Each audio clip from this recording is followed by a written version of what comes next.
야차 업체들이 세웠다 비춤이 보인다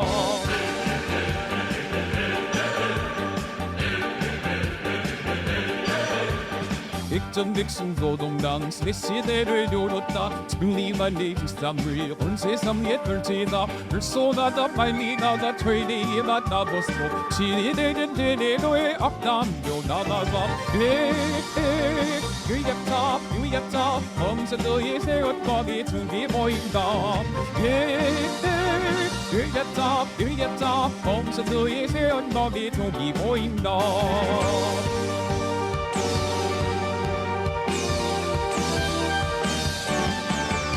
노동담비 등사들이 웅인 나린 새씨리 쏘가자 파이나자 퇴리 맡아보소 참초바 역세나로 세리리도 회리사 으야차 저도 내 새해 날이 많이 나온다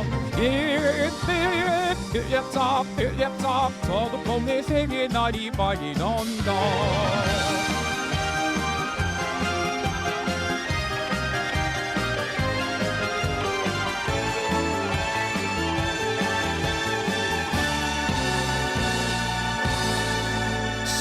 수신열의 파도가 하이려 나가나 모든 소리와 증사해 물들을 넓혀라 쏘가자 빨리 가자 퇴리 맡아보소 손만 대고 팔다 몸이 부딪혀 이야자 모든 덤티 빨다가 나와봐줘 이야자 모든 덤티 빨다가 나와봐줘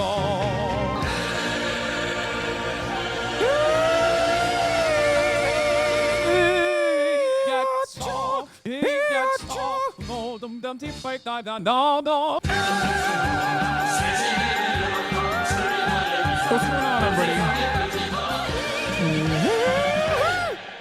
I hope everyone's having a fantastic evening, fantastic afternoon, fantastic pre-noon, no matter where you are in the world. I'm Hasan Piker, and this is also our broadcast coming to you live from sunny California, Los Angeles, folks. We're live and alive, and I hope all the boys, girls, and Emmys are having a fantastic one because today's a beautiful day. Today's a wonderful day. Today is Wednesday, hump day. Ladies and gentlemen,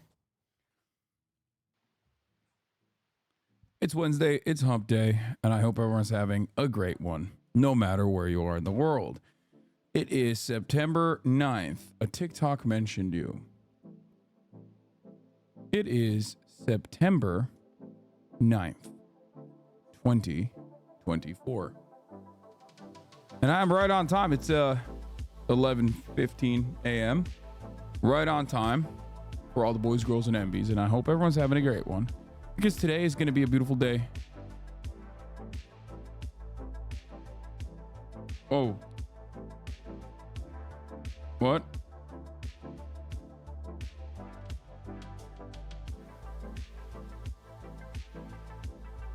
Did I say September? Didn't I say 4th? Did I say September 9th? Everybody calm down. I misspoke. Ben Zel. Ben telefondan veriyorum. Ya tamam biliyorum evet. Evet sor söyle. Anyway, sorry. Restart. Okay, we're going to restart with What's up everybody? We're going to restart from the top. Okay, it's September 4th, not 9th. 61 days out from the election. And I hope everyone's having a fantastic one. Because today's a beautiful day. Today's a wonderful day. It is definitely not September 9th. It's actually September 4th today. Okay? Folks, this is part of the broadcast where I tell you a little bit about my personal news. And honestly, I played a lot of Wukong last night. That's the only thing I did. I played a lot of Chapter 3. I finished all of the other bosses with the exception of that really annoying one right before the main boss. Right before the major boss of Chapter 3. So we'll be playing that in a little bit. Oof, we haven't gotten there yet. New school shooting alert. We'll obviously cover that in a little bit. That just happened though, so. One of my least favorite things that I unfortunately have to address immediately is like, whenever I like something or respond to something on Twitter, I always run the issue of like, are we giving this person extra attention that they do not deserve? And chatters immediately using the copy pasta that Sean the Black posted makes me feel as though, yes, I always do that. Anytime I fucking respond to someone that is like maybe a hater, like Sean is not a hater, obviously. Sean is a friend of the show, but there's someone who was hating on Sean and myself, and I responded to it on Twitter, and immediately you guys are fucking like turning it into an annoying copy pasta, which gives this person extra clout that they do not deserve. It's very frustrating. Don't do that, please. Stop doing that. It's my least favorite thing that this community does. You just like hype up the worst fucking people, and before you know it, it's like you got a bunch of Jackson Hinkeldinks running around. Okay.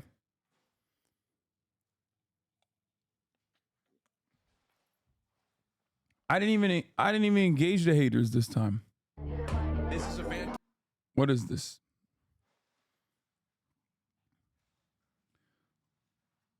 Yeah, you guys love making characters out of the worst fucking people, just like the dumbest fucking people of all time. Anyway, folks, there's not really much else going on in my world, in the world of HasanAbi Piker, other than the fact that I did upper body day today. That's why I'm feeling brolic. I'm feeling vascular. You got the striations that you can kind of tell. You can kind of see. Do you see that? That's crazy. Shoulder striations. I'm training the one-handed push-ups. Obviously, I have to do it with a little bit of help. Did some single-handed push-ups today, which was cool. Look at that. There it is. That's all neck, girl, that's ready. Ready. Gave me all neck, how beheading. Ready. Might just have my ex-girl on Malcolm and Eddie already. Your ass might just go and get upset, don't be petty. Already. You smoke zest. Can we get a front bicep? What do you mean like that? Like what do you mean front bicep? I think the LSAT in a month. Will you give me good luck, chat/Haas? Good luck. Hit 205 for 6 total, but you know, wasn't very clean, so I didn't post that one. But yeah, hit 205 for upper incline for 6 on my top set. Not bad. Not the worst thing to be under, you know. Decent amount of weight to be under for obviously an incline bench press. So, you know, I'm cooking. Can I build a body like you without much protein? No, you cannot. That's an insane question. Next question. But other than that, I mean, I'm feeling pretty good. I'm feeling pretty freaking good. I'm feeling pretty freaking great, as a matter of fact. Okay. And I'm having a grand old time working out, weightlifting, playing some video games. And that's it. That's it. There's not much else going on in my world, in the world of HasanAbi Piker. Do you weigh your chicken raw or cooked? Both.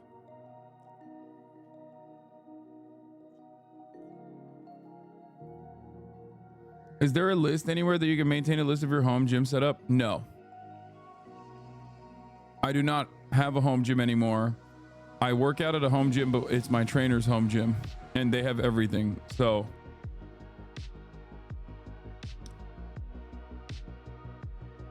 yeah. Did you see RFK endorse Trump? What? That's crazy. Did you stop watching One Piece? No, I have not. Oh, that's another update, I guess. I'm in Wano, and I think I'm in like 1018 or something, episode 1018 or 1017, which is really interesting because I have never been able to, in the same episode, notice the major differences between two art teams. Okay. In Wano, okay, on episode 1015, they basically, it's hailed as one of the greatest episodes of all time. Okay. It is seen as a masterpiece.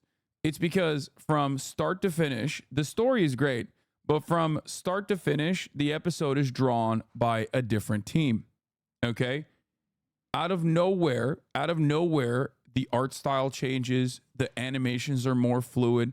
It's still under Toei, but it's a different team that's drawing. Okay? No reused assets whatsoever. And it's phenomenal. And when you're watching, you go, how the fuck did this happen? Like, how the absolute fuck did this happen all of a sudden? Okay. Now, what's interesting is it keeps up with that animation team for a couple episodes. And I believe right now I'm at like 10:18 or 10:19 or something. And I can see when they swap teams in between combat sequences. Okay. It's really, really, really interesting because when they swap combat sequences, like when Frankie is, for example, fighting the rhinoceros guy, okay, the tank from the Smile team, the animal team, the tank commander, you can tell like it's the same fucking team that did 10-15. But then it swaps back to like, I don't know, the little baby with the dumplings, or it swaps back to like swaps back to basically like Usopp and not Nico, sorry, Usopp and the baby and all of them, and it turns back into the old team reusing the same fucking assets, and it's just really fucking annoying.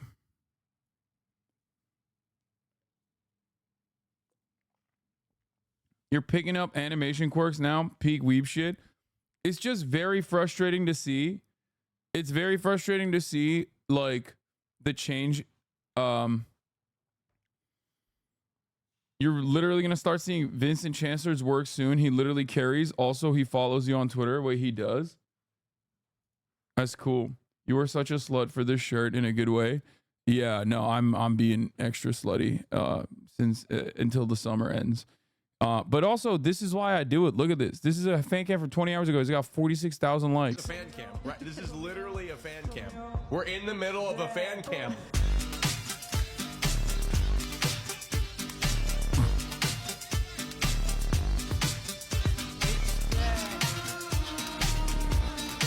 It's crazy. I need someone to make a cutie one with her screaming, "Let me out of this fan cam," or whatever she said into Phenomenon. He's appearing in my dreams. I gotta stop watching the stream for a while. No, that's when you have to watch more. I'm yelling. Austin knows too much. Why do they call Fan Edits fan cam? It's an inside joke. I actually explained this to Hasan once, and he called me a nerd, and he said he will continue to call it fan cams. Yeah, because we're old. That's why. I would date you, but you're gagja. First of all, I am not gagja.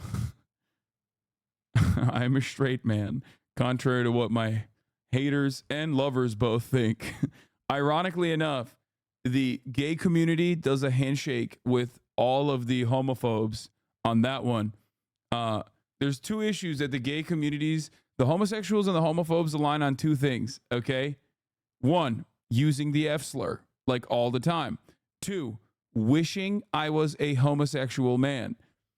That's the two things that they align on, okay? And sometimes, obviously, with Andrew Tate, wearing skin-tight shit for no reason.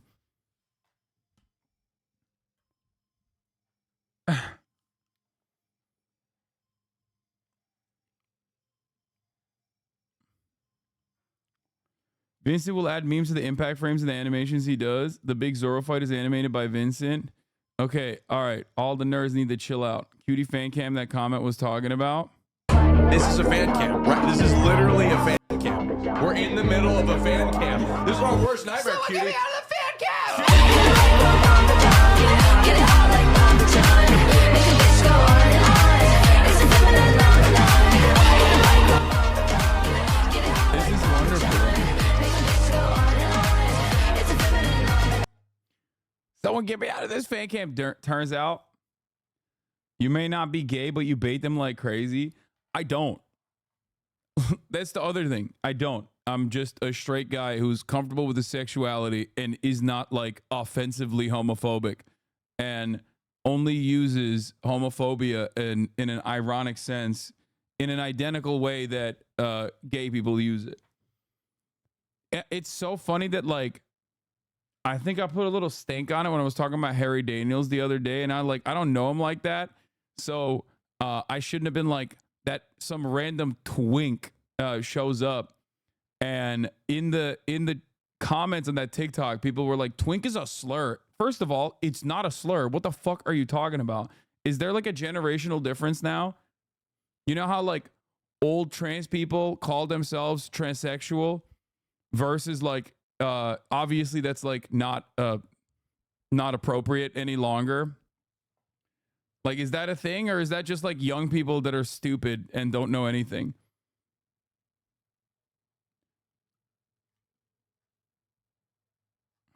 I don't know if you guys knew that, by the way. That's an actual thing. Like old trans people will like literally still, like the old guard will use transsexual or transvestite. Sorry, not transsexual, transvestite as a term, which is like obviously no longer, it's not even transsexual. Sorry. Transvestite is the term that they use, or even transsexual actually, but like they're elders. So in the trans community, they just kind of let them do their thing because like they literally have survived incredible odds in general. But obviously the new generation doesn't use that. There's better terminology for it. They're transfathered in. Yeah. Transvestite is dressing up in the opposite clothing. What's wrong with that? Yeah. It's what is it? It's not a slur, but for some reason people are starting to use it to mean gay man. I disrespect. There's just an F slur placeholder on Twitter. That's not what the kids are talking about. No, though they think femboy's a slur. Wait, what? So like the young generation thinks femboy or twink is a slur? What the fuck? Listen, you can't be coming in here. All right. I'm a straight man. You guys know this. I don't fucking like gay bait or whatever. I'm a straight guy.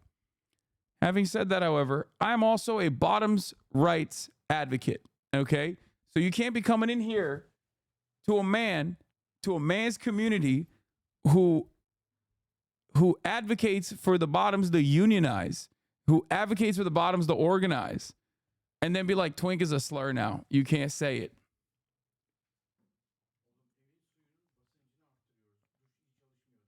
Evet, güzel. Tamam, bana uyar, evet. Anyway, Pan guy here. The times I hear the word twink or femboy used by people self-describing that way. Basically, if the term has negative connotations, it's a slur. There is no negative connotation to being a twink. What the fuck? They are tender queers. We have a slur for those kind of gays in the community now. Yeah, I mean, it makes sense. Anyway, just something that I was like confused by, but wanted to give you guys a little bit of update on. Thank you to Macy's for the playlist. Trans bottom here, and I appreciate you standing up for us. Always staying on business. Know your worth, kings, queens, and dempers. Okay, if you're out here bottoming, the amount of fucking work you got to put in, the amount of work you got to fucking put in. Okay, they need to be appreciated by the tops. Okay, as a straight man who has done things with straight women that, you know, were not as prepared, has caused me to understand an important lesson, which is that bottoms require a lot of effort. Okay, bottoming requires a lot of effort. That's all I'm saying. And I think that people should not overlook all of the effort that bottoms put in on a daily fucking basis. That's all I'm saying. Okay? Are you saying you were pegged? No, dude. I'm saying, no. How else can I explain this? How else can I explain this in the most obvious terms? Okay? Think a little bit. I'm done with this. Okay, I'm done talking about it because it's far too early to start talking about, what happens when your partner wants to do something, but maybe they're not super well prepared for the thing that they want to do. And then, it just basically turns into a situation that nobody wants to be a part of. Okay.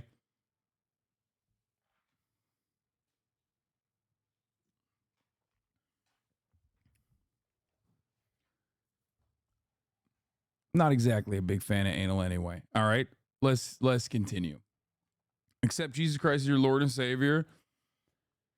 Twink is a slur, just like straight. Hope that helps. Brother, I am eating. Yeah. Okay. Well, we're moving on from that. So folks, why?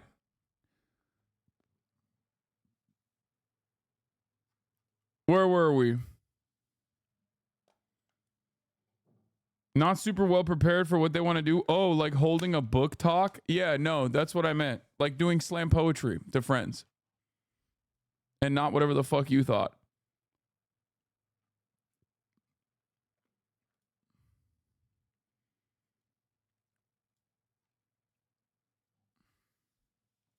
I do want to talk about something really interesting that is going to be new information for a lot of people that haven't been a part of the HasanAbi broadcast, but your parents are going to be really surprised to find out something really important that you've been trying to explain to them for months. CNN has finally decided that, yeah, Netanyahu is the person derailing the fucking the ceasefire negotiation. That's shocking. We're going to be talking about that and a lot more in the HasanAbi Year of Vindication continues. Hopefully a lot of people will learn some lessons from this. Most likely they will not. Yeah. Wow. Shocking, dude. I mean, hey, you will probably have a lot more normal conversations. You will probably end up having a lot more normal fucking conversations with your friends. Okay.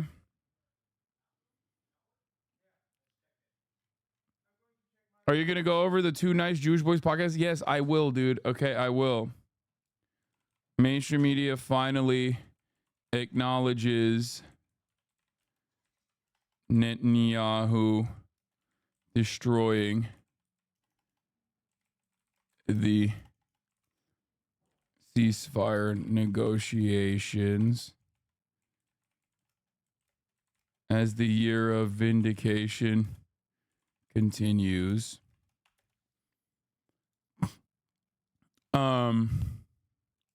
New school shooting.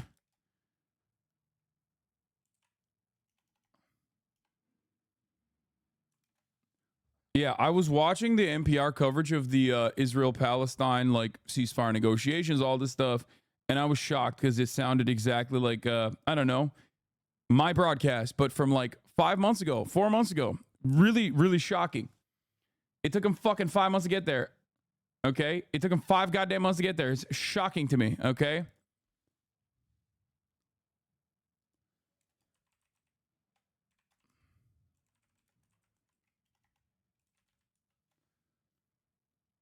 Anyway, new school shooting.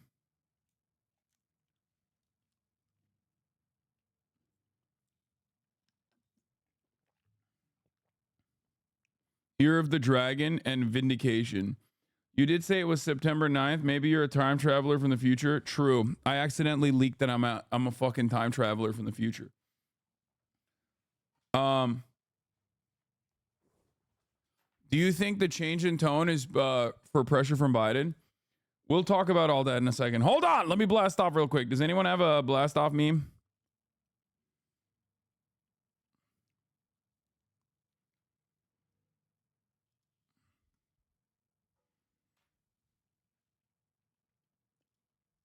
Yeah. What was the example you always talk about? How countries doing what Israel's doing always fails? Fascism.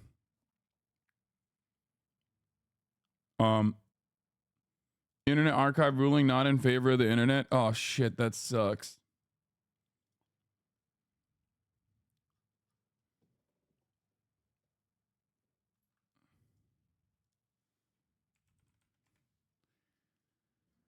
Okay, there's a good blast off meme here. Okay.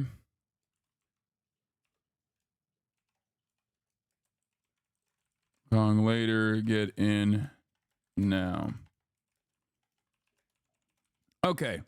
We are going to not start off with the school shooting, which is, of course, as we found out, an unimaginably commonplace experience for the United States of America. So goddamn commonplace, as a matter of fact, that it literally happened during the lockdowns, apparently 10 fucking times, as a matter of fact. But yeah, first week of school, of course, brings back school shootings. You already know what it is. You already know how this fucking works, obviously. Anyway, here is the blast off. Let's get it twisted. Let's get it started. Let's get it popping. Okay. I need this fucking shirt. This is Osama bin Laden shirt. CNN is reporting shooter is 14 years old. You can think of Georgia high school shooter believed to be a 14-year-old male. At least,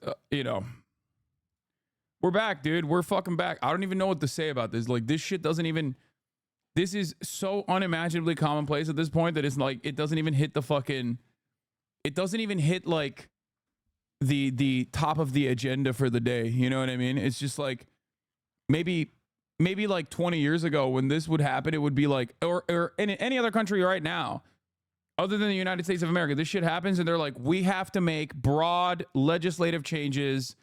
We have to make sure that this never happens again. Nowadays, it's like, oh, there it is. There it is. There it fucking is. Okay. Bro, top of the agenda is thoughts and prayers. The fuck do you mean? This will leave the news cycle. Well, I mean, depending on how much coverage there was, if the fucking shooter strapped a GoPro on his chest and filmed the entire process, it will be around, depending on what the shooter's background is, what the shooter's ideology is. If he's like overtly right wing and a white supremacist, it'll be around for like a week and a half. If he is overtly left wing, for example, it'll be around for a month because the Republicans will talk about it as though like, there it is. Leftists doing a mass shooting. They do it all the time.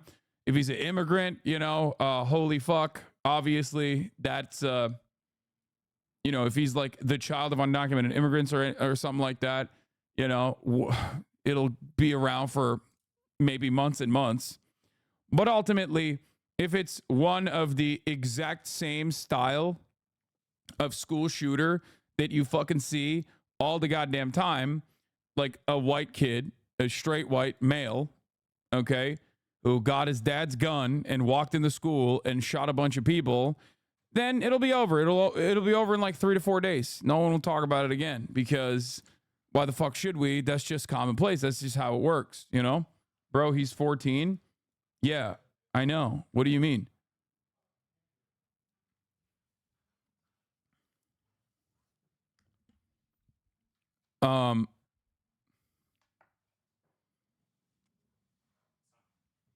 Oh, peace, man. Thank you for everything.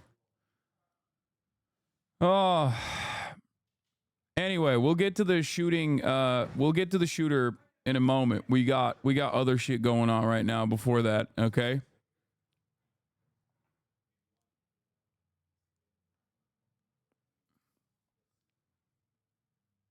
He's 14. How do you have an ideology at that age? What's wrong with just being kids? Bro, we'll get to all of that in a second. We're not going to do the shooting yet. Okay? We're not going to talk about the shooting yet. New school shooting in the tweet is a bit crazy. Is it? Is it? Try covering every fucking school shooting for the past 10 years. Okay?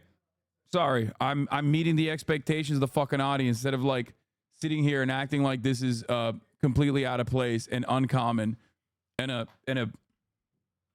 chaotic situation that nobody could have foreseen. What is this? Is this her eating Turkish food? I got Turkish food. Let's try it and rate out 1 out of 10. She did Turkish food without me? That's crazy. That's crazy. That's crazy. That's crazy.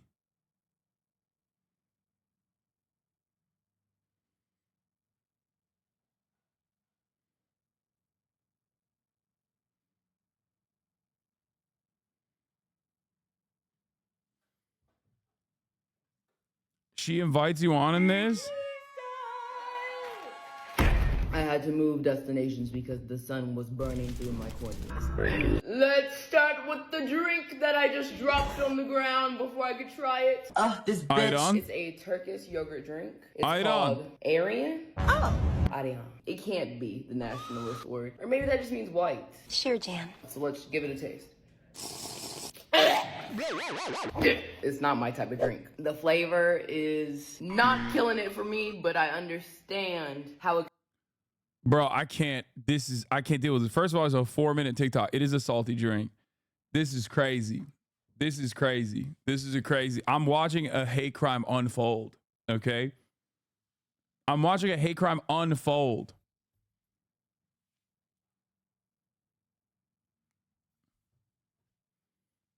No one you make try that likes it. I know. I'm.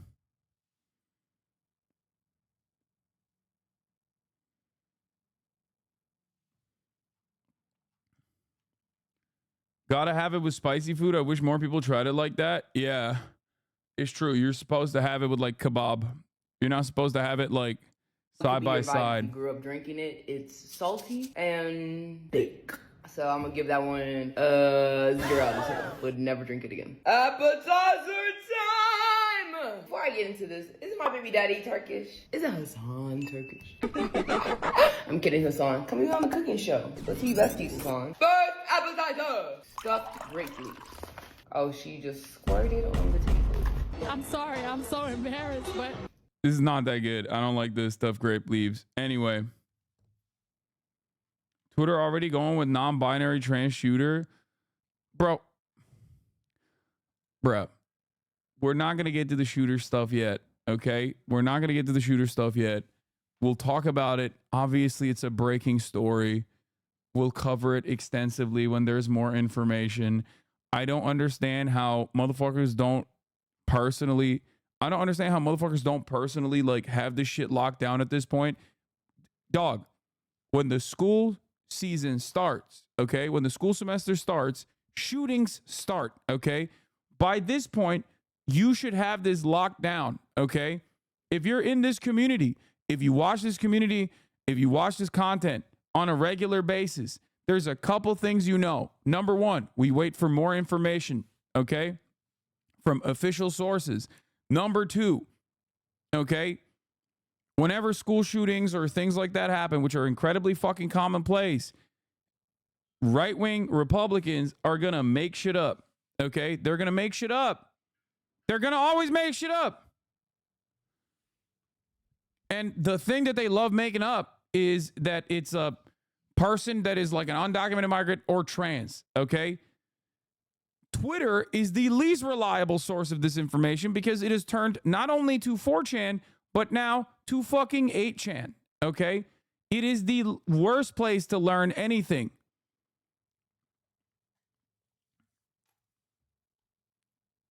That's it.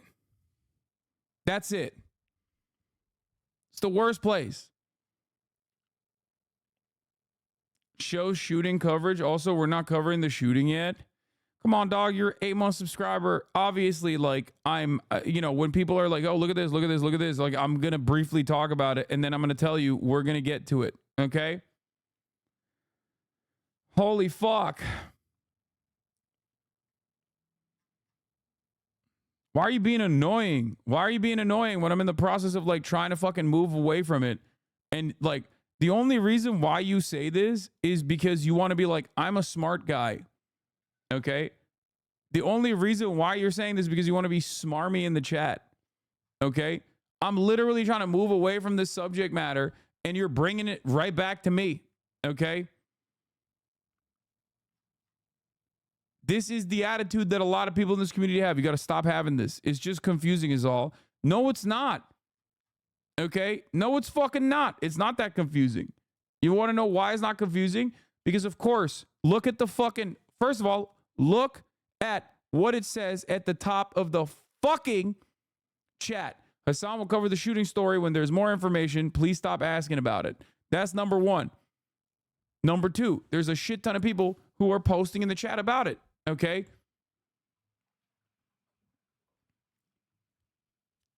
Number three, because this happens so goddamn frequently, because this happens so fucking frequently, we have a protocol for it. Okay? We have a process for it.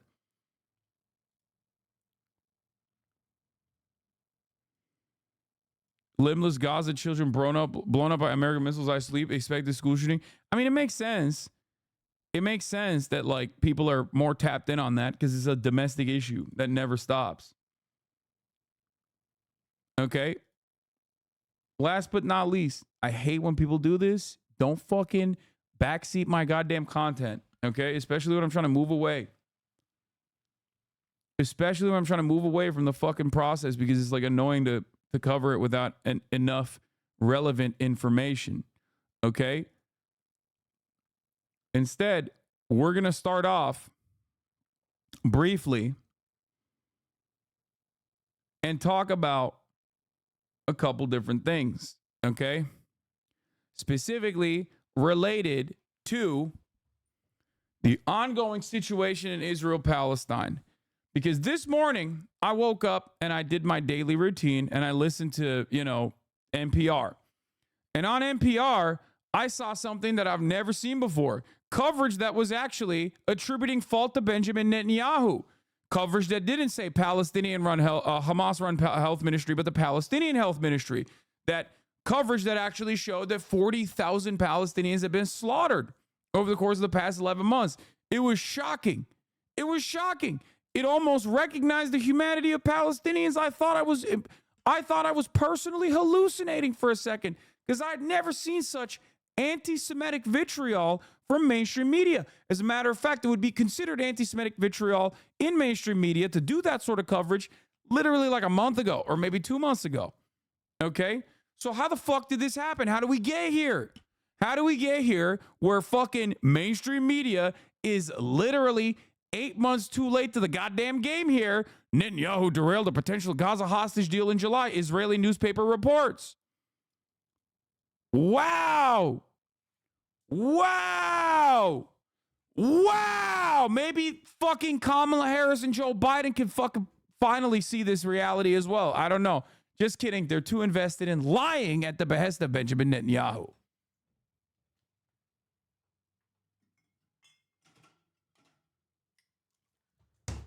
Weird that it took a month to finally get here.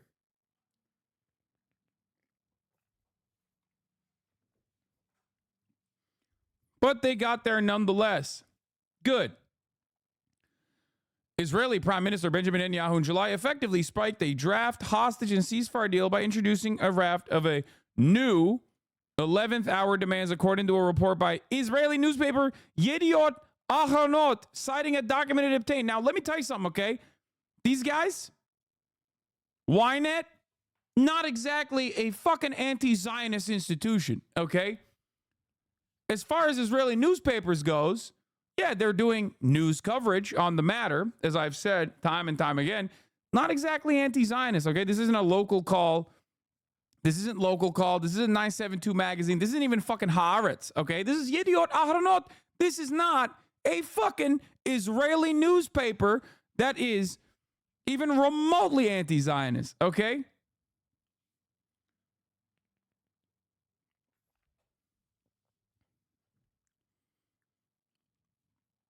The report lends credence to charges often leveled at the prime minister, most notably by hostage families, of purposely prolonging the war and torpedoing deals for his political benefit.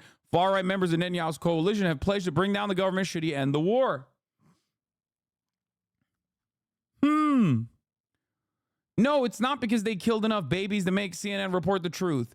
Don't be fucking delusional. It's because, and I told you this already, this is happening, okay? It's because 3 out of the 6 hostages that were killed, okay, literally were named in the ceasefire proposal in the first round of hostage negotiations. They would have been with their families by now if Benjamin Netanyahu didn't just add new poison pills to the fucking ceasefire negotiation. Okay? That's why. That's the only reason why. There's so much goddamn internal pressure inside of Israel now that, like, American media even is saying enough. Okay? We have to report this adequately.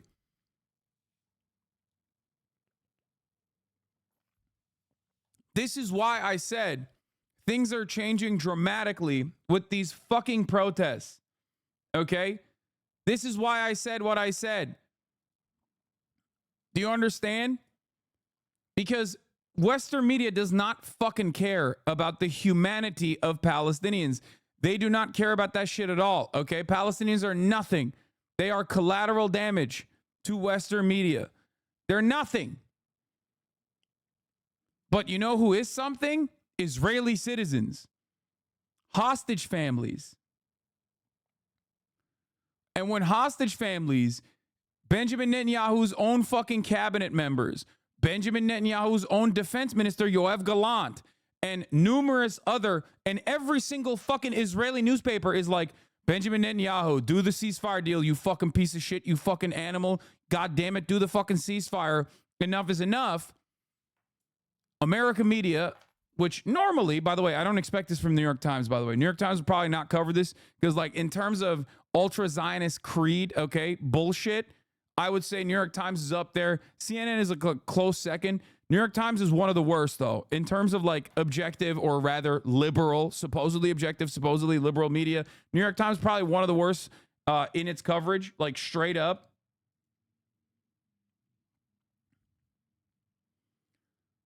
Okay, so New York Times is going to publish this conspiratorial claim without an ounce of skepticism or providing a single shred of evidence. Cool. Across the United States this spring, Iran also used social media to stoke student-organized protests against Israel's war in Gaza, with operatives providing financial assistance and imposing to students, according to American intelligence assessments. Oh, my God. There you go. If U.S. intelligence has evidence of Iranian agents posing as students and organizing protests, can they name them? This is a very specific and explosive claim. Yeah. New York Times is literally just doing the exact opposite. Every other outlet is like, NPR is literally being like, yo, Benjamin Netanyahu fucked these deals up, huh? Benjamin Netanyahu sure seemingly does not want to do a ceasefire deal, you know?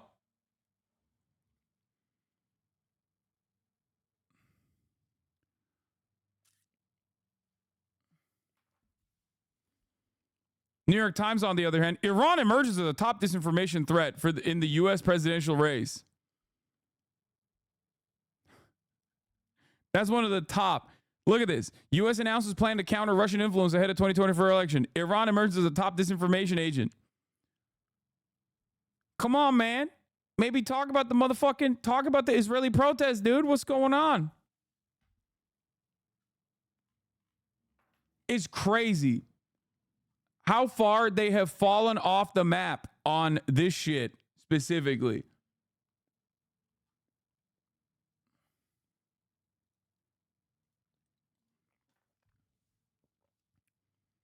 HasanAbi spiritual top disinformation threat. Yeah. I think the subtle but important difference is Israelis don't just want Bibi out. They want the truth. For so long, Israelis were told by the government that destroying Hamas and bring the hostages back, but destroying Hamas and bringing the hostages back are actually two very different things. So there's a couple things. You're not entirely wrong about that. Ultimately, Israelis don't give a shit what happens. Like, by and large, massive subsects of the Israeli society don't give a fuck about what happens to the Palestinians. They actually either A, want them all killed, B, want them, or even if they are all killed, it just doesn't, like, matter to them enough to, like, do something about it.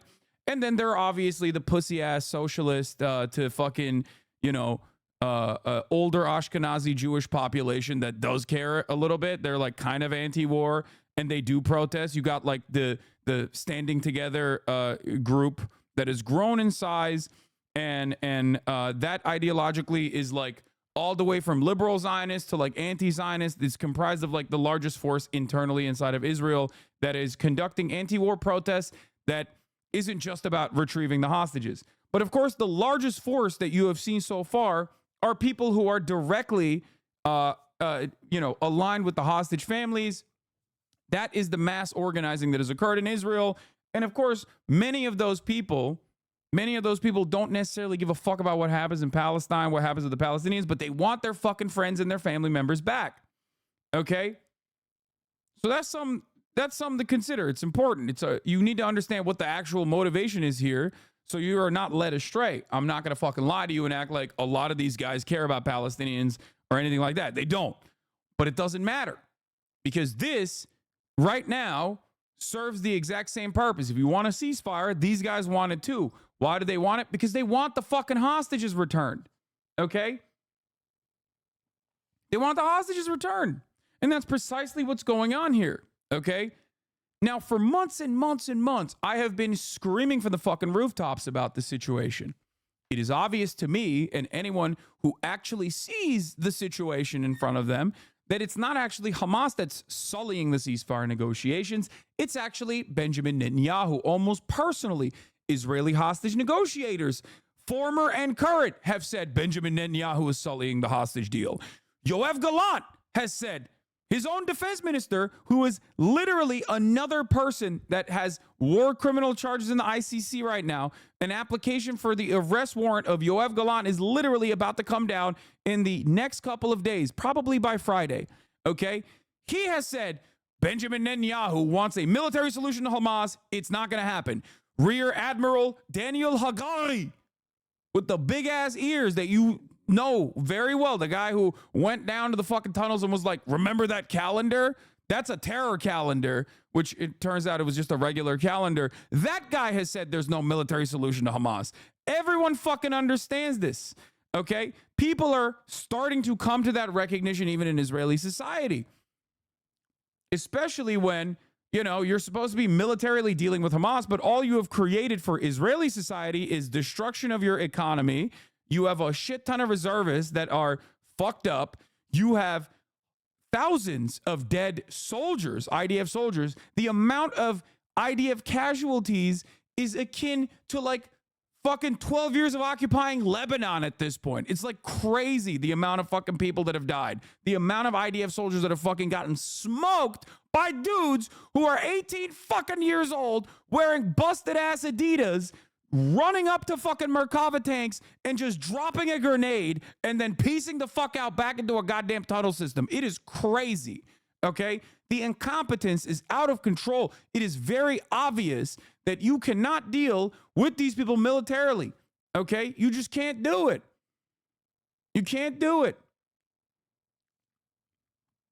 And every parent you kill, every child you orphan, most likely going to be either Hamas or whatever the fuck else comes from the ashes, okay? Even if you were to destroy Hamas, you cannot destroy people's interest in wanting to be free, okay? That's just a normal human basic necessity, okay? Free from the top of the hour ad break at the top of the hour when there's a 3-minute ad break. And I give you the means to do that, to free yourself from the treacherous nature of the 3-minute ad break at the top of the hour by subscribing. Hasan glazing Hamas right now. Bibi is crazy, but you guys keep being surprised. Hasan glazing Hamas right now. Bitch, I'm not glazing Hamas.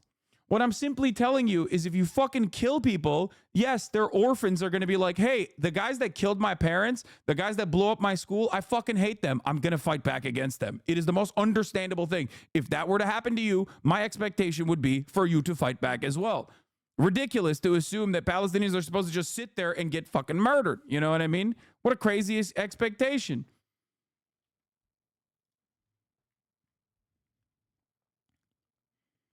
Yeah, look at that. Hamas rebuilds forces in northern Gaza, recruits 3,000 fighters. New report. Like, what did you think was going to happen? This happened in Afghanistan with the Taliban.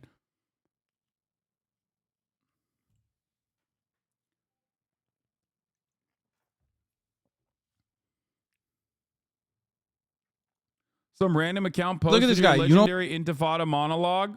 What shouldn't happen? Killing 260 people at a music festival. No, you're right, man. That just happened on its own because, like, bad guys wanted to do bad things. You're right. Do you think the Israeli state was just, like, peacefully coexisting? They didn't deserve it, you idiot.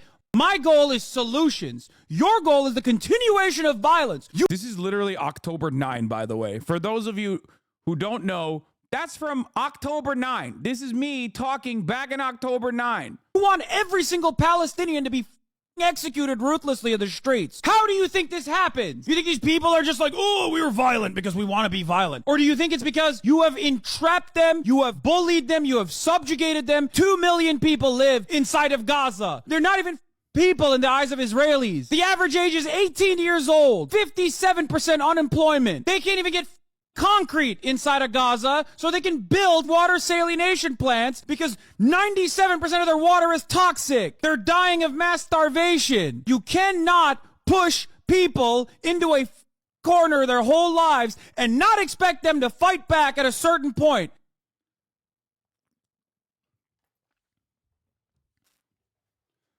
Y'all got it all figured out, huh? Well, I don't think we have it all figured out. Sorry, I'm just mad today. Bro's mad. Yeah, of course I'm mad.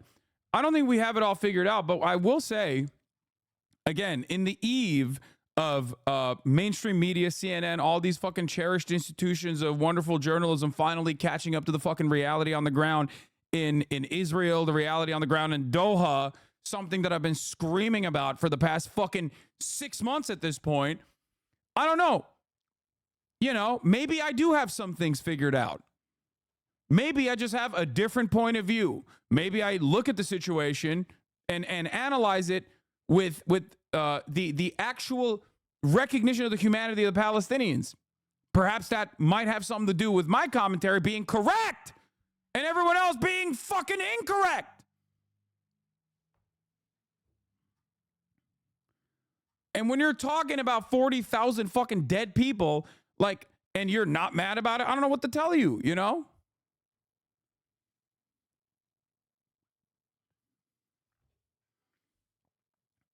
Literally, my friend was like, isn't Hasan weird? And I was like, what do you mean, bro? Listed off a dozen things you've never said. Like, they thought you were anti-Palestine. That's the funniest one.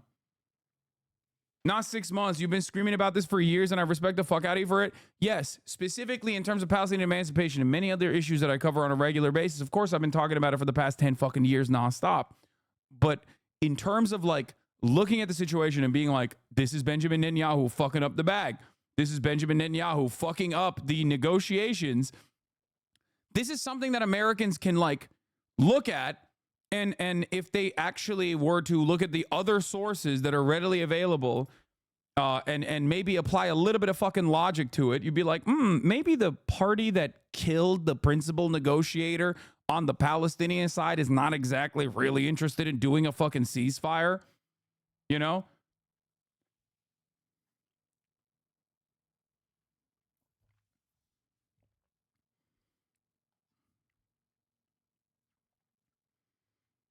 I'm noticing a separation in the liberal Zionist crowd. Those here in the U.S. are mostly still exclusively blaming Hamas. Those I know from Israel are putting it more squarely on Bibi. Do you think liberal Zionists who use Western news will come around? If more shit like this happens, yes, they will, because liberal Zionists in the Western world are fucking sheep. How do you arrive at the position of liberal Zionism? You don't live in Israel. Maybe you've visited one fucking time. But many liberal Zionists have never even fucking gone to Israel. How do you get to that? How do you get to that conclusion? Social conditioning. How can you shake that out? More social conditioning in the opposite direction, in the direction of the truth. That's it.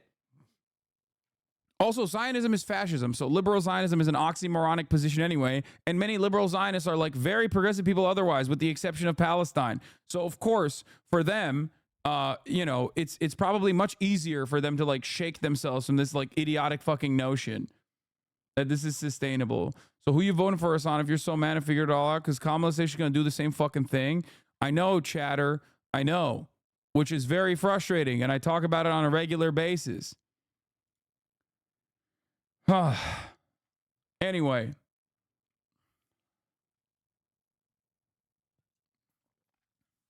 The conversation is changing in regards to BDS, boycott, divestment, sanctions movement in America. partially because of progressive Muslims like Rashida Tlaib and Ilhan Omar. Palestinians don't have to be saints. This was Agitative Propaganda, the show, the short show that I had on the Young Turks. This is me talking to Mehdi Hasan, okay, talking in 2019 about Islamophobia in the United States, talking about boycott, divestments, and sanctions, okay, and you know, all that good stuff. My life. The consequence, Omar said, is the most.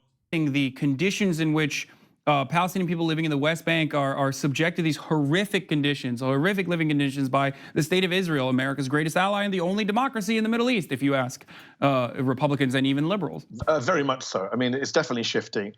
Some would say this has been a pivotal moment in the debate over Israel-Palestine, definitely in my lifetime, definitely in my career of watching American politics and following American foreign policy on the Middle East. And it has come as a direct result. The reason Peter Boehner can go on CNN and talk in that way, and credit to Peter, good for him for doing that, is because Rashida Tlaib and Ilhan Omar opened this conversation. And actually, in a way, they didn't even open it. It's because that they were attacked. Here's what's so amusing and ironic in this whole depressing, bleak situation. Anyway, I've been there for years, okay? So when people say, it's pretty funny. When people say fucking, you know, Hasan is anti-Palestine, it's pretty funny.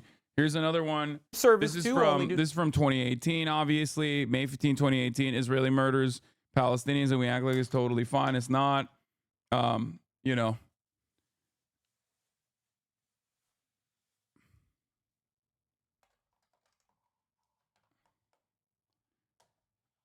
I've been doing this shit for a minute and a half, okay?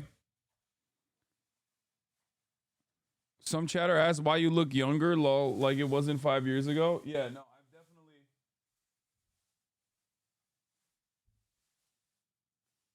I've definitely aged in the past, I would say 6 fucking years. Right here, this is in 2018, okay? This is coverage and commentary from 2018. Of course, I have gotten older since 2018. That was 6 fucking years ago.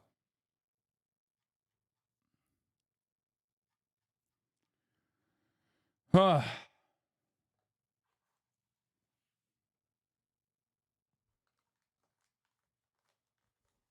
be fair, I don't even think I look that much older than this, but we'll get to Kamala Harris live and her new policies in a second. My point is, I mean, you guys have seen this. You guys have heard it. I'm sure you can pull some of my older fucking tweets about Benjamin Netanyahu sullying the ceasefire negotiation. There's a shit ton of tweets about me talking about the media refusing to recognize the truth on the ground in terms of who's fucking up the ceasefire negotiations. And now they're finally coming around to the reality. Now, will this be short-lived? Perhaps. Okay?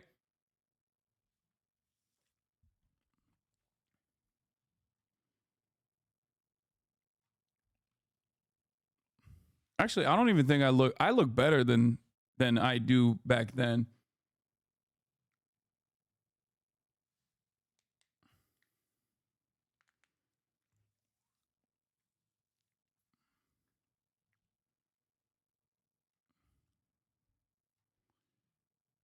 Anyway.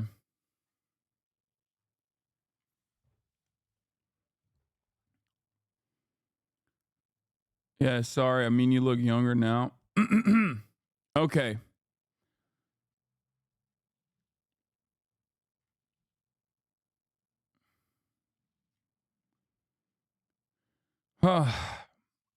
Pre-Zin era per. I think it's really important that you were critically questioning the narrative put forth by Western media.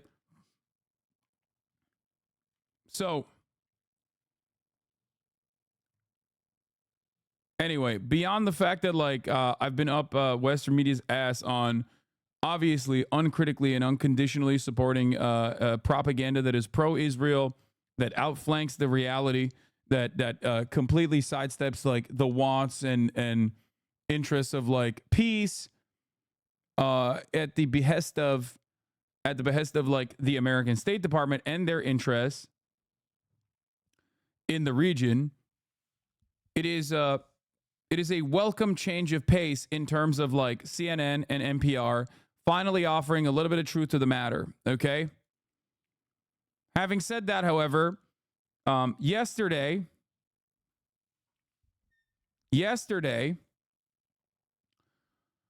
the Biden administration said we're going to give a last take it or leave it style deal to Israel. Okay. Now, I looked at that and I judged it by what I have seen from the Biden administration thus far. And I said, this take it or leave it deal is probably going to be whatever the fuck Israel puts on the table. And it's just basically saying to Hamas, take it or leave it. Okay. And all things considered, of course, Hamas has been taking it nonstop and have been leaving it nonstop. Palestinians have been getting fucking ruthlessly slaughtered in by Israeli hands using American arms for the past 11 months, about to be 12.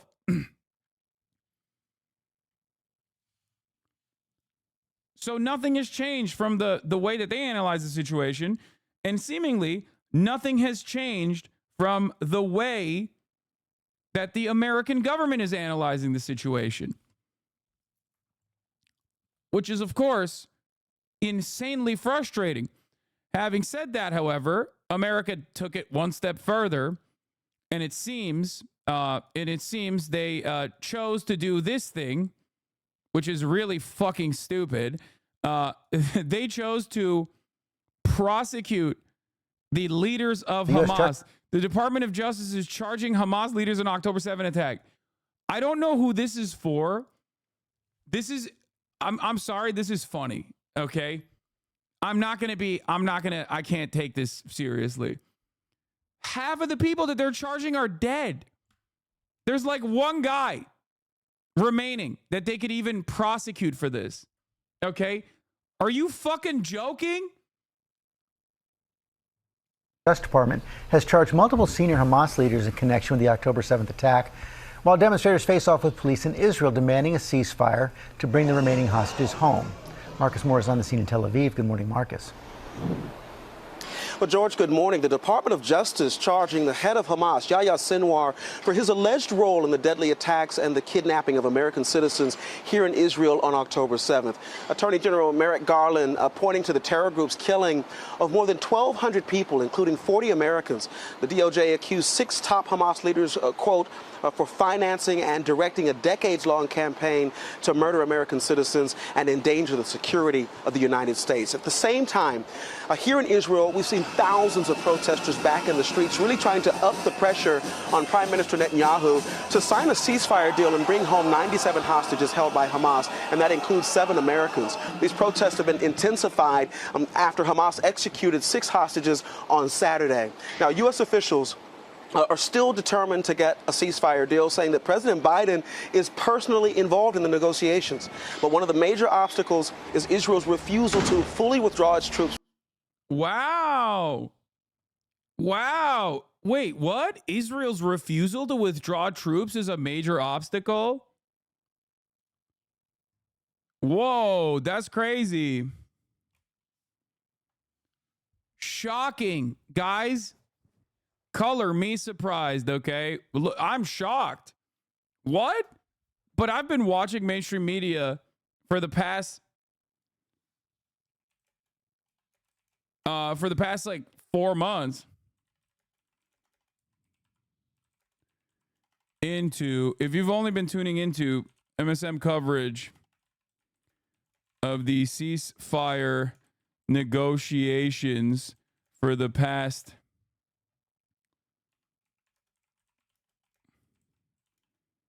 you'd be shocked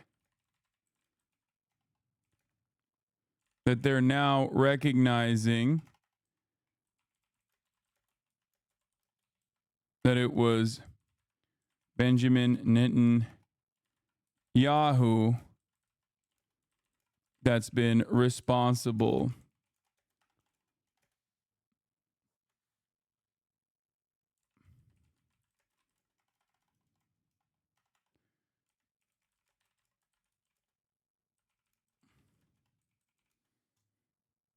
If you've been only tuning in to MSM coverage of the ceasefire negotiations for the past 4 or 5 months and nothing else, you'd be shocked that they're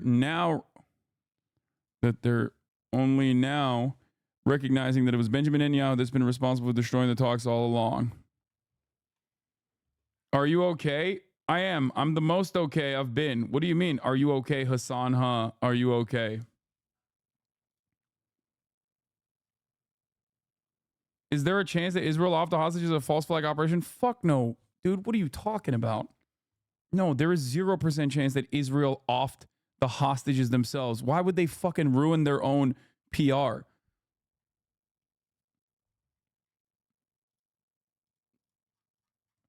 Like, yeah, no, they definitely do the Hannibal Directive, and they have done it many times over, okay? They've killed a shit ton of the Israeli hostages, but they're not going to, at this point, when there's a ceasefire negotiation happening, directly go in to a tunnel and, like, shoot the fucking hostages themselves. There's no gain.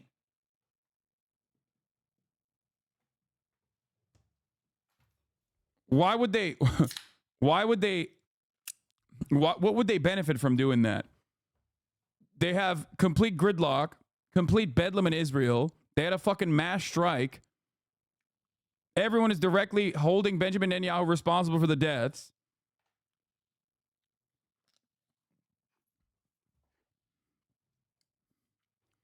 Israel knows every time a hostage dies, that puts pressure on Israel, not Hamas. What more pressure could you put on fucking... What more pressure could you put on Hamas, dude? What are you talking about? Look at Gaza. That's the pressure on Hamas. That's the pressure that was supposed to force Hamas's hand. What do you mean? It didn't work. It's been a year. You think people can't recognize that, especially when they are closer to the situation?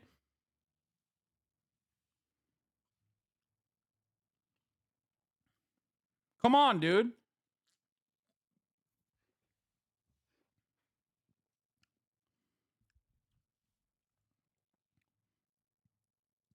Walls are closing in on BB. Pod Johns have been discussing this before his speech in Congress. New York Times did an expose on full proper history on right-wing fascists, including 1993 assassination of an Israeli PM and direct ties to BB's current government, and now CNN and NPR. The tide must be shifting behind the scenes in the State Department.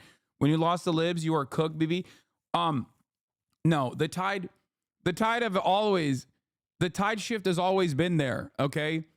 Virtually every fucking employee of the State Department knew exactly how Israel was going to retaliate. No, don't say copium. Don't say copium. There is two different mindsets within the State Department. You have ideologically minded zealots, okay, who think business as usual on Israel. Let him fucking pummel. Let him keep going. It'll be fine. Then you have the other people who are like a little bit more sane, who want the continuation of American imperialism, who look at the situation and go, yeah, we can't let Israel do this because it is destroying the rule-based international order, like it is, which never really existed, but like it is destroying the argument that we could even craft or conduct in the Western world to claim that we care about this sort of thing. It's done. No more American soft power. It's destabilizing the region far too much.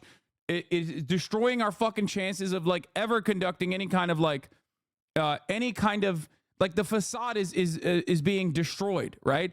Like we can never fucking stand on rule-based international order ever again if we continue giving Israel weapons. Okay? It's destroying the illusion of the rule-based international order. Okay? So obviously, when there's a fucking genocide going on, the entirety of the third world is already aware of this, but now even the Western populations are becoming more and more aware of this reality, and the government is directly at odds with the citizens. Even if the citizens don't give a shit about it all that much, they still see it. This is, of course, going to be a major problem for American dominance. America also looks weak in this situation. Israel's supposed to be our attack dog.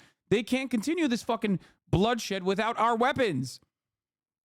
So, of course, for a lot of people within the State Department who want to continue American imperialism, they're like, this is fucking crazy. Like, we can't do this. We need to put an end to this. So that's always existed. That's why a shit ton of State Department employees fucking quit.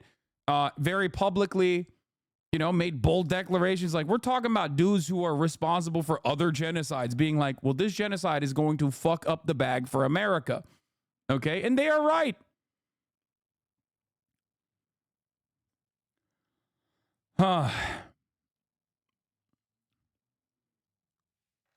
So ultimately, that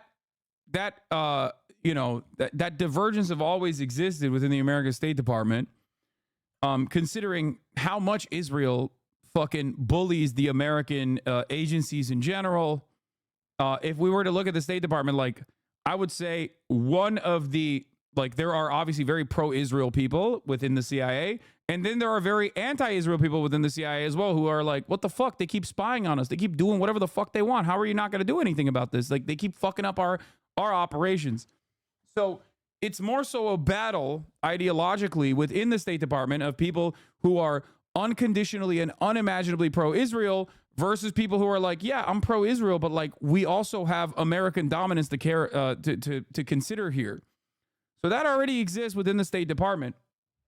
Now, though, because the contradictions are so heightened and so glaring, so obvious, the hypocrisy is in full display, that it's getting to a point where the media, which always has these two different interests of, one, maintaining the shred of legitimacy that they desperately need to hold on to, which is why they sometimes will give you crumbs of real coverage on situations like this, and the other more powerful reason, which is doing the bidding of the American State Department and propagandizing whatever the American State Department's position is, at odds here, okay? Because you can't do both. You can't consistently lose. You can't consistently lose massive amounts of people who no longer believe you have any integrity whatsoever in the broader population and still continue to be a successful communicator of American State Department positions. You just lose that. If you don't do both, if you don't play this like delicate balance, you're going to fuck it up. People are just not going to take you seriously. They're not going to listen to you. They're going to be like, I know you lied about this. Okay? So that's the reason why I think, while it is, in my opinion, a little too late, you have this sort of coverage coming out now. From Gaza's border with Egypt, but a new draft of the U.S. bridging proposal is expected to be presented to all of the sides in the coming days. Rebecca. And now it's been almost a year since Hamas took those hostages from their homes and lives. All right, Marcus, thank you. Yeah. Netanyahu's doing a second press conference. Once again, I'm not going to cover it extensively, but here are some updates internationally in terms of global pressure. This is why I don't just cast aside the 30 weapons contracts that the United Kingdom government sanctioned out of 350. That's still very significant. That is a move in the opposite direction, the direction that they've always been moving towards. That is no longer unconditional pro-Israeli sentiment from the government. That is the government responding to public pressure. That's a huge fucking deal. Make no mistake.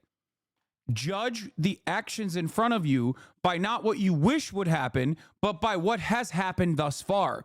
Okay? If you apply context to the situation, you will recognize that these are unique movements, unique moves that Western governments are making in a direction that they've never made before, at least in contemporary American and contemporary Western history. Okay? The German government is highly frustrated with Prime Minister Netanyahu's policy regarding the negotiations on the Gaza hostage and ceasefire deal and the fact that he does not prioritize the issue enough, a senior government official told me. German official. Why it matters. Germany's diplomatic and security support for Israel has been critical since October 7 attack. Germany blocked a series of anti-Israel initiatives in the European Union and UN institutions. The German government is very concerned about the murder of 6 hostages by Hamas. The government deputy spokesman Wolfgang Büchner said on Wednesday that the murder shows that the hostage deal is the most important thing. All other considerations should be pushed to the back seat. Everyone involved in negotiations should demonstrate maximum flexibility and be ready to compromise. Over 10 German citizens are still being held captive by Hamas in Gaza. Several family members of Carmel Gat, a hostage who has been murdered in captivity by Hamas, are German citizens. German Foreign Minister Annalena Baerbock will arrive in Israel on Thursday and meet with the families of the German hostages. She's also expected to meet with Israel's foreign minister. The senior German official said that the frustration in Berlin with the Netanyahu government is increasing because the impression is that Netanyahu does not prioritize reaching a deal for the release of hostages and a ceasefire in Gaza over the continuation of the war against Hamas. According to the German official, this is in addition to a series of other measures that increase concern in Berlin, such as inflammatory statements and actions by ministers in the Israeli government. Why is this important? Because Germany, with the exception of a select few allies in the American government, is unconditionally the biggest dick riders of Israel. Okay, they love fascism in general. They're like fascism here, fascism there. We don't care. We love fascism. Okay, so they are super pro-Israel for a couple different reasons. I've described it time and time again. One, because Israel is obviously killing their new enemy, not Jewish people, this time Muslim people. So that's really good. And number two, they get to talk about how, they've learned their lessons from the Holocaust. They didn't. Okay. And that it's actually Muslims that are the biggest anti-Semites, not the Germans, not the Nazis. Right. So it's great. It's like a great opportunity for them to basically demonstrate a guilt transfer to the Arabs somehow. So, yeah, they shift the blame over to the Arabs, and it's great. They no longer have to think about it. So.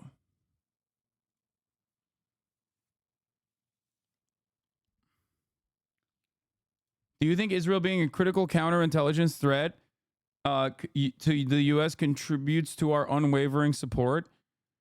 Amid bids to release Jonathan Pollard. I mean, guys, Jonathan Pollard is a great fucking example of this. This is why I'm saying that the CIA absolutely fucking...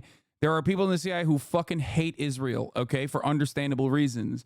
This is why I said there are people of two different minds here, okay?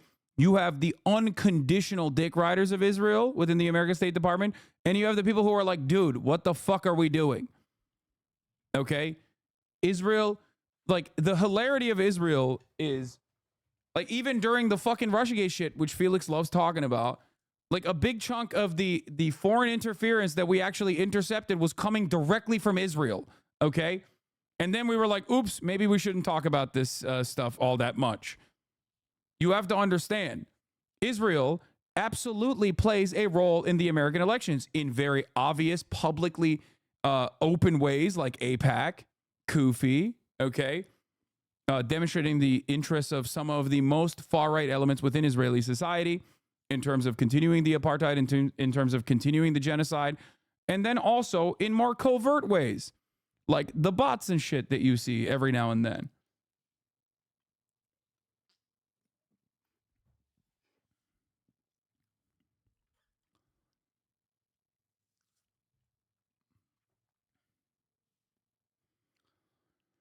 Huh.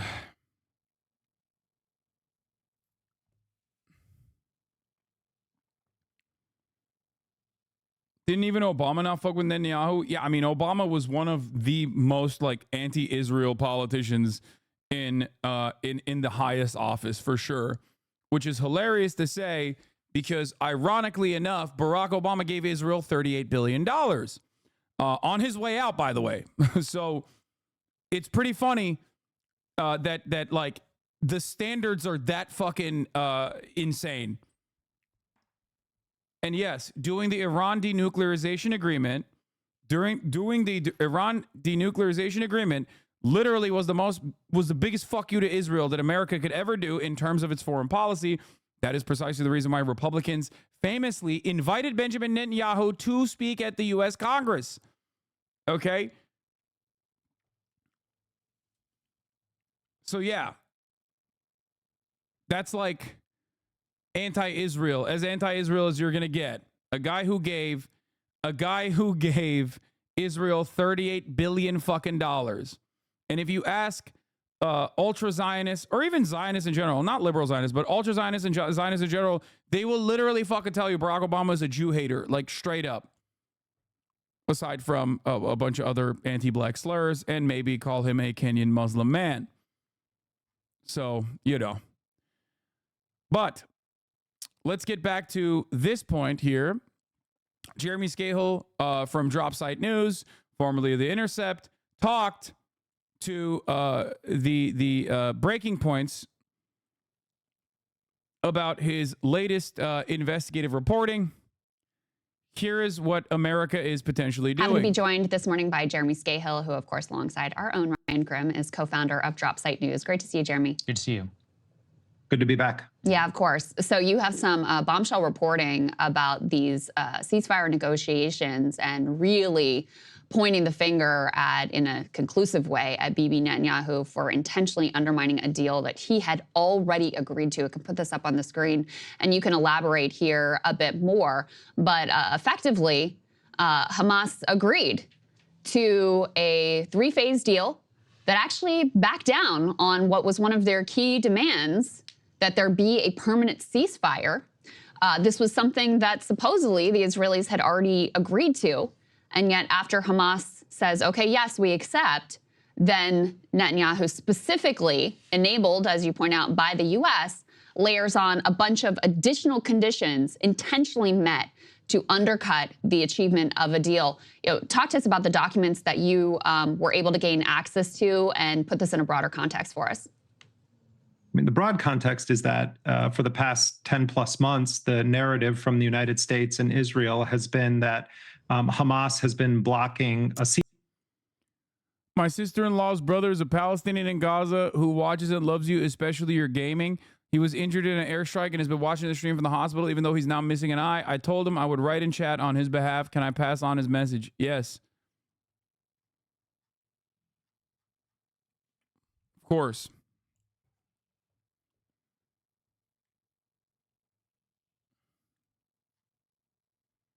Why is everyone turning now? It seems like it's a coordinated effort. First of all, this is Dropsite News, and this is literally, not only is this Dropsite News, but also this is Jeremy Scahill. They've been fucking hitting this point over and over again for months at this point, including on this broadcast. So this is not new for them. What is new, however, is that the mainstream media is now catching up. Playing catch up. Ceasefire. And, that has not been true throughout this entire time. Certainly, Hamas and Israel had very different perspectives on what they wanted in any document that established a framework for a ceasefire. But it's been propaganda from the beginning to state that somehow unilaterally Hamas was sabotaging it. But let's fast forward to the very current situation. You have Kamala Harris anointed as the Democratic nominee for president in Chicago earlier in August, and you had AOC and others praising her for working tirelessly for a ceasefire, saying the White House was working around the clock for a ceasefire. And what they were talking about is that President Joe Biden in May announced that that he was going to present a framework for a ceasefire that had actually been presented by Israel. And he said, now the onus is on Hamas to accept this deal. And what that framework essentially said was that there would be 3 phases. And in the initial first 6-week phase, there would be a large exchange of captives. Many of the civilians that are being held by Hamas inside of Gaza. There are also some that are classified as in a humanitarian category. One of those we understand was Hersh Goldberg Polin, the dual U.S.-Israeli national whose death in Gaza was announced on Sunday. He said he beefs with you and Austin is his favorite and always makes him laugh. He loves Kai's curly tail. And he said Marat reminds him so much of his uncle who used to be a mechanic before the war. He says his favorite people emoji is sludge. And if he ever meets you who wants to play basketball, his name is Ayub. He's been a fan since 2020. God damn.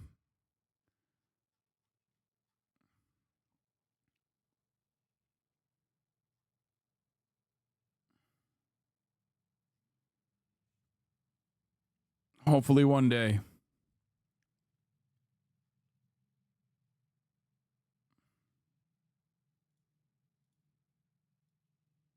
Why didn't the dude say it himself, doubting the chatter? I don't know. Maybe because he's in fucking Gaza in the hospital currently. I don't know. That could be part of the reason. Don't you think? Also, it's not that far-fetched. I directly talk to people in Gaza, like fairly frequently. So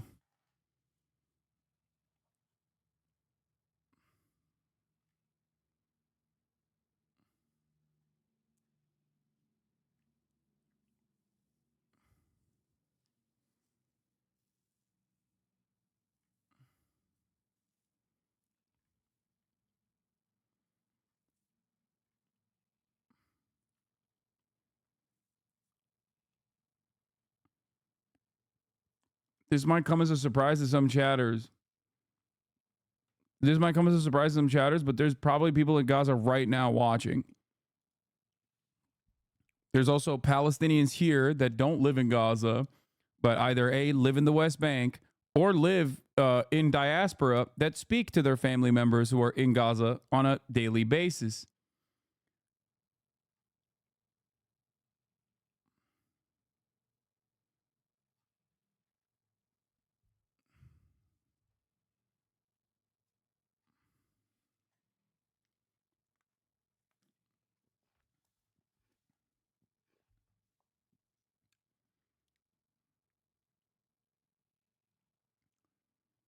Anyway, let's continue. By Israel. And so you had this framework. Hamas then looks at it. They gave some notes on it then, within the next 10 days, and they said that they wanted to be able to negotiate a permanent ceasefire in the first phase of the deal.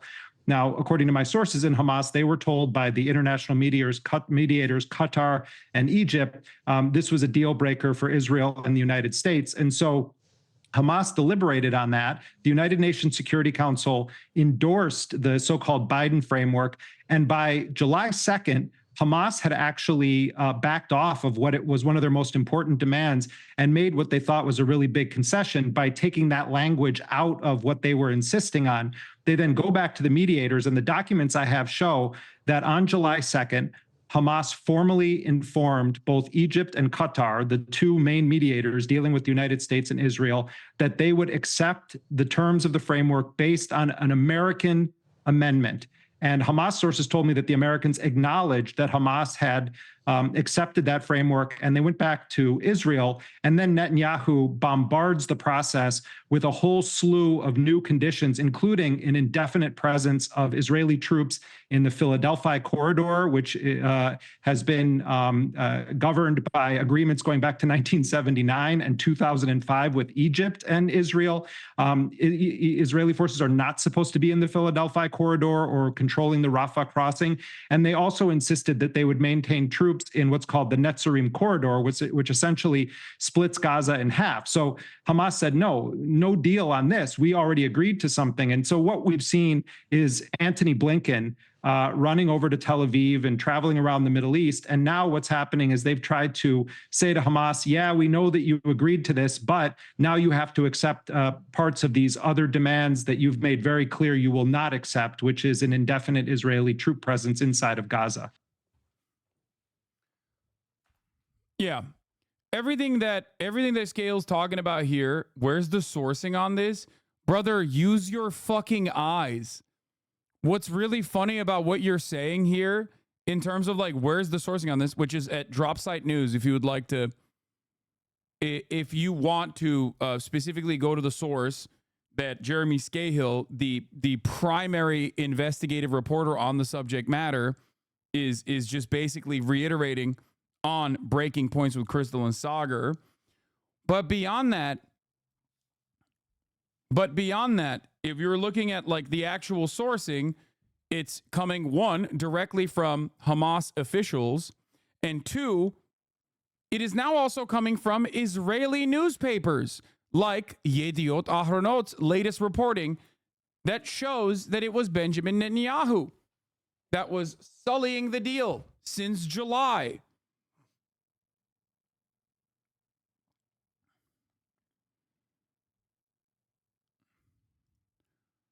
Qatar said that too. Yeah. Oh.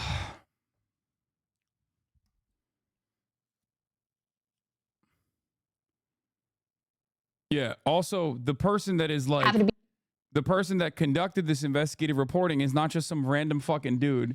He is one of the most important and well-recognized, award-winning investigative reporters of our generation, one of the best journalists of our generation. Yeah. A government source closely involved in Netanyahu's coalition, Benjamin Netanyahu, decided some weeks ago that he does not want a deal, and when it became possible, he got nervous, and did all he could to torpedo it.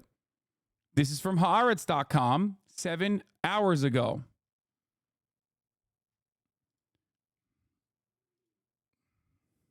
The dominoes are falling.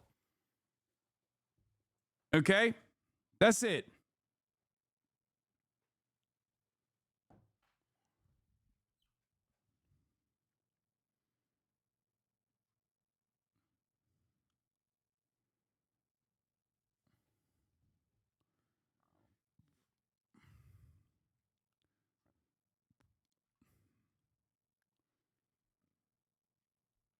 Oh.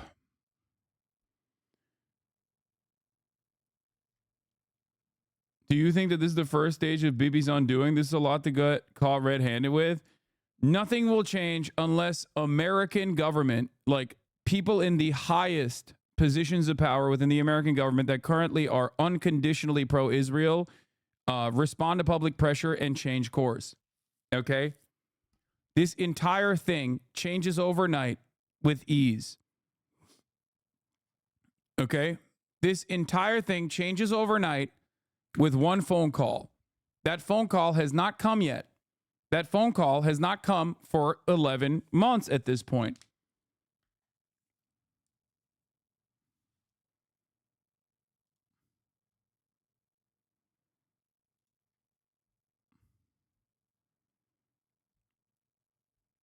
Okay? Moving back to the West Meanwhile, here's what the State Department is still doing in a holding pattern. Bank. There was a footage 2 days ago showing Israeli bulldozers targeting a group of journalists, including journalists working for TRT and Anadolu, while they were covering Israeli raid in Jenin. Do you have any comment on that? And generally, and do you have anything? Aren't there sources where Bibi told Gallant in an argument about the deal that Biden backs him? So why is he opposing his demands? Biden is not opposing his demands. I heavily suspect that the whole we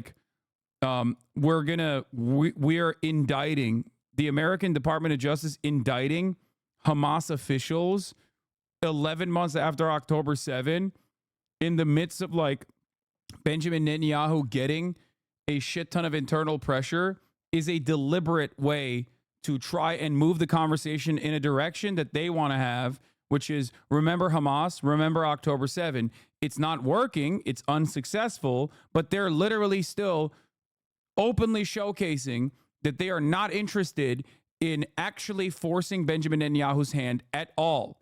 Okay? They are firing off on all cylinders.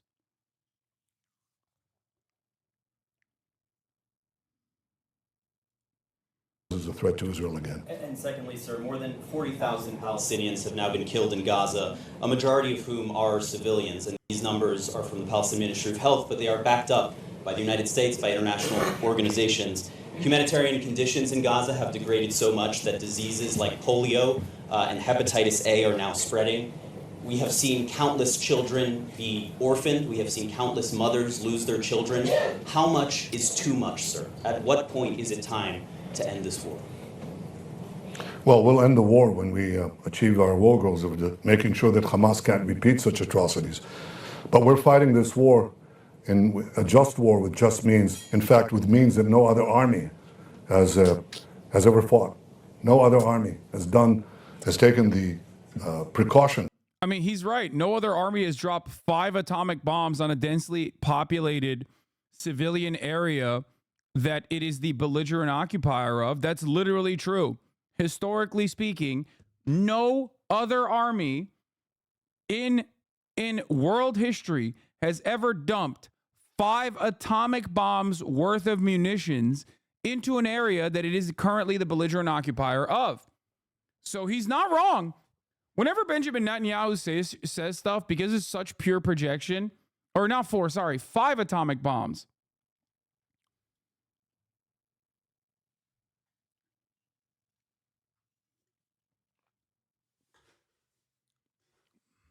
The United States of America dropped 2 on civilian territory that it was not the belligerent occupier of. Okay?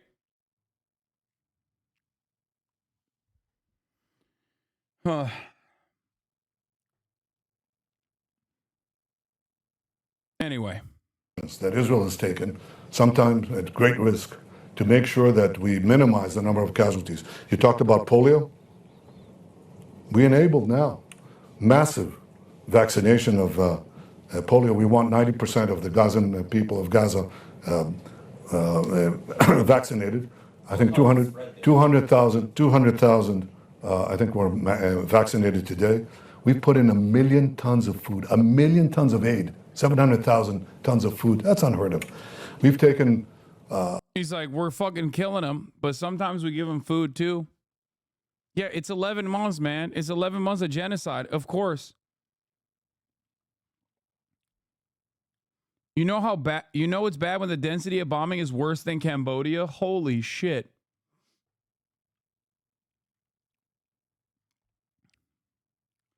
Anyway, yeah, war criminal running the, war criminal running the fucking war criminal show, the war crime show. Doesn't seem like he's going to change course. But why should he? Because the American war criminals could actually change his trajectory dramatically. Now, remember this. Chat, I've been saying this for quite some time now. Blaming all of the evil here on Benjamin Netanyahu is the exit ramp. Okay? It is the liberal Zionist exit ramp. And it's been there as an exit ramp since October 10. Okay? America is so far removed from the reality and so uninterested in putting an end to this bloodshed that they won't even take that exit ramp when it is beneficial for them electorally. On a lighter note, I had to tell you that Ayub and his family had been staying in the home of a couple who's of Turkish descent who love him despite his family having supported the Greek lineage somewhere in there. Lots of 3+ generation Palestinian Turkish people. We feed the ones that manage to survive sometimes. Remember this. When all is said and done, Benjamin Netanyahu will be remembered as a monster. Okay? History will write about him as a monster, a singular force of evil. But we, who have witnessed these actions from the Israeli government, know better. Okay? People will write in history books as though Benjamin Netanyahu, this corrupt tyrant, took over Israeli society and forced Israel's hand into achieving such unimaginably bloodthirsty goals. Okay? Straight up, it will be the exit ramp for those who unconditionally supported it to turn around and say, oh, it's just him. It's just Bibi. He's the one doing this. As they fucking championed it, as they either turned a blind eye to the atrocities or enabled it or directly supported it. Okay? Just remember that. What is shocking to me is that the American government hasn't even pulled that ripcord yet. At a time when there's an upcoming election, at a time when there is massively positive consequences in terms of like self-preservation, bloodless, cold, calculated electoral analysis. I'm not talking about the morality. I do not think these are moral people. Okay? I'm not talking about being anti-genocide on principle. These are people who do not care. Okay? That much is clear to me. I'm talking pure, bloodless calculation for the upcoming election.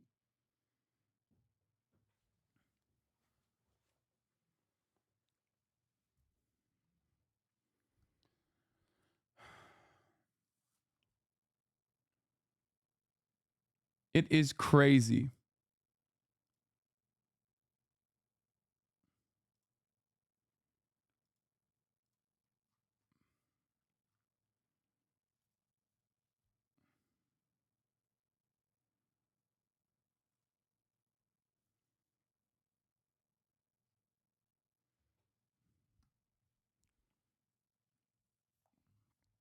Anyway. By the way, that BBC settler video is a new investigation on the ground. I'm going to move on from this for now. This one is a BBC, West Bank Palestinian families living in fear of extremist Israeli settlers. We might get back to that in a little bit. I do want to talk about some updates from the Georgia school shooting. We're going to get to American domestic politics. We'll talk about Kamala Harris's campaign event that she just had, where she, of course, talked about the school shooting as well. Here, let's take a look at what's going on in Georgia. Helping her and to know. Actually, let me start off here. Let's take a look at what's going on in Georgia from the police. My name is Sheriff Judge Smith. I'm the sheriff of Bear County Sheriff's Office. We're standing on the campus of Appalachia High School here at Bear County Schools. First and foremost, I want to lift up our community. I want to give our sympathies to our community, our school system, our kids, our parents that had to witness this today. Obviously, what you see behind us is an evil thing today.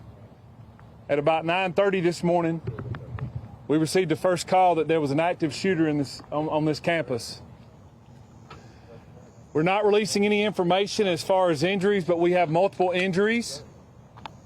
This is a very, very fluid investigation. It's very early. And I have asked the assistance of the GBI and the agencies here behind me today, and there are multiple agencies that responded this morning to help us and help the sheriff's office. We do have a suspect in custody, and we are asking for your patience as the media to please let us get the facts that we need to make sure we get this right. Again, I've asked the GBI to help us, the sheriff's office, to help us along with this. I know this is not what you want to hear, but I'm not going to answer questions after this is over with. But I wanted to give you the respect and our community the respect to let them know what was going on initially. We're in the process of reunifying our students with their parents. Obviously, that's chaotic, but we want to be respectful of them and their privacy as well. I want to thank the state, the federal agencies, the local agencies that showed up today, as you can see. A very dark piece of data. We've now had 15 times more deaths because of mass shootings than undocumented migrants. 386 mass shooting deaths versus 25 undocumented migrants mass shooting data. Yeah. The multiple EMS and fire from other agencies that responded today. Again, I ask that you lift up Bear County Schools, lift up Appalachia, lift up our agencies. This is going to take multiple days for us to get answers as to what happened and why this happened. This is more of a failure of gun control, not the failing of the police first, though. Yes, both are at fault. Yeah, of course it's a failure of gun control, a lack of gun control. That's crazy. Of course. It is. This is a legislative problem, okay, first and foremost. That's it. But I wanted to give you a statement. It is our hope, in conjunction with these people behind us, that we can give you another statement around 4 o'clock, because I know you have to go back on the air. That is my hope. But I wanted to be fluid with you all, understanding that it's fluid as well with this investigation. I appreciate you being patient with us. Again, it's very active and is ever developing. Every minute is developing on what we're finding. So let's see what there's. I'm sure there's some more coverage on this. But here's what the president released after today's school shooting. Republicans in Congress must finally say enough is enough and work with Democrats to pass common sense gun safety legislation. We must ban assault weapons and high-capacity magazines once again, require safe storage of firearms, enact universal background checks, and end immunity for gun manufacturers. Is correct. It is the correct position. No American will come to terms with that, of course. CNN reports a 16-year-old student at Appalachia High School Center. Mama texts, "I'm sorry I haven't been a perfect daughter. I love you." School should be sued for not having armed security guards to guard the kids. Oh. Yeah, the shooter, as far as details goes, the shooter is 14 years old. School has been open for like 3 fucking days at this point. And this is happening in Georgia, where the Georgia governor, Brian Kemp, signed a bill allowing guns to be carried without a license. So, 2 days into the school year, already a fucking gun, already a mass shooting, a school shooting. Kamala Harris talked about it at the rally. So before I begin, I do want to say a few words about this tragic shooting that took place. It just feels so rehearsed, and it feels like we are in this like permanent holding pattern. Like, it comes across, I'm not going to lie, like they're on the right side of this issue unconditionally, okay?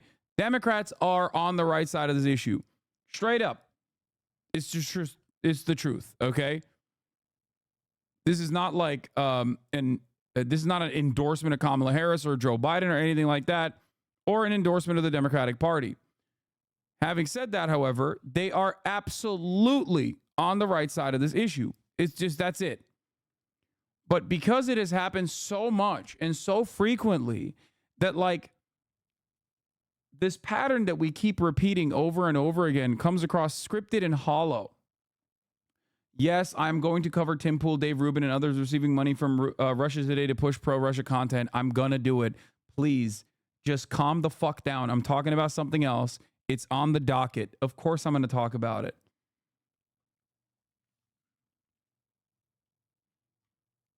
And I'm also going to talk about fucking how so many of the pro-Ukrainian content creators have spent most of their time and effort on shitting on me rather than those guys. I wonder why. But that's not the point right now, okay?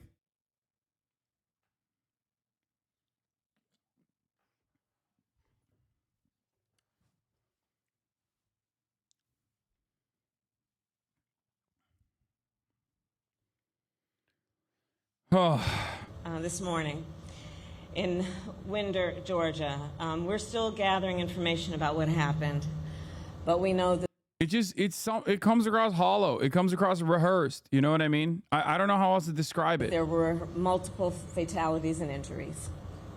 And, our hearts are with. Bro, I can't even begin to imagine how you do it on Twitter. I tweeted about this earlier today and about about a school shooting that happened in my community.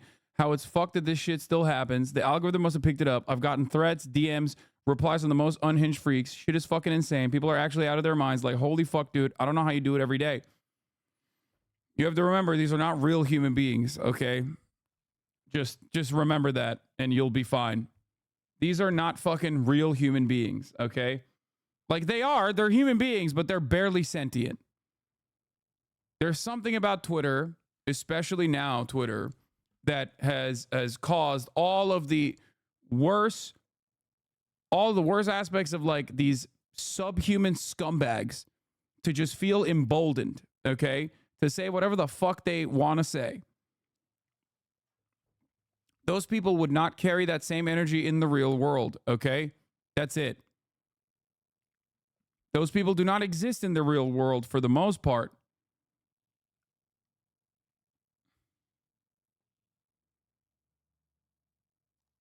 And some of them are literally bots, like AI. You know?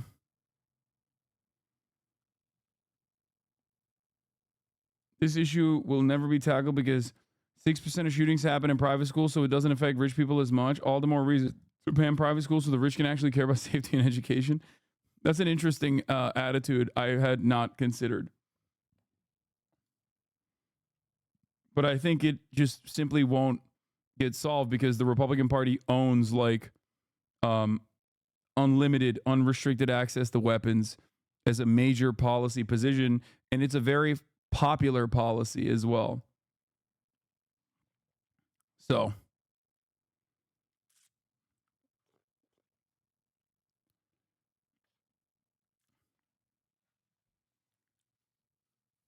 hey, I saw you went on the deprogram again. I just have to say, bro, there's literally no winning. The right call you a Hamas terrorist, loving murder advocate, and the left is calling you a DNC shit liberal who doesn't do enough for Palestine in the comments of the deprogram episode. Yeah, it doesn't matter. It literally doesn't matter. Who cares? People are just chirping online. Do what you know is right. That has been my policy since day one. Okay? Stop fucking reading the background noise and caring about it. Who gives a fuck? Okay? There's been highs and there's been lows on this broadcast. We've had members leave the community and then come back slowly but surely. Ultimately, this does not change my calculation. Okay? I don't care if my perspective is beloved by people online.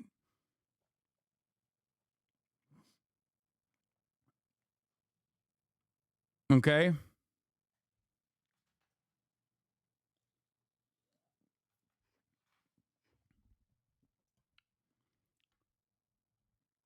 What's the leftist social media platform you know would be refreshing? It doesn't exist. It's not a thing. Anyway.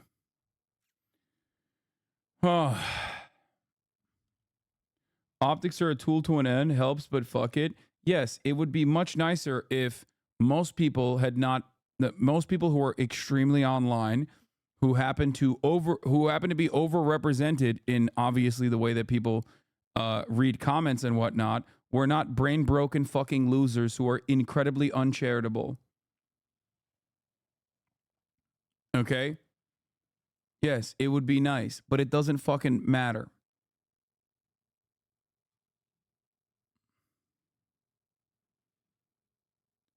Anyway, okay. Yes, history, I've said it all over and over again. History will absolve me, but that's neither here nor there. Okay?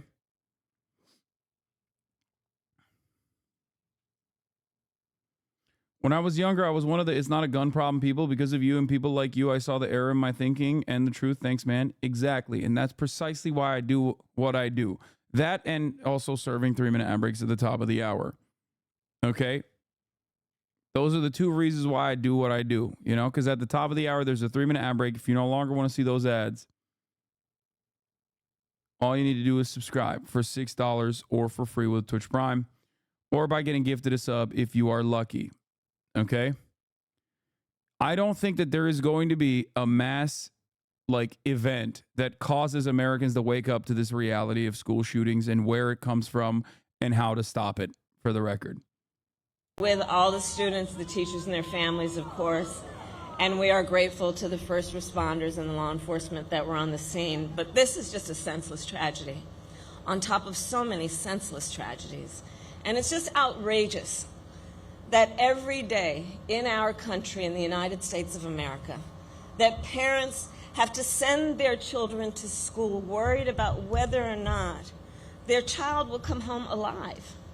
It's senseless. It is. We've got to stop it. Oh my God. Twitter not only is fucking 4chan, but also simultaneously is so ass at serving video. You know, it doesn't have to be this way. It doesn't have to be this way. So we will continue, of course, to send our prayers and our thoughts to the families and all those who were affected, including, you know, I'm going off script right now, but listen, I mean, you know, at the last year, I started a college tour, and I traveled our country meeting with our young leaders, right? And so it was college-age young leaders. So I did trade schools, colleges, universities, community colleges. By the way, I love Gen Z. I just love Gen Z, right? The video is not matched up. Is totally delayed. I don't know why. Is Kamala promising more gun control? Yeah. I mean, that's the basic Democratic position. But I'll tell you, one of the things that I asked every time I went to the audience. I can't even fucking, dude, this is ass, dude. Holy fuck, it's so ass. Anyway, update on the mass shooting is going to come in the next 30 minutes, by the way. Absolutely. All right, Ryan Young, thanks so much. We'll come back to you. Let's bring in CNN senior national security analyst Juliette Kayyem. She was a former assistant secretary for the Department of Homeland Security. Juliette, thanks for joining us. Multiple law enforcement officials are telling CNN that Appalachia High School had gotten an earlier threat on the phone this morning, warning that there would be shootings at 5 schools and that Appalachia would be first. What more do we know about that? We don't know much more, and we don't know obviously who the caller was. My suspicion, just based on what happened, is that this was a person who wanted to create more destruction, and also wanted it to be known that it was him, and went on this rampage. The second possible theory is that there's more than one person involved, although the police have not been suggesting that yet, and the fact that the family unification has already occurred suggests that they think it's just him. I know this seems obvious to a lot of people, like, oh, they got, they screwed up, they got a phone call and they didn't close the school. Schools get phone calls like this all the time. It is one of them. That's why I'm very much for prosecuting people who make these kinds of calls, whether often in jest.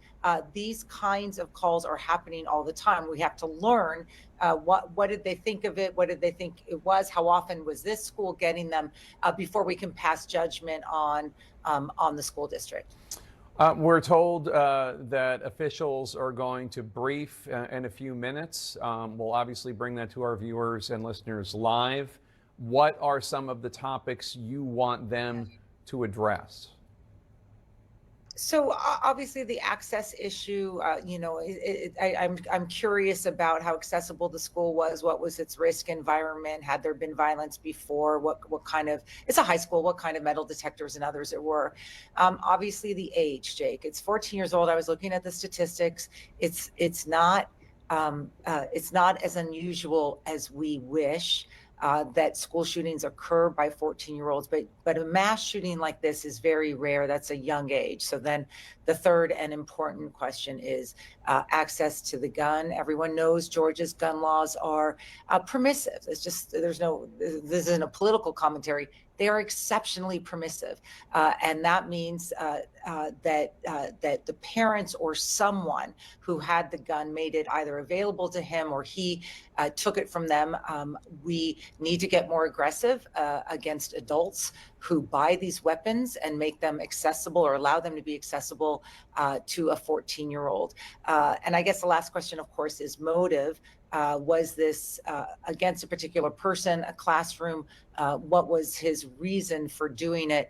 But you and I have been doing this long enough. Sometimes the motive isn't satisfying. It's just someone who's gets guns and wants to use them in a violent manner, and we can blame mental health or whatever else, but it doesn't really get to why this morning.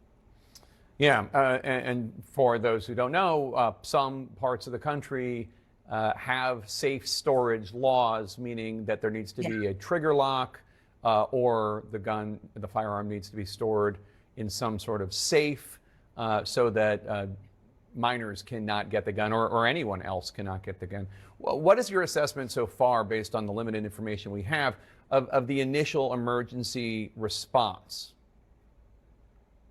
I thought it was exceptionally quick, at least from what I know now, in terms of the two things we care about. So one is notification to both the students who are in harm's way, but also the outside world. The parents who are going to come rushing to the school seems to have been tested and planned enough that you at least minimize the harm. We're going to get a TikTok on the second question about sort of how did law enforcement do. We're going to get a TikTok of sort of how long it took them to get there relatively soon, and we'd have to see, how large was that gap in terms of both the police coming in and then emergency managers getting and paramedics getting the injured out. There's a lot of injured people, so we don't know what the final count is going to be. But look, this is generation lockdown. These students that we're hearing from knew this drill. They may not have recognized it immediately, and the teachers certainly know what to do. It is a necessary evil given the environment that we're in, but I am curious about sort of that response time, as we always are. Yeah, we already have a Gen Alpha mass shooter. The child was born in 2010, has spent over 1/3 of their life in a COVID, post-COVID world. Yeah. I mean, people say people are like, oh, how could this have happened? Like, he's 14 years old. He's so young. And it's like, what do you mean? Open your fucking eyes, dude. Like, this is the most American thing. It is actually shocking when it doesn't happen all the fucking time. We have had, it is so American to do a school shooting. It is so ingrained in our fucking DNA at this point, especially as a consequence of the mass availability of weapons, that we had a fucking trans shooter, okay? Like, do you understand how fucking commonplace it needs to happen? How commonplace of a thing this is, that there is a fucking trans person that did a school shooting, okay? Like, that's how fucking American this is, okay? Like, that's how American it is. It's 1% of the population. Everybody gets a piece at this point.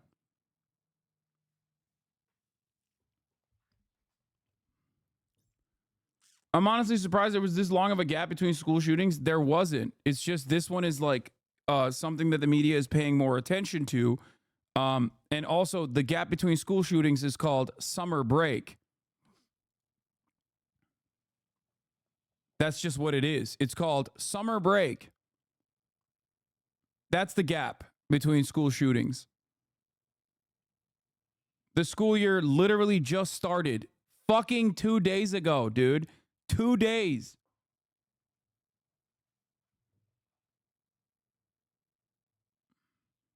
It's crazy because I talked about this yesterday and I was joking about how Americans love school shootings so much that like 10 of them happened during lockdowns. We say it's got to stop, but I've covered this so much. I've covered this so fucking much.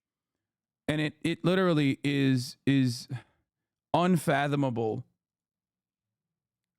The fact that we've made no movements in the right direction in terms of like a reasonable solution to this problem.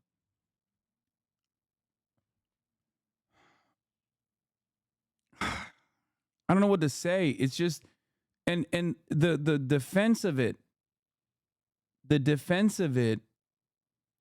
basically becomes more and more unhinged. Like, we joke about this at this point where like we've moved on from gun control, which you cannot talk about, obviously. Democrats talk about it, but it goes nowhere. Republicans will say that's never going to happen. Shut the fuck up.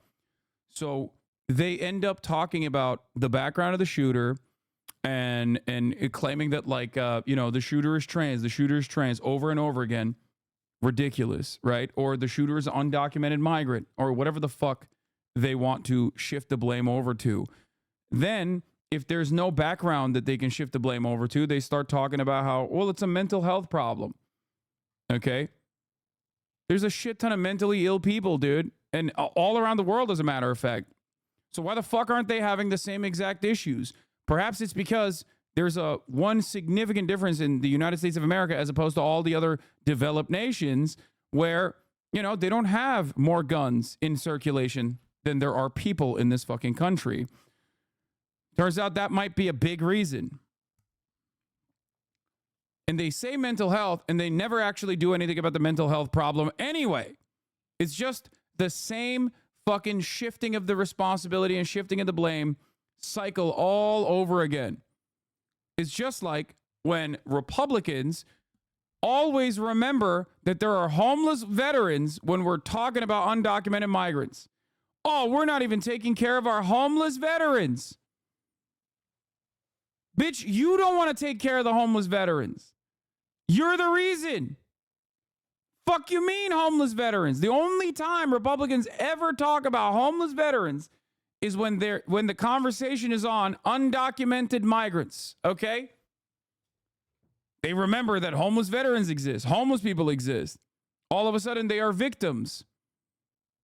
In every other conversation, they're criminals. This is the same principle that the Republicans have applied to every fucking point of contention. Shift the responsibility away to a different problem that they are also responsible for.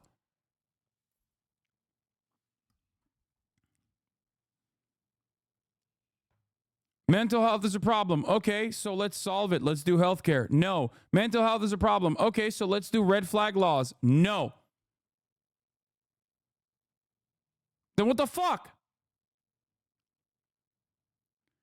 And when all is said and done, when you don't have those other fucking when you don't have those other issues that you can point to, then Republicans get really unhinged.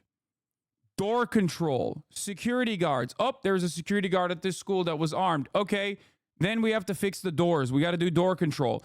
Well, there wasn't actually there was door control now. Okay, well, how about we arm the teachers? Okay, teachers are armed now in the Pioneer program in fucking Florida and many other places. Okay, well then, how about ladder control? Bulletproof backpacks. Classrooms that have like bulletproof areas.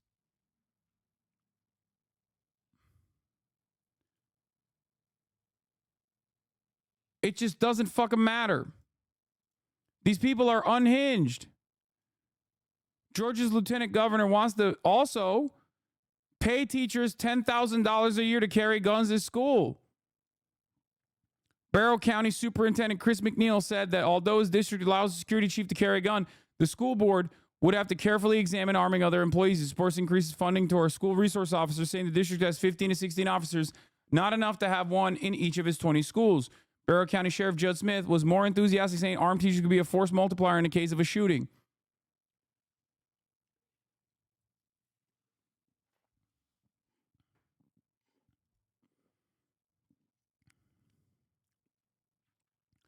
It's like a fucking joke, dude. It's insane, but that is American politics, okay? American politics is finding the most unreasonable, most unhinged fucking non-solution that will literally increase the frequency of gun violence at schools. Like anyone with a fucking shred of intelligence can look at that and go, really? You want to arm teachers? You think having easier access to guns will solve the problem of school shootings? Why not arm the fucking students too? Because once they arm the teachers, that's the next step. Kindergartens.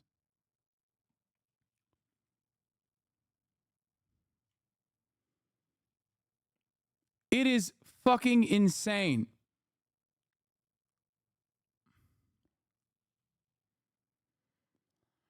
Oh.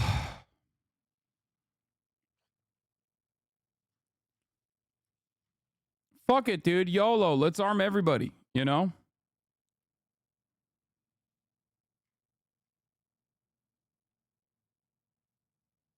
Force multiplier in a school shooting.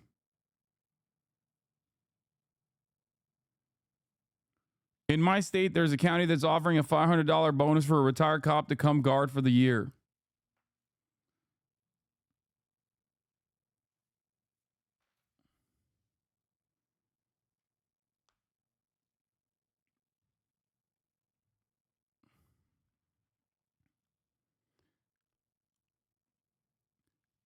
Remember, the New York Police Department, which is supposed to be adequately trained in active shooting scenarios, their on-target hit rate in an active shooting is 17%. Those are the fucking cops. Now, imagine what a teacher would do in an active shooting scenario. How many fucking of their own students will they accidentally dome?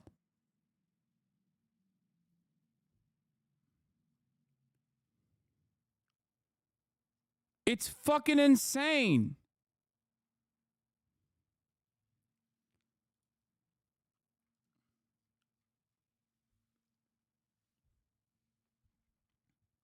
Additionally insane to think when more guns means a higher likelihood of a gun being stolen from a teacher to literally conduct a mass shooting directly on site. I like that we're basically making it easier to do mass shootings by putting more guns in classrooms. That will definitely solve the problem.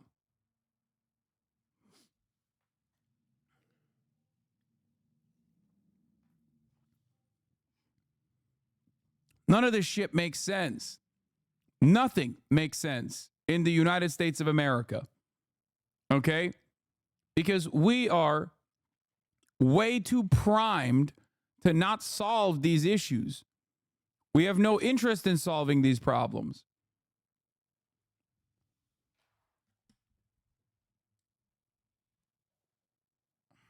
Ridiculous.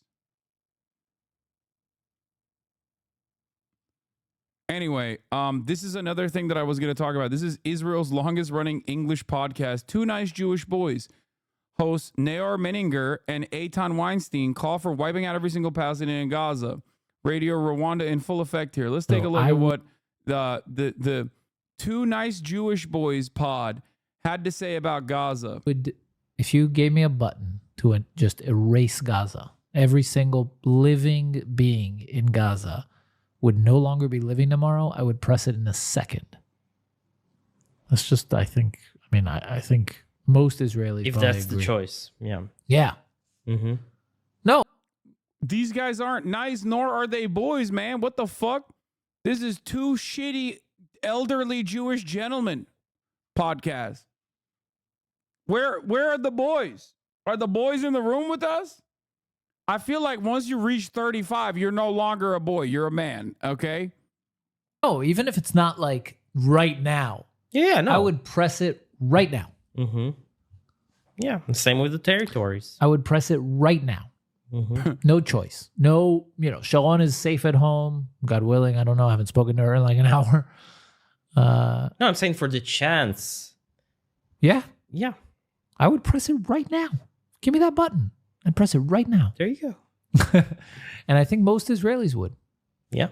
Most Jewish Israelis. They wouldn't post. They wouldn't talk about it like I am. Mm-hmm. They wouldn't post. They wouldn't say I pressed it. Yeah. But they would. They press don't it. have balls of steel like you. They would, but they would press it, right? Like if they were in a closet alone, they would. I don't understand why my dude is fucking saying this thing that we all know very openly, not even thinking about like other people might hear this and go, damn, dog, you're a genocidal fucking piece of shit.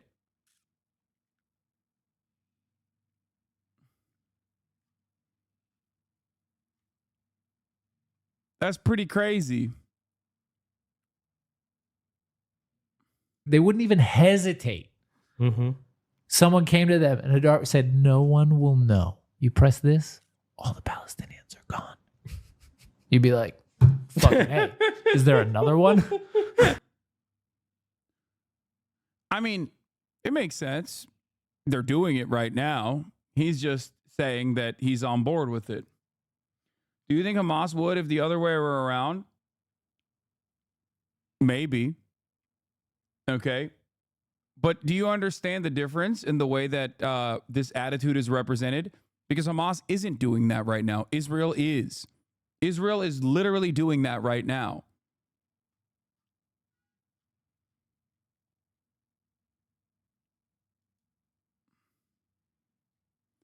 I see your podcast has been running since 2016. Available data is not kind.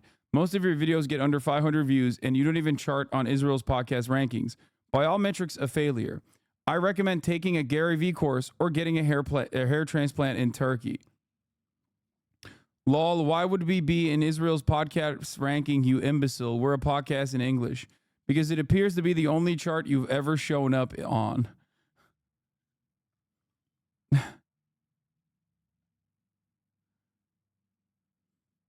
The ESL one doesn't seem to speak much due to his poor grasp of English. That's fine. But the balding one should smile less and perhaps adopt a backwards hat as pictured below to mask his Yacubian megacephaly.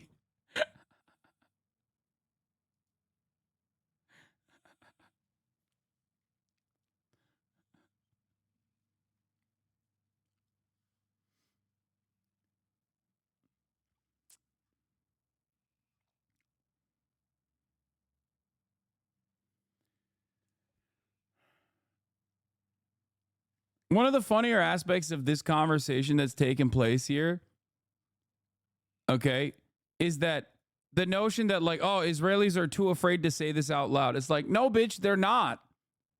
They say it all the fucking time on Twitter. And it seems like you're not afraid to say it out loud on your fucking podcast.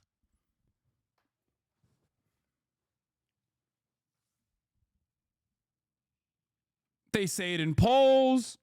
They say it out loud. They say it, God forbid you ever fucking translate from Hebrew to English, okay? Oh my God.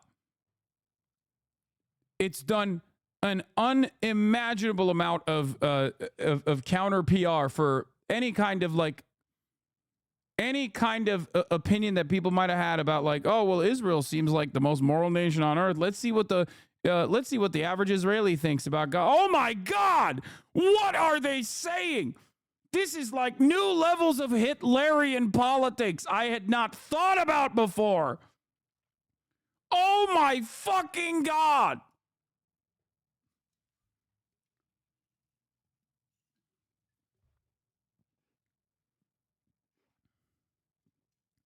The Hebrew loot box tweet, you get different rarities of genocidal language. Yeah. Like ancient tomes of fucking genocidal spice, dude. It's like the fears that people have of like the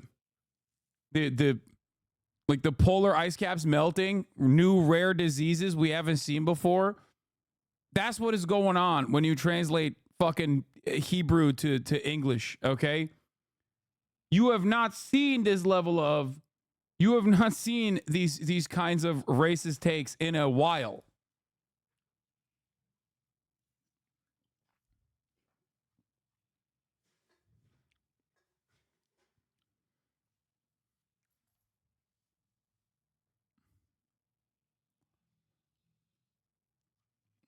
Cool stuff. Man, I have to live with these people. You don't know the half of it. I mean, I get it. I live in America, so I get it. Trust me.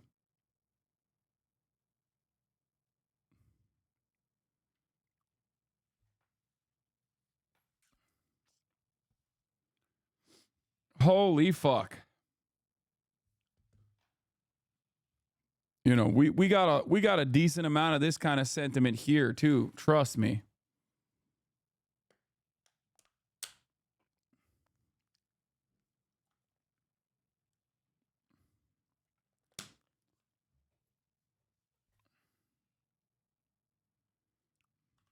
So this genocidal maniac was raised in the U.S. like Mayor Kahan. His fascism was homegrown in the U.S. and exported to the West Asia to try to colonize Palestine on behalf of the mass murdering U.S. empire. Of course. For the record, the most rabid ultra-Zionists are oftentimes, which is ironic, maybe, because I just said this, but the most rabid ultra-Zionists, like Mayor Kahan, are American-born.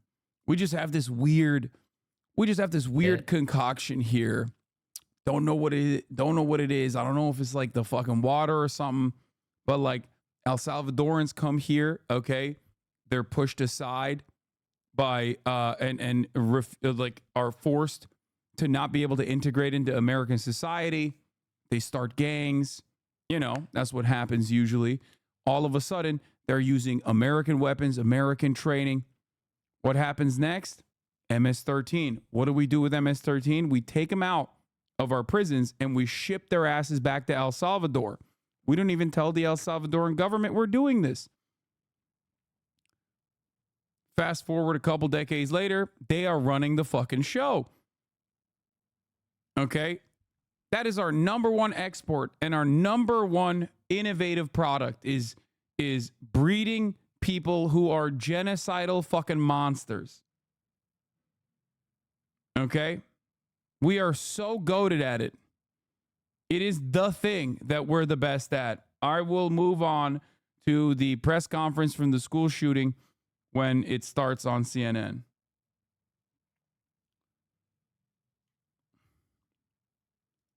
It hasn't started yet.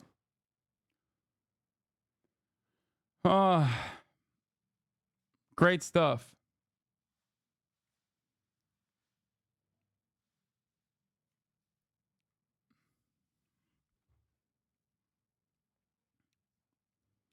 You know, there is one group of people that also took a lot of inspiration from America. Adolf Hitler was his name. He looked to what America had done, both in the first stage of the Bracero program during World War I and the mass deportation that took place afterwards and the equipment that they used, and also Jim Crow laws and American eugenesis. That's right.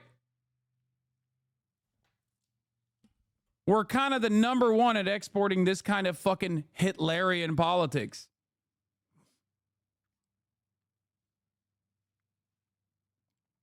The podcast host sat on the left, used to work in media for Netanyahu. Yeah, that's not surprising.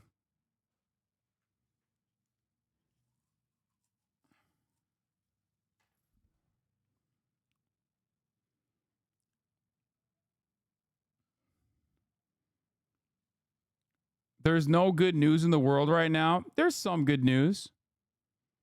There's some changes that are happening. Minor changes, but changes nonetheless. And we welcome these changes. I did talk about the school shooting. We're waiting for more information to come out on it. Okay? CNN is probably going to start. Authorities are giving an update on the mass shooting at the high school in Georgia. Let's listen. And we wanted to come back this afternoon and present you with a little more of a timeline of the events that have taken place here today and what we know up to this point with the investigation.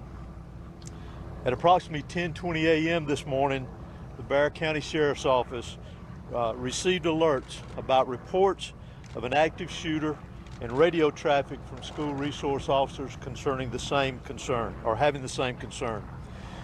Within minutes, law enforcement was on scene, as well as 2 school resource officers assigned here to the school who immediately encountered the subject with just minutes of this report going out.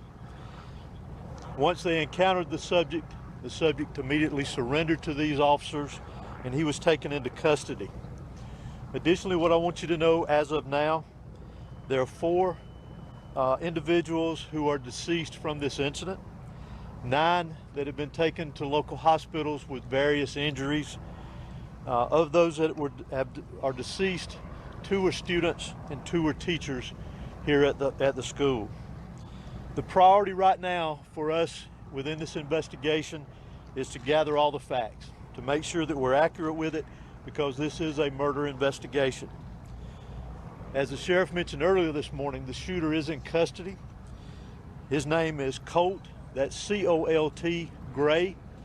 He is a 14-year-old student here at the school, G-R-A-Y. He is a 14-year-old student here at the high school. Again, he has been taken into custody.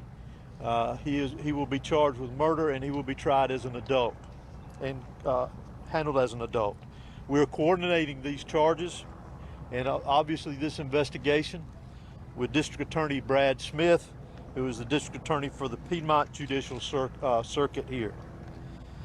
Since earlier this morning we talked with you and since the incident occurred, numerous interviews have been taking place through our investigation with students, faculty, as well as any other witnesses that we could identify. Law enforcement had a very, very swift response to this incident once the incident was determined that there was a concern here.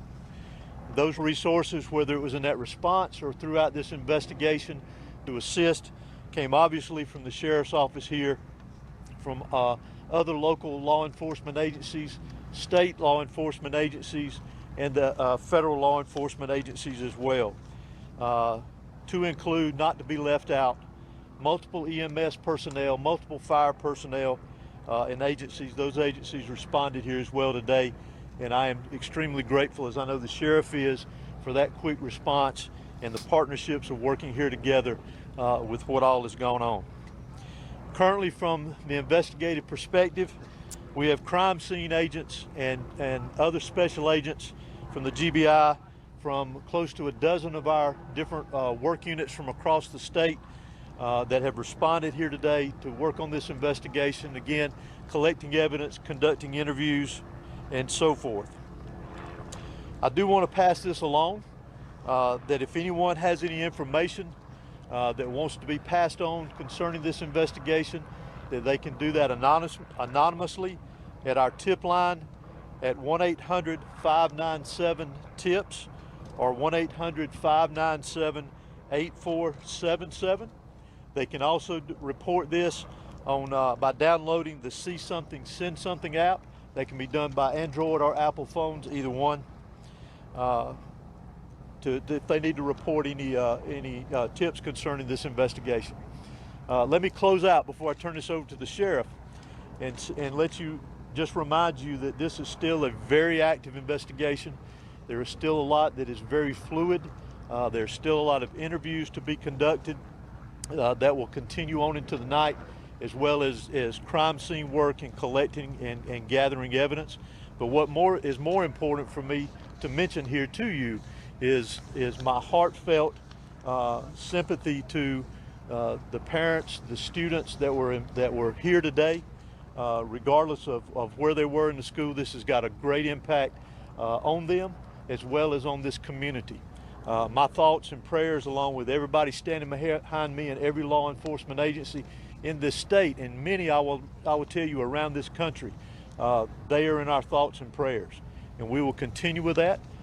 We ask for your patience as we continue through this, and we'll continue to try to give you as many updates with information as we can to keep you informed.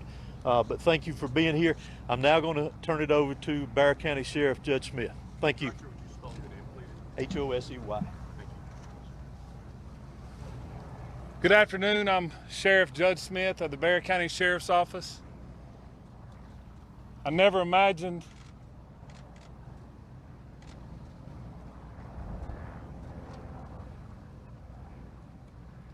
that I would be speaking to the media in my career over something that happened today, the pure evil that happened today. I cannot thank the people behind me for the support bro? they You're give, an American sheriff, of course. give this office and give this staff. It is an inevitability. This hits home for me. I was born and raised here. I went to school in this school system. My kids go to this school system. I'm proud of this school system. The thing is, what are they supposed to do? They can't fucking, like, I can't believe I'm saying this, but it's not the cops' fault. But I want to make it very clear that hate, like, what are they supposed to do? Fucking envision a school shooting happening ahead of time and like apprehend the fucking child on the way to the school? You know what I mean? Everyone has a fucking gun. It is very early as to what happened. Like, what are they supposed to do? Apprehend thought crimes or some shit? Like, there's not really much you can do. Reached out to me and has provided me every single resource. There's not much you can do other than precog to make sure justice prevails. I don't know why it happened. I may not ever know. We may not ever know. But I ask that you and our community lift up our schools, lift up our public safety, and that, again, we do not let this hateful event prevail as to what happened. It's crazy today. because in like other normal countries, this is not a defense of police at all, but in other normal countries, it's actually police that are absolutely in favor of like restrictions on weapons. You know, in America, it's the opposite. Cops are also fucking super right wing and consistently advocate for looser gun regulation, which is always odd. Always odd, because it's making your job harder, you dumb fuck. Continue to lift up these families, continue to lift up our students and our kids, and know that love will prevail. At this time, I'm going to ask Dr. LaDuff, our school superintendent, to come and speak on behalf of the school.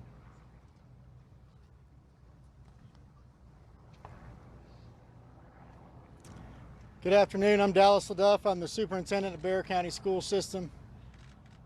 I want to thank the Bexar County Sheriff's Office and all of our law enforcement partners for their swift response today, along with that of our staff. I'd also like to thank our community for their response and patience as we work to reunify the students with their families here today and secure the rest of our school campuses. Our schools will be closed for the remainder of this week as we cooperate fully with law enforcement to get answers to the many questions that we all have about this incident here today. But as we are closed, our central offices will remain open, where we will have grief counseling available for our community every day this week and thereafter as we support each other through this terrible event. In closing, I just want to say to our community, as a school system, we are here for you, we support you, and we are ready to get you any support that you may need. You're shocked that the police As didn't we kill the grieve through- shooter? That's not shocking at all. Most mass shootings literally end with like an unarmed like good guy putting their bodies on the fucking line. Like that's statistically an unlikely scenario, is a mass shooting ending with cops coming and shooting the fucking Are entitled to shooter. an education and want to harm others. To me, it's hateful. Sheriff, can you talk about the initial interaction between whoever was able to stop the shooter? Can you describe that to us? How did it Oftentimes, the shooter will just do a mass shooting and then kill Obviously, themselves. the shooter was armed, and our school resource officer engaged him. And the shooter quickly realized that if he did not give up, that it would end with an OIS, or an officer-involved shooting. He gave up, got on the ground, and the deputy took him into custody. Sheriff, any idea how the weapon got inside the school? And was there any warning that this was going to happen? Not that I'm GBI is aware the of. Georgia Again, very Bureau of early. Investigations. We're still looking into that, whether or not, or how he obtained it and how he got it in the school. Have you been in touch at all with his parents or his family to learn more about what led up to these moments? We have. Any information you can share? No. What kind of weapon? It seems like you have a large Hispanic. A lot of people in the chat would gladly support the death penalty, I guess. Yeah, I mean, look, that's neither here nor there. America has the death penalty. This kid will probably be he's going to be tried as an adult and he'll probably get the death penalty. Will that actually stop more mass shootings from happening? Fuck no. Okay? That's just revenge. That's bloodlust. And it's ironically the same exact bloodlust that we have in every orifice of our goddamn unimaginably violent culture that causes a fucking 14-year-old to engage in this kind of action to begin with, okay? America is a fucking powder keg, okay, waiting to explode. And as a matter of fact, explodes on a regular fucking basis. We're in a death spiral. No one seems to recognize it. And it's always short-term, immediate gratification. We're so fucking primed towards that. It's like, oh yeah, we'll kill this 14-year-old and then, problem solved. It's like, no, dude, that's not going to solve the problem. What will solve the problem is making it harder for people to have weapons, okay? That will solve the problem. Nobody wants to talk about it. Nobody wants to do it. So we'll just fucking get that immediate gratification from like killing a fucking 14-year-old. We mentioned that we identified earlier. Yeah, he's violent. Keep in mind that he's evil, okay? Of course. It's still a 14-year-old though. We have to look at how a 14-year-old gets to this point. If you want to actually solve an issue, you have to literally analyze how the fuck did a 14-year-old get to this point? How did this happen? Okay? That's a minor. That's a child. Any rounds fired? Do what? The shooter is a student, yes. When can we expect? We do not know how many rounds. Has that shooter had any past history with law I want enforcement? For now, this is the information that we have. It is an active investigation. I assure you, we do plan to come back out here in a couple of hours. Please make sure you're following the GBIX page. That's where we're going to be putting the updates. If there's anything that's new, we'll make sure that we share that information. It's still very early. Investigators have a lot of work to do. We appreciate your patience. Do expect another in-person news conference out here in the next few hours. Monitor the X page, and we will be sure to update you accordingly. Thank you. And that's the x.com. Thank you. Yes. Thank you. Isn't the owner of the firearm responsible? You anyway? have been Yes. listening to. Yes, his parents will. There was an instance where a minor did this last year or 2 years ago, and yes, their parents were held responsible. About today's mass shooting Of course, at and they Appalachian should be. High School, the Georgia Bureau of Investigations I gotta pee. confirmed that 4 individuals were killed. 2 of them were students, 2 of them were teachers, 9 others were injured, wounded in the shooting, taken to local hospitals. Authorities also say that the gunman was 14 years old, a student at the school. This will be the first and last time I mention his name, Colt Gray, Gray. That individual will be charged as an adult. Let's bring back Juliette Kayyem along with CNN security correspondent Josh Campbell. Josh, a lot of information not provided. We don't know what kind of gun it was. We don't know how many rounds were fired. Tell us what the headlines are beyond the 2 teachers and 2 students killed. Yeah, well, that was certainly important to learn what the makeup, the attributes of the victims were. But as you mentioned, there's still a lot that we don't know about the actual incident, certainly the motive. And quite frankly, I wasn't expecting at this juncture for authorities to actually come out and start explaining anything that they've gleaned about a motive. Sadly, as you and Juliette and myself, we've covered so many of these, they'll come out with statistics, so to speak, about what transpired. But particularly if you have a suspect who was taken into custody, there's still a prosecution, and so we often see law enforcement hold a lot of information close to the vest because all of this has to hold up in court. They don't want to jeopardize that. As we learned there, this juvenile, this 14-year-old, will be tried as an adult, which in the state of Georgia for offenses, serious offenses like a capital offense involving murder, involving a potential death penalty, those will go to adult court.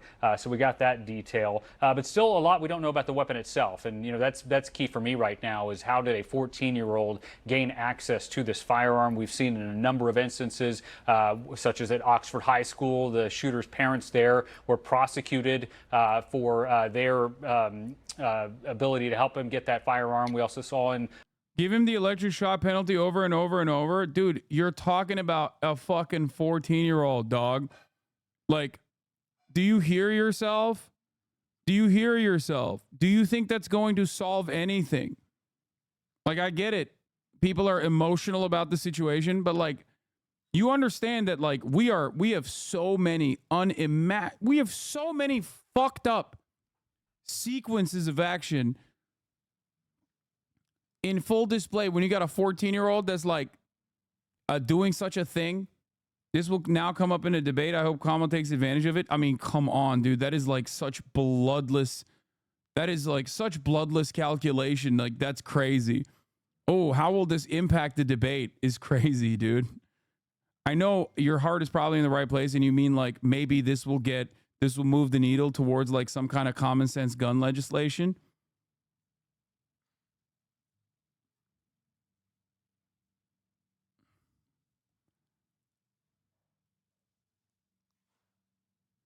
But it's wild, dude. It's fucking crazy. This is where we're at.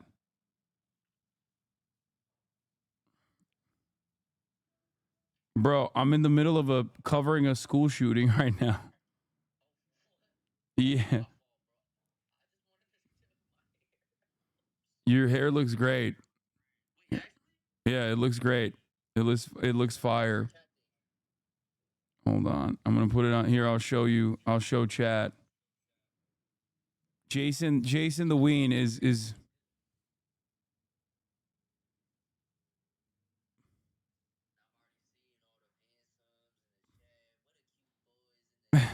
It's not Austin, it's Jason Ween.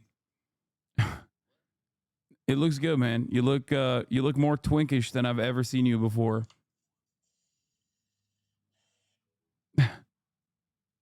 He hung up. America has no problem murdering 14-year-olds abroad, so I guess it makes sense. Yeah. Anyway, getting back to the situation at hand. The entire point of legislation is supposed to be to prevent these sorts of things from happening in the future, right? That's the argument made for the capital penalty, for the capital punishment, for the death penalty. The argument made for the death penalty is it's a deterrence. It'll scare people into it is so that people will be afraid to commit such an atrocity in the future. But ain't no fucking mass shooter gives a shit about being murdered, okay? Most of them killed themselves in the process. On desks and teachers like flipping tables and stuff and barricading the door.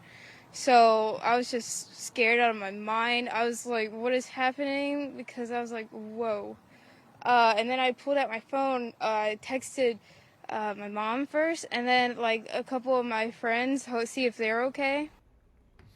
With me now is someone who unfortunately knows the pain of gun violence in this country all too well. Max Schachter, his son Alex Schachter, was killed during the Parkland, Florida massacre in 2018 at Marjorie Stoneman Douglas High School. He is the founder of Safe Schools for Alex. The mission of Safe Schools for Alex is to provide schools with the best safety practices and resources to keep students safe. Max, what goes through your mind when you hear there was once again in the United States yet another school shooting? I mean, first of all, my heart just breaks for the families of the students and the teachers. When he cannot get the death penalty, crimes committed as a minor have been ineligible for the death penalty since 2005. I mean, he's going to be tried as an adult, even though he's a minor in the state of Georgia. And yes, the death penalty would be at play, even if it's unconstitutional. I can't wait. I can't wait for this to be a new decision that the Supreme Court makes that overturns the previous decision, where they move in the direction of like allowing the death penalty for minors who are tried as adults. You know? So that'll be another fun thing to look forward to in the docket. Not going to be able to prevent all of these from happening. And when the gun comes on campus, nothing good is going to happen. So what we have to do is, what we've done in Florida is we focused on the best prevention method we have. The best tool we have is threat management. All of these individuals that go on to become school mass Do you think murderers, you should get it? No, I'm anti-capital punishment regardless. What the fuck do you mean? On principle, no one should get it. The death penalty is morally repugnant. It is not a thing. It's a non-starter for me. The fuck?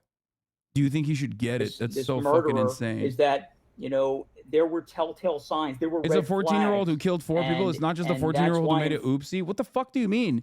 It's still a 14-year-old. Why do we have age of consent laws? Why do we distinguish minors from adults?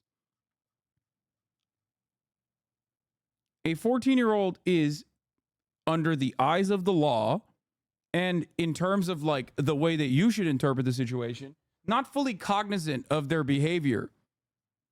Okay? That's it.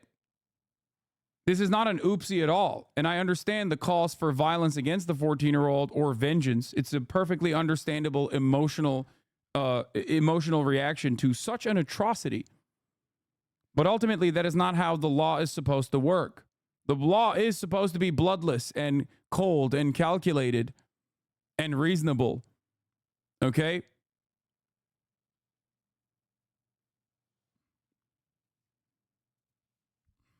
American culture surrounding crime and punishment is so fucking out of whack in comparison to the rest of the world.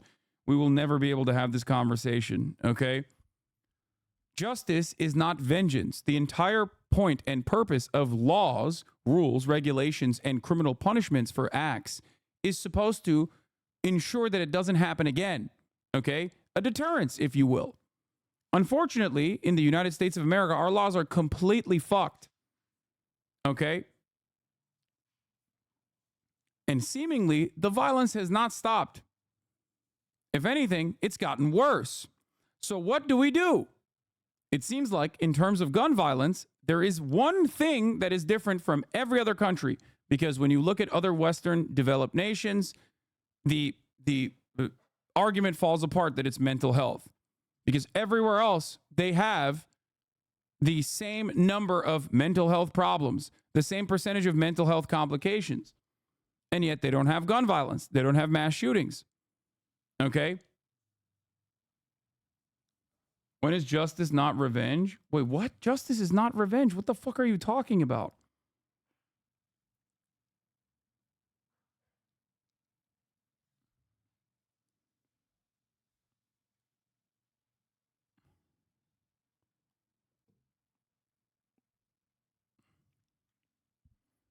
What you're supposed to look at in a situation like this is, how do we get here and how do we make sure that this never happens again?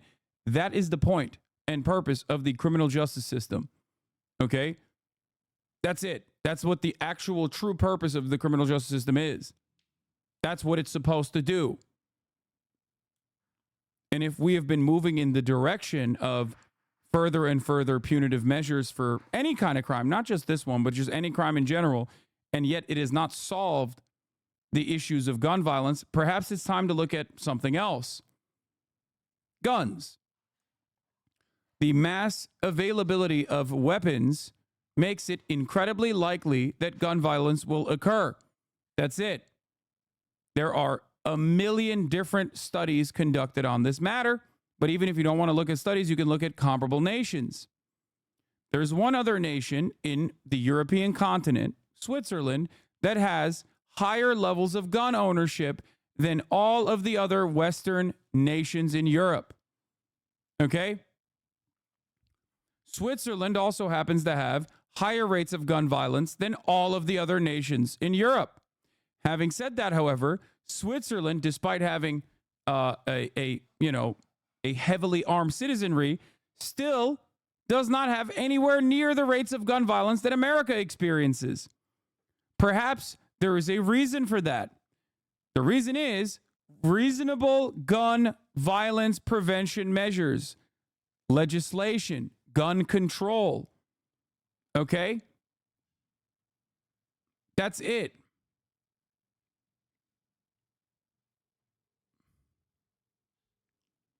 They're not wizards. They're not operating on a different fucking plane of existence. They're human beings.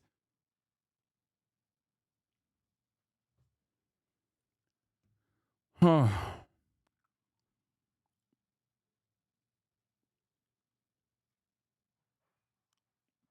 Social safety nets, of course, factor into this.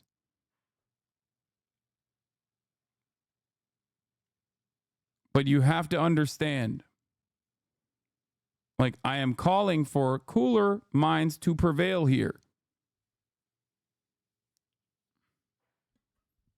Okay? You lived up, brother. I like guns. I like shooting guns. Okay? You know this already. I do not have a problem with just like a firearm in general.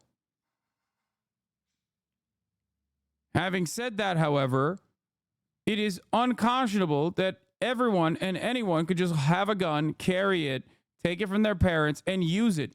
Guns have one purpose and one purpose only. It is to end life. Okay?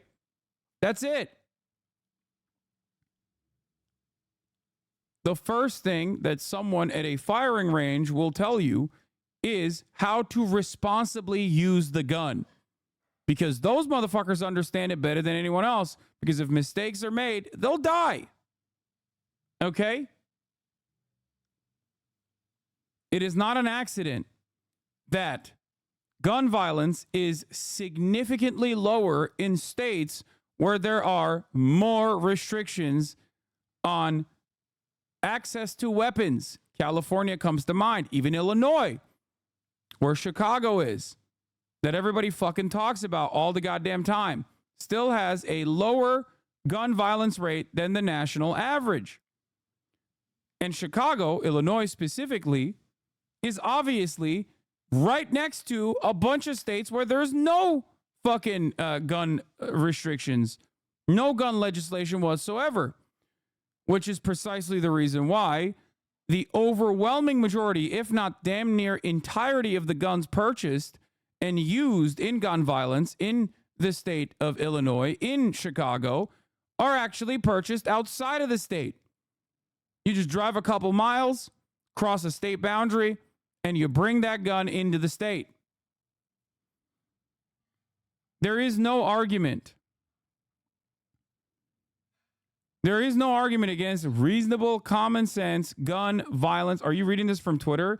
No. I am a political commentator for the past 10 fucking years. If you think this is my first foray into responsible gun safety arguments, I don't know what else to tell you.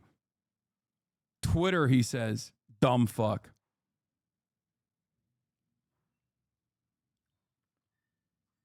Yeah, I went to the Nazi website to learn about responsible gun violence prevention measures.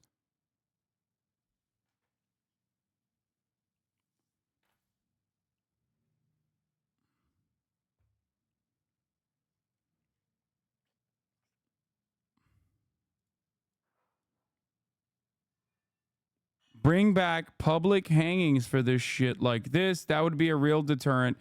People shouldn't have to send their kids to school with fear of their kids not coming home. Kids in American schools getting shot at more than cops at this point. Yeah, that's the real reason.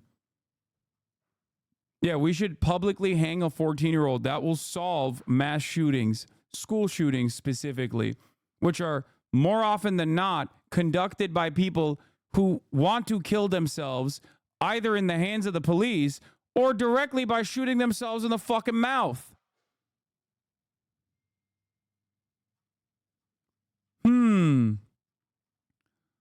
Seems like that's not going to solve the issue of gun violence, nor will it solve the issue of gun violence in schools, but maybe it'll make you feel better for a brief moment. What a psychotic fucking take.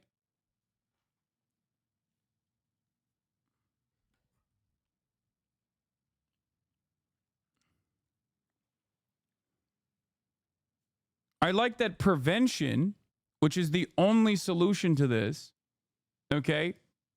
Prevention, which is the only solution to this, is a non-starter. Perhaps it has something to do with, obviously, lobbying and American culture being so incredibly fucking violent and so pro-gun. New York Times did a survey of 29 gun control methods. All 29 were supported by huge majorities of Americans, yet because of NRA and Republicans, 0 become law. It is also the overwhelming majority of NRA card carriers that themselves want universal background checks, for example. I think it's like 70% of card-carrying NRA members also believe in universal background checks for guns. That's what's crazy about it.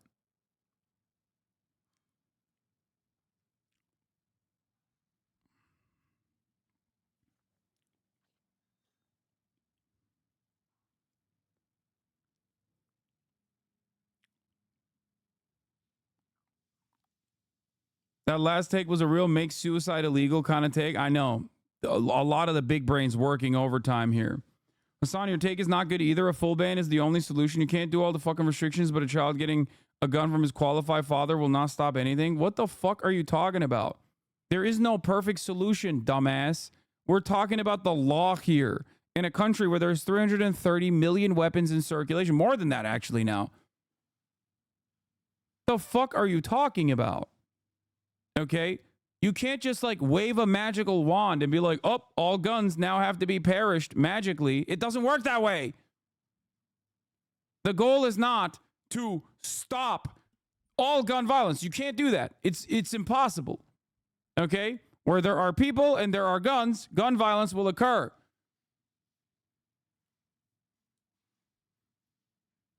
It's impossible. It's never going to happen in the United States of America. The solution is to try and make it less likely, okay? Laws are written for the dumbest person on the planet, obviously. That's why we have seatbelt laws, okay?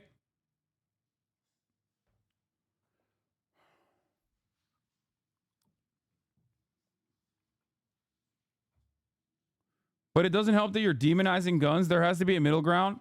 Man, shut your fucking bitch ass up. Demonizing guns my fucking ass. What the fuck do you mean I'm demonizing guns? Shut your bitch ass up. Shut the fuck up. It's not a real gun. Anyway. Demonizing guns my fucking asshole.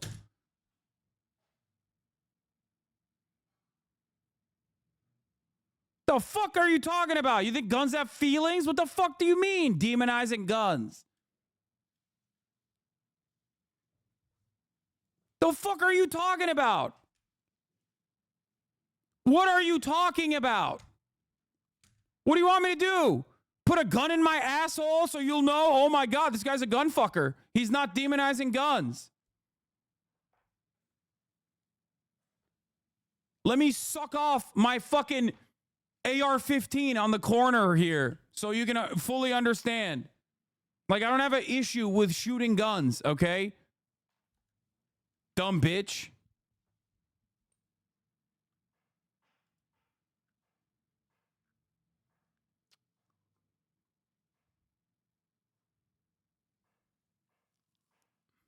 I swear to God, Americans are so fucking brain broken, dude.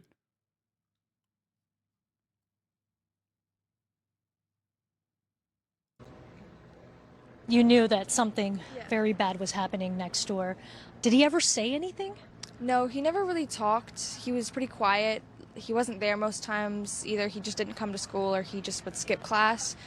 But even when he would have talked, it was one-word answers or just short statements.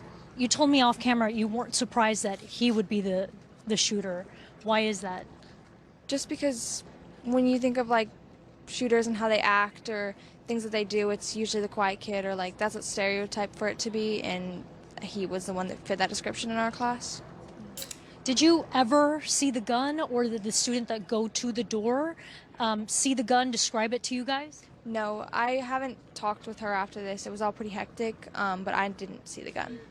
Did he ever have a hobby of guns, hunting? Did he ever talk about any of that? No, he never really talked. Can you tell me what it was like inside of the classroom when you hear those gunshots go off? How I heard that you helped to keep the other students calm, right? Yeah, most of like when we heard it, most people just dropped to the floor and like kind of crawled in an area, like piled on top of each other, lost a shoe when they were, trying to get to a corner. The teacher turned off the lights, but we all just kind of piled together. And like I pushed desks in front of us. I was just telling people like, oh, push desks in front of you, block in front of you, get low, things like that. And are there any metal detectors in the school? No, not that I know of. Did you guys drill for active shooters? We know that some school districts do that. They were silent drills, so we stayed in our seats. The teachers kept teaching through them. I think it was more for like the system of it instead of like preparing us. How quickly, from the moment that you heard the gunshots go off to the hard lockdown alert going on the screens, letting everyone else in the school Bro, I'm not know gonna that lie. People are talking about the media re-traumatizing these kids, but like, this is so fucking commonplace at this point. It's so goddamn commonplace at this point that like, the kids are basically like, yeah, I'll do an interview. Fuck it. It was gonna happen inevitably. There are people in this country that have literally experienced multiple mass shootings, okay? There are people in this fucking community that have survived one mass shooting and then survived another fucking school shooting. Literally, I remember. I think it was in a college. I forget which college campus. There was a fucking lockdown happening because there was a mass shooter. And there were chatters in the fucking chat like, yo, I literally did this in high school and I got to do it again. It's fucking crazy. Okay? That's how insane this shit is. We've completely moved past the point of normalcy on this stuff. It's just like this is a part of their lives. They're doing school shooting drills anyway. videos of officers escorting the students with their hands raised. What was that like for you? It was protocol, obviously, but I was glad it was over. Like, I was glad we were able to leave. I was looking for my friends that were there. I was comforting the ones that had been through a little bit of a harder time. And then, Lila, what would you say to this student that you were just elbow to elbow with just this morning in algebra class, and now this? Oh my God. I'm not sure. I want to know why he did it. I think that would be I want to know why. Lila, thank you so much for your time. I appreciate it, and the best to you and your family and your community. Thank you for talking to us. Jake? Hey, Gianna, I go to MSU. Isabel, Your coverage meant a lot. You asked a question at the briefing just moments ago. What did you learn? Yeah, Jake, I asked Sheriff Judd Smith if they had any sort of prior warning, any sort of calls or threats made to the school, because I did hear that from some of the students here on the ground, that they had heard murmurings that had happened before the shooting occurred. But the sheriff said he wasn't aware of any such reports. All right, thank you, Isabel Rosales. Remarkable interview just there with that young lady. A kid that shouldn't have had to go through what she just went through. Another teen at Appalachian High School told CNN earlier today that she thought she was going to die as the shooting unfolded, and you'll hear that account next.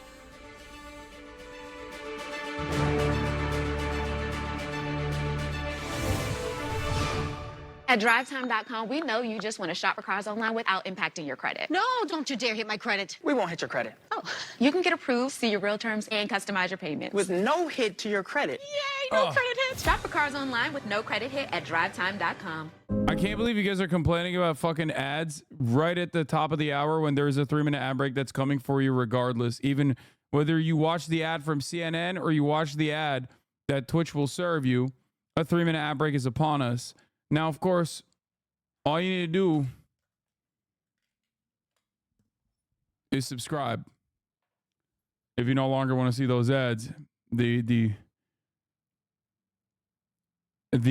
unavoidable ads on CNN is one thing, but at least the ads here are avoidable. Here's the 3-minute ad break now.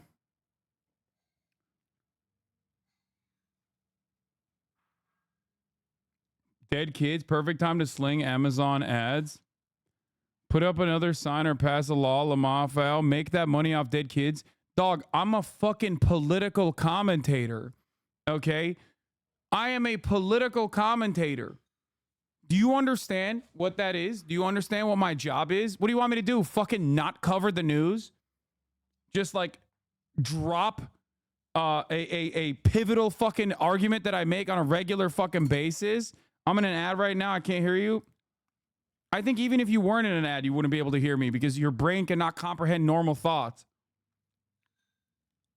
It's one of the dumbest things that like the actual stupidest person says on a regular basis. One of my favorite types of chirp is like, ha! The news guy's covering the fucking news again. Like, what do you mean, dude? What do you want me to do? Fucking go play Wukong instead? What a stupid fucking argument, dude.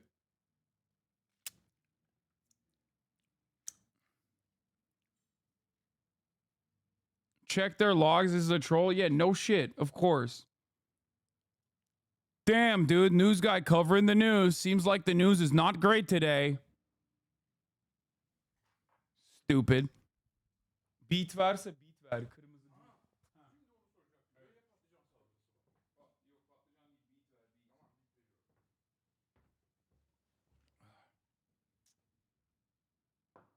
Of course he's a fucking troll.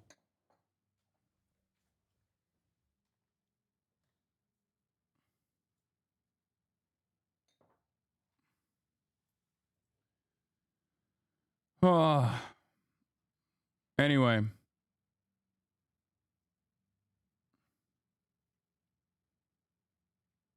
Guy didn't agree with you, so you yell at him. Fact is that the gun didn't magically go off by itself, but that 14-year-old psycho massacred 4 people. Wait, what? Yeah, I know. Do you think I don't think that the 14-year-old's responsible for murdering 4 people? The fuck? Why are people making the guns don't kill people, people kill people argument right now?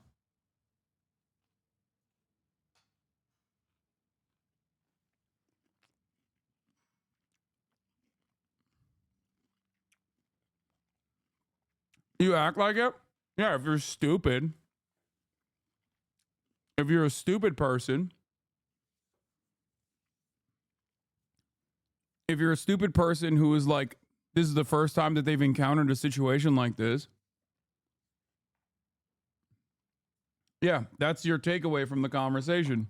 That's not what I'm saying at all.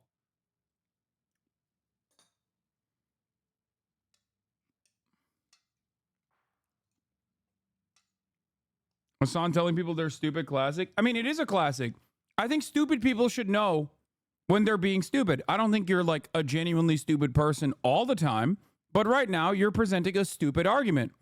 You're presenting a stupid and also condescending argument. It is not an argument at all. We're talking about solutions to make sure that this doesn't happen again. And you're like, whoa, I want to kill the 14-year-old kid. Okay, you killed him. What happens? I'm pro-life and pro-gun easy. We already knew that you were pro-gun, okay, by the idiotic argument that you're presenting right now. Dumbass, dude.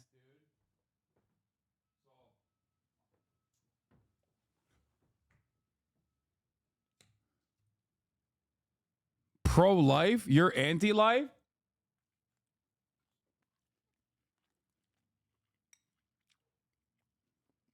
What?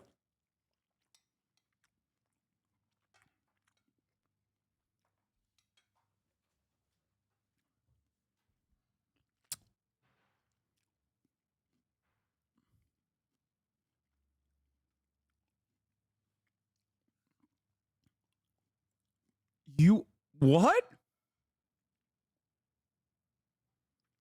Bro, you just said, I think we should immediately kill this 14-year-old. That will solve the issue of gun violence in a country where it happens literally every day. And now you're saying I'm anti-life because I'm personally saying the real problem is the mass availability of guns. You can't be anti-gun violence. You would act different if it was your brother who got killed, hypocrite. Dog.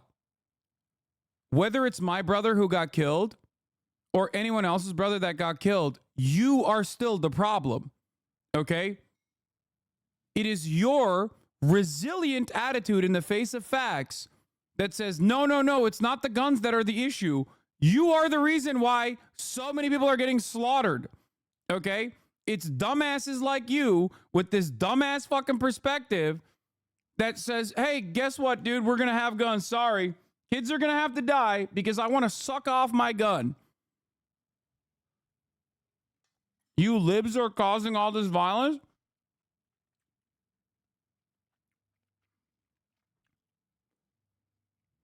Bro, you are...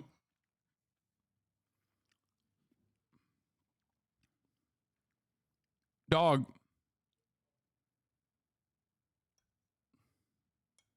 I think you need to be institutionalized immediately.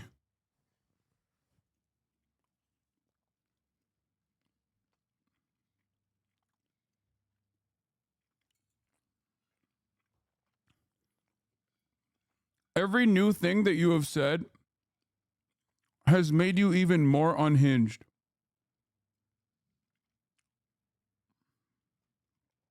The coworker take, bro, I don't even know if this is a coworker take at this point.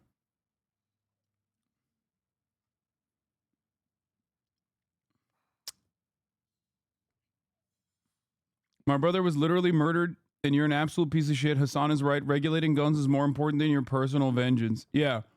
Well, he also thinks liberals are causing this violence or some shit. I don't know why. I don't know how this became a lib thing.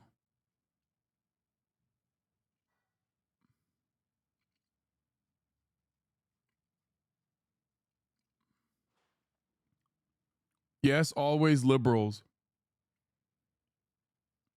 It's just weird because it quite literally is not. Gun violence is overwhelming in red states, like significantly higher in red states than blue states. States where there are less restrictions on guns. You know that, right? Well, you don't know anything. You're barely sentient. But if you didn't know that, you should. Okay? And gun violence in this regard actually ranges anywhere from mass shootings, school shootings, all the way down to suicide. Barely sentient, says the guy who loves 9/11.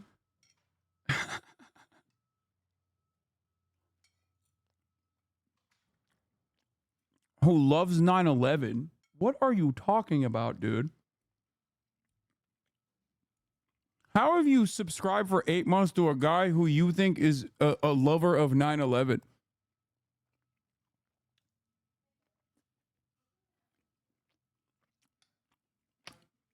You were paid by the Dems for the DNC?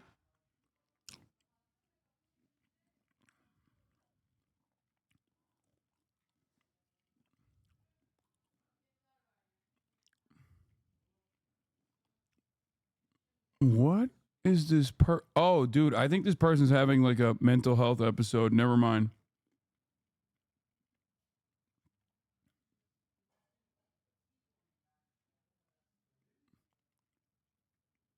I think he's just having a...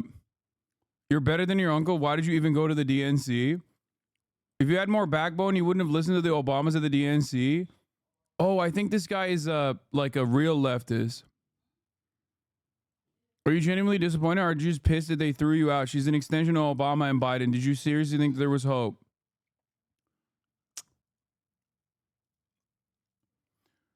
Yeah.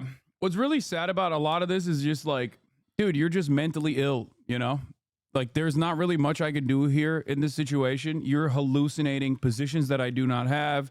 You're refusing to, like, analyze the information in front of your fucking eyes. Trump vs. 2024. Hell yeah, brother.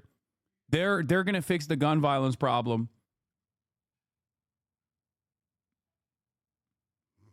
He's a Turk in the EU who hates you and is also trying to figure out for the past several months if he's Italian as well.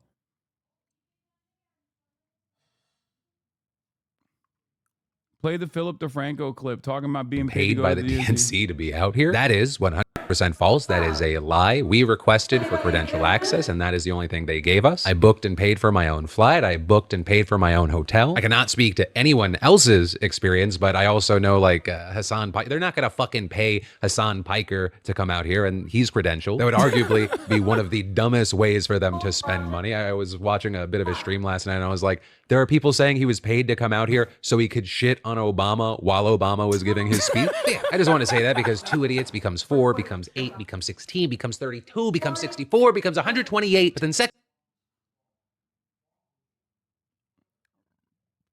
No, that guy is right. The Democratic National Convention paid me and then also kicked me out. But they still paid me nonetheless so I could call Obama a war criminal while he was giving his speech to 60,000 people watching, or so I could criticize the DNC when they refused to have a Palestinian speaker. Great use of funds for the Democratic National Convention. That guy's a German Turk who created a post where he asked, do I look 100% Northern Italian? He's German. I don't know what he's talking about. America, bro. I found his Reddit. Yeah. It's so funny because that dude is like, oh no, I am. That dude is hilarious because while he is like the #1 enemy in German society as a Turkish dude, he still is like subscribing to, I guess, somewhat white supremacist values here, where he's like, no, you don't understand. Germans actually treat me differently because I look white. I look Italian. Meanwhile, he's like 3 seconds removed from getting hate crimed. But hey, man, keep fantasizing about a future where you have your guns, okay? And you're voting for Trump and Vance. Has he ever seen a gun? Doubt it. I owned you. Gerizekalı. Tam köpek işte. Batının köpeği kendini batılı zannediyor. Kendini beyaz adam zannediyor.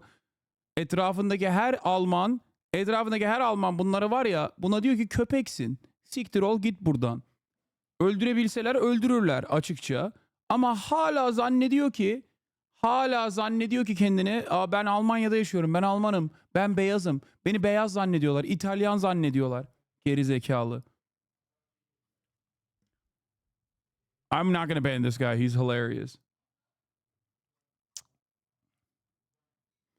All the white neo-Nazi LARPers are brown people pretending to be white off Twitter. I know. It's fucking hilarious. It is so common. Anyway, we are going to get to the Russia Today payments that came for some of my favorite content creators, of course, Tim Pool.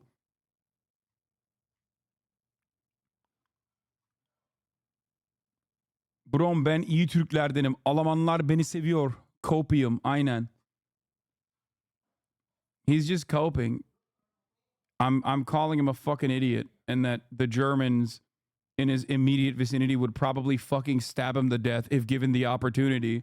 But he's still fantasizing about a fucking world that doesn't exist, where he is treated like a white guy because he kind of looks white, in his mind at least. But like not even full white, but like Italian white, but Northern Italian, so it's white enough. Idiot.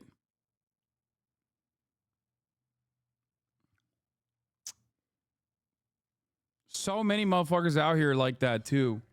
It's like that one guy I saw on Twitter, the Indian dude, who was like pro white supremacy, and then posted a photo of his forehead, and he was like, "Oh, I'm a descendant of like Aryans that originally conquered these lands. Like, you don't understand. That's why I look white. Yeah, that was hilarious.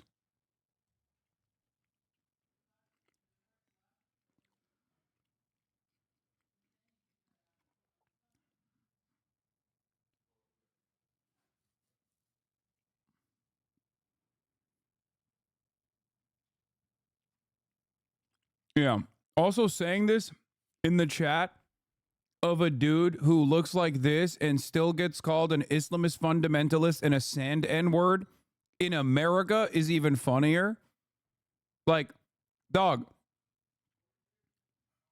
motherfuckers call me a terrorist, Islamist fundamentalist, sand N-word. You think they give a fuck about what you look like? You dumb piece of shit. You're a dog. I have no respect for you. I'm one sexy motherfucker. I have no respect for you. You have no respect for yourself. You need to start respecting yourself before I start respecting your bitch ass. Oh, this is the one, yeah. Of course, I'm fucking blocked by this dumbass Twitter person.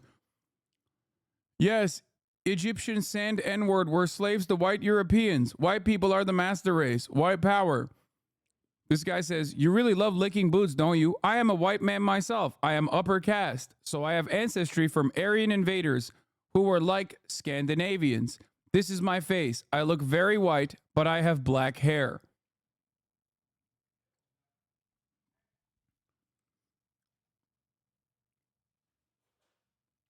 Yeah, dude. You look very white, big dog. Congratulations. You're really killing it.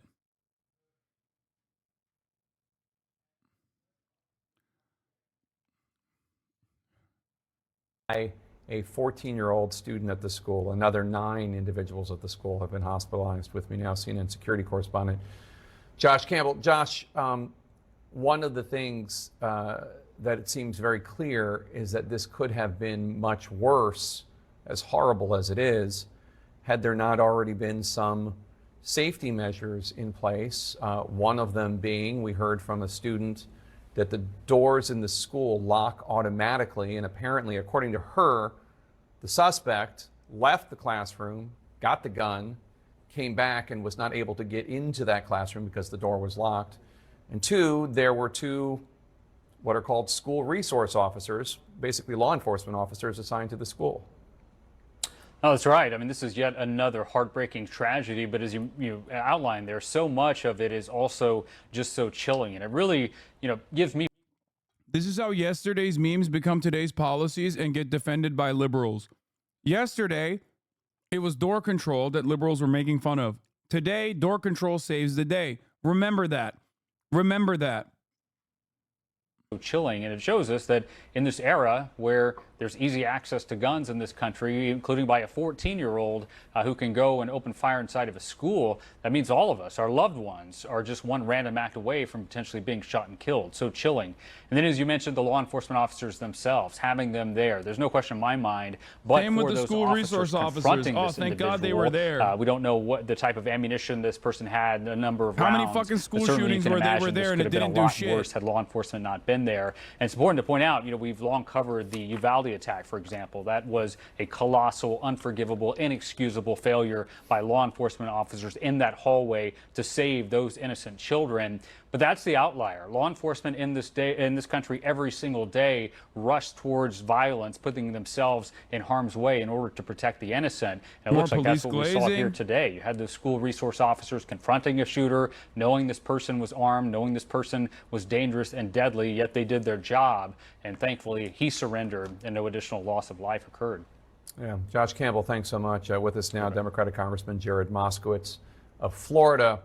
Congressman, I know that sadly this is not the first, nor it will be the last school shooting. Yeah. Great stuff. Law enforcement definitely stops all of these shootings, except they don't. Most of the shootings do not stop by law enforcement, okay? They stop when the guy kills himself or is in less likely scenarios, but still more likely than law enforcement being stopping the shooting by unarmed people in the fucking vicinity. Uvalde was not an outlier at all. Voluntarily. And so, you know, it's more of the same. You know, we're going to find out obviously more about the shooter. We're going to find out what worked from a school safety perspective, what didn't work. It's good to see that the SROs here engaged. In Parkland, the SRO did not. And we'll continue to work on school safety in states where that seems to be doing the most work, where Congress is failing. But this is just heartbreaking. This has been something that one political party has just accepted as part of the political reality in this country in order to have freedom. Florida rejected that. Red state Florida, Republican Florida rejected that. It was my bill where we raised the age to buy a gun to 21. We instituted red flag laws, which have been used 19,000 times in the state of Florida in the last 6 years. And we have 3-day waiting periods. It doesn't mean we're going to stop everything, but it's about mitigation. It's about mitigating the damage if an individual wants to throw their life away and walk into a school. Yeah, we did a piece, a former CNN correspondent who was based in Florida named Leila Santiago did a piece looking at the effect of the red flag law. I am from Winder. Lived here 28 years. SRO's my neighbor's kid. He did save the day.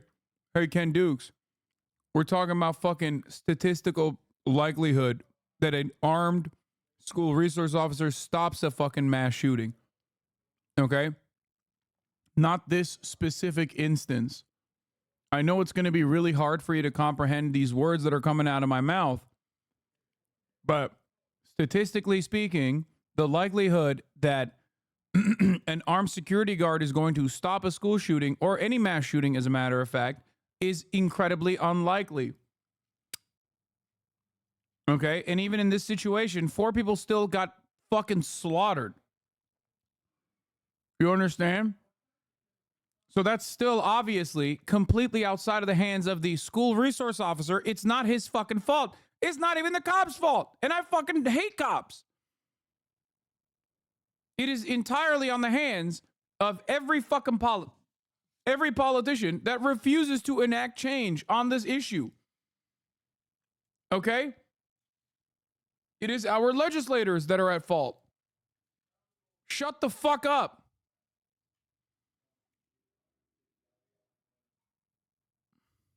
The state Senate, along with Governor Rick Scott. In fact, there was a majority of Republicans who passed that law. Would have to be because they control both houses.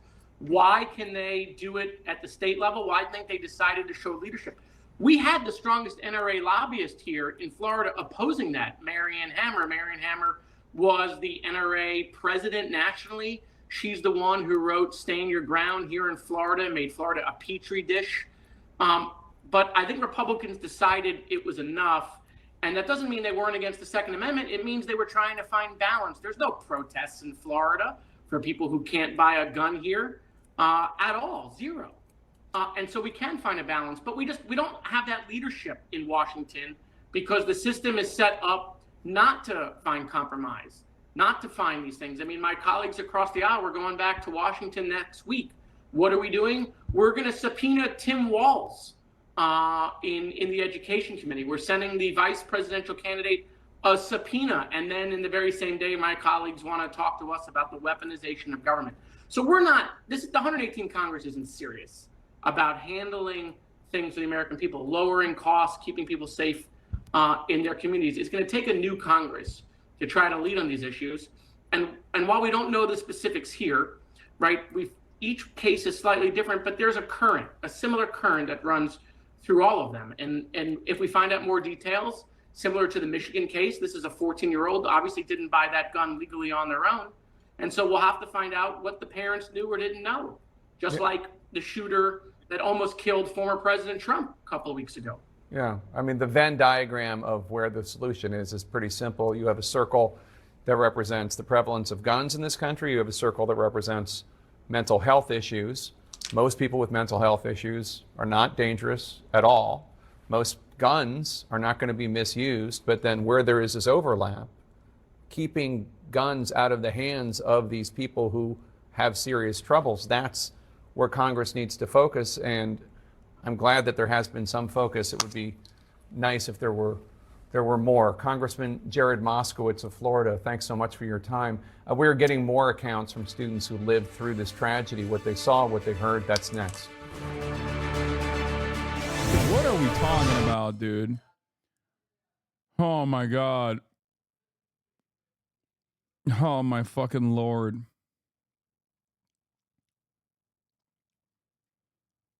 His parents should be held culpable as well, for sure, which I suspect they will be.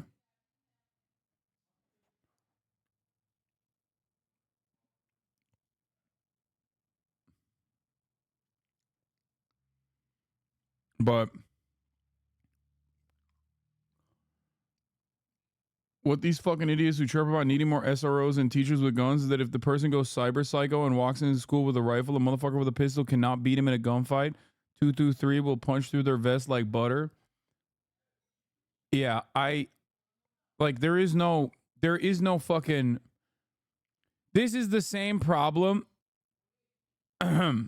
This is the same exact fucking problem rearing its ugly head over and over again, okay? We just can't have any solutions. So we at least move the needle in harm mitigation. But moving the needle in harm mitigation, it's like climate change, okay? First you lie about it happening, then it becomes unavoidable as a reality. So then you're like, okay, well, we need to at least harden our infrastructure while still lying about climate change being a reality.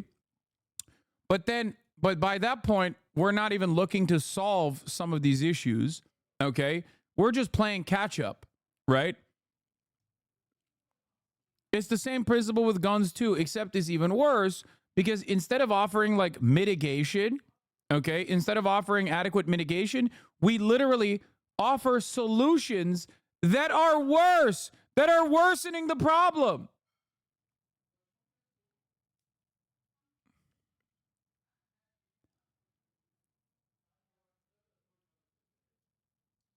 Anyway, Tim Pool came out with a statement about being a Russian, pro-Russian propagandist, a paid pro-Russian propagandist.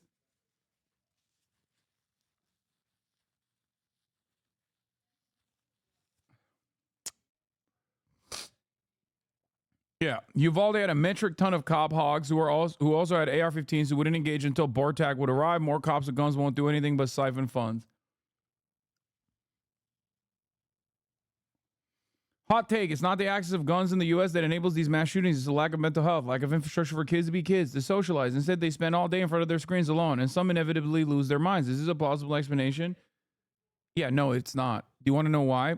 Because what you're experiencing or what you're mentioning, okay, first of all, mental health is obviously a problem. Mental health plays a role in this. But if mental health was the most significant factor here, you would be experiencing school shootings of similar variety in every fucking school, in every country, okay? Do you understand?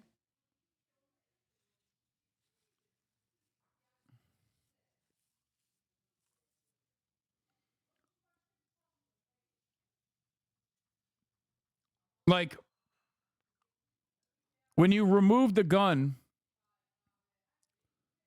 he even said Putin bad, use your taxes before he cut ties to the FSB because the FBI was on you.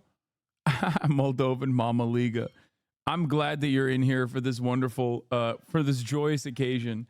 My favorite anti-Russian chatter of all time. Okay, Moldovan Mama Liga, who I wish all the best. Okay, he's back finally in time for this fucking beautiful story. Moldova Mama Liga, I want to ask you, I mean, you're a memer in general and also a supporter, so it's obviously not you who I'm talking about. But what do you think about all of the motherfuckers that almost got you crazy? Moldova Mama Liga, did you see the Russian government called me gay?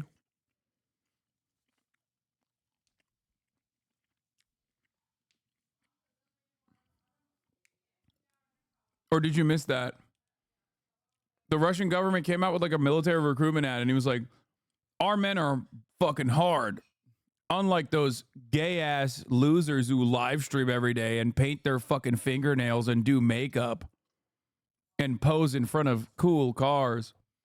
Yeah. How'd that make you feel? Did that make you proud of me? That I must be a fucking loyal anti-Russian commentator, considering that they fucking called me gay and see me as like an enemy? Because in the same week,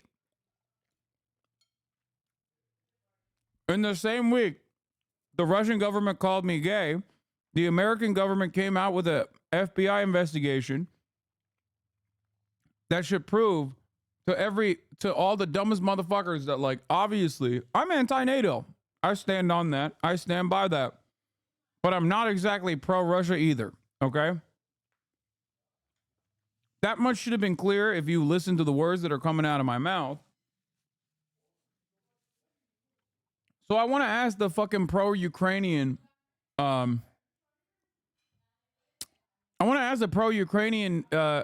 losers who fucking constantly were like, Hasan is the number one enemy of Ukraine. He's the number one defender of Russia. How many of these motherfuckers spent all this time talking about me and rarely ever talking about Tim Pool and all these other like right-wingers who were literally getting funded by the Russian government to do pro-Russia propaganda?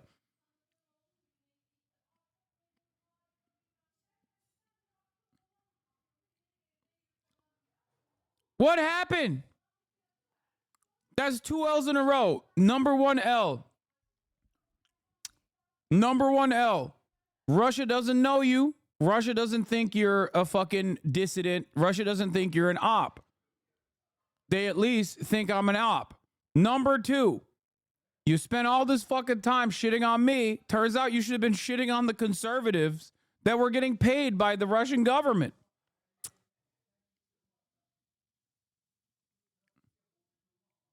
What happened? What the fuck happened? 2 L's for the NAFO Andes. Anyway.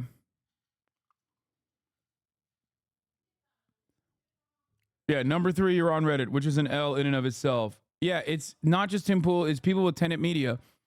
This indictment alleges that right-wing commentators like Dave Rubin, Benny Johnson, Tim Pool, and Lauren Southern, as a part of the Tenet Media YouTube channel, have been unwittingly working for a Russian influence operation. 2 people described in the Tenet indictment as unnamed founders were very aware that their operation was funded by Russians. Tennessee Business Records lists Tenet's founders as Blaze TV's host and TPUSA contributor Lauren Chen, a.k.a. Roaming Millennial, and her husband. Now, let me tell you something, okay? Let me tell you something.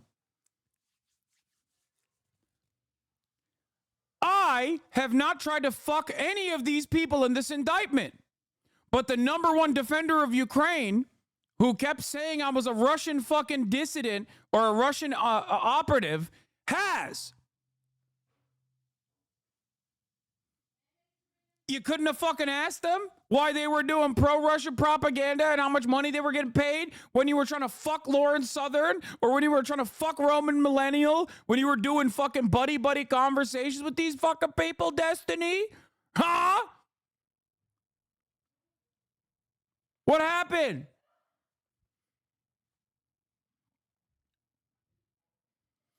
This is also, it doesn't matter. Vindication or not, it doesn't fucking matter because the people that are so invested in me being a fucking Russian op, like a Russian operative, not a Russian opposition, are so invested in that they will never listen to reason. They've already made up their minds. They've watched all the fucking YouTube commentary videos from these fucking dumbasses who kept saying like I was pro Russia from the jump. Okay? So, you know, they will still continue with that the investment that they've made. But I just want to point out, you know, seems like the motherfuckers who are pro-Russia got. Seems like the motherfuckers who were paid propagandists got. Hasan is a Russian op, but not for financial reasons. It's because he read Dugin and was really moved by it. Yeah, I am famously a big fan of ultra nationalist fascists and their fucking idiotic screeds. You know? Look. They're still doing it. Russia's not going to attack Ukraine. You know who else said that? Zelensky, you fucking idiot. Immediately, as soon as I fucking brought this up, I knew there was going to be dumb fucks in the chat being like, well, you said Russia wouldn't invade Ukraine. Yeah, I said it was an unimaginably stupid decision by Russia that I thought was, you know, something that even fucking Vladimir Putin would not dare to do. I was wrong. I admitted I was wrong instantly. Okay? I was right, however, on the analysis. It has not exactly been great for Russia.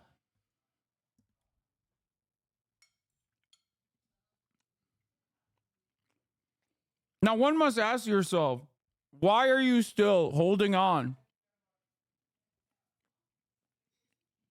to a thing that I said years ago as is this major gotcha?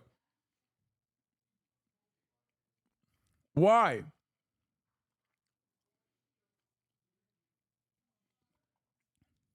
Why?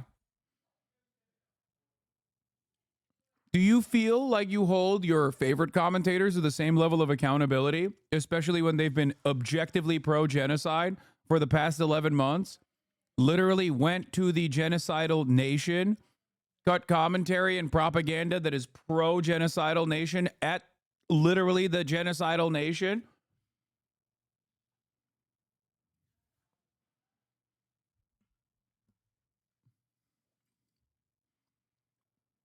Like, because the comparison here would be if I flew to Russia and did a Tucker Carlson style conversation with Vladimir Putin. Maybe not Vladimir Putin, but with like FSB people, you know what I mean? That would be akin to what Destiny did in Israel. Do a meet and greet with my favorite like Z pushers, you know? But you got no issues with that. And you're still like, yo, remember when you were wrong and you said Russia would never invade Ukraine because it's fucking insanely stupid? It's an insanely stupid thing to do that would backfire on Russia. And it would be unimaginably cruel and unusual for the Ukrainian population. You know.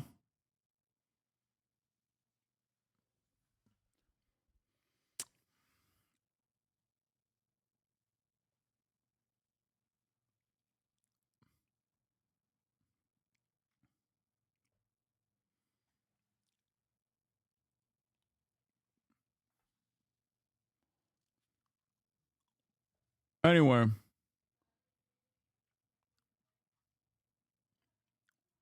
Yeah. Remember how wrong I was and how pro-Russia I was because I said Zelensky, while he has the upper hand, should put together or should agree to the reasonable ceasefire positions that he literally fucking came to the table with, the 15-point plan in Turkey. And everyone said I was pro-Russia for that. Seems like that would be a pretty reasonable plan now.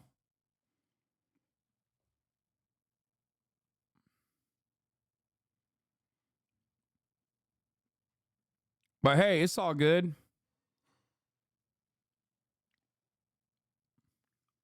I hate you.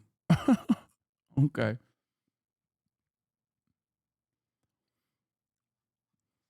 A new DOJ indictment that it alleges that RT employees covertly funded and directed by a U.S. company with $10 million in order to push pro-Russia content. The company's based in Tennessee. There is one media company based in Tennessee with the same phrase listed in the indictment. The Canadian entity that owns Tenet Media, of course, is Bitmede. The Canadian entity that owns Tenet Media is owned by Lauren Yu Sum Tam, also known as Roaming Millennial, and Liam Donovan on the board of directors. Or was it Roaming Millennial? Is that what her name was? Am I saying that right? What the fuck was her name? Lauren Chen. You know, people that Destiny is definitely cozied up to over the last couple of years. Once again, it remains to be the truth that Canada is not sending their fucking best.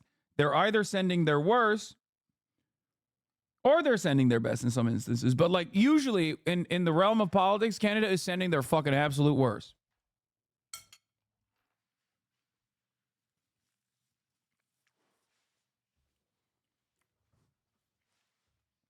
So far, if we put numbers on the board, Hasan said Russia won't invade Ukraine because obviously a nation state with 40 million people, it's not 40 anymore, but it was 40 back then, would obviously be impossible to conquer, okay? And this would be devastating for Russia as well as devastating for Ukraine. Right analysis, wrong conclusion. So that's L number one. Nord Stream pipeline was not blown up by Russian dissidents. Big W there. A lot of L's on the board for those who were on the pro-Ukrainian side. Another big W is I didn't try to fuck any of these fucking losers that were being paid by the Russian government. I would say there's a pretty big W on my end. Pretty big L on the other side for Bonarelli. So, you know, numbers on the board. Probably shouldn't be terminally fucking horny. Sometimes you're going to end up fucking Russian propagandists. That's another L for Jackson Hinkledink, too. Didn't he also fucking fall for a Russian honeypot? I guess Cuccarelli and Jackson Hinkledink have a lot in common on that regard. What else? What else? What else? I was right on the ceasefire proposal. You said I was pro-Russia for saying that. Turns out, you know, I didn't try to fuck a person who was paid by the Russian government to do pro-Russian propaganda. So again, I will scoop back around to that W once again. That's going to be an endless fountain of W's that I'm getting in this situation. Never traveled to Russia like you did to Israel to cut propaganda for the genocidal state. I never traveled to Russia and like hung out with a bunch of like FSB people or do like a fucking meet and greet in Russia in the midst of Russia invading and occupying and destroying Ukrainian villages and towns. So I'd say that's a pretty big W for me on that end as well. A lot of fucking, so Cuccarelli and his Hasan hater friends have been pro-Ukrainian because they hate you? Wait, what? No, Bonarelli uses every fucking cause to be as contentious as physically possible to just debate. He doesn't have like any genuinely held convictions beyond the fact that whatever fucking, you know, gets his dick wet or whatever fucking fills his pockets is good for him.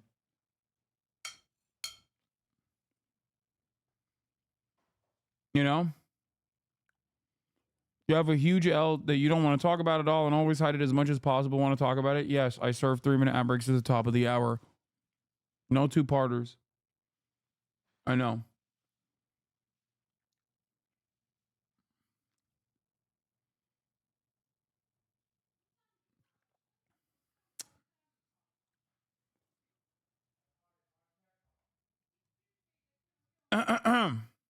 Anyway, 3-minute ad break is upon us, of course. If you no longer want to see those ads, all you need to do is subscribe. I'm not funded by the Russian government. I'm funded by you, as a matter of fact. So that's it. That's the real funders behind this. So unless you are a Russian FSB agent that's secretly gifting subs at the top of the hour, I'm not being funded by you at all.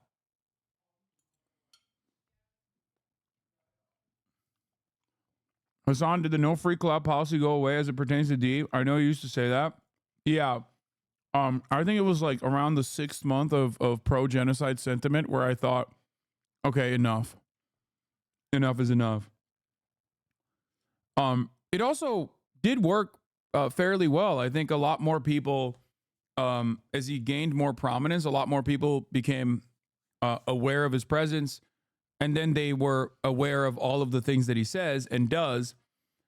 We still don't really talk about Destiny at all. This was one of those weird reasons because, like, you know, the Ukrainian stuff is in the news again.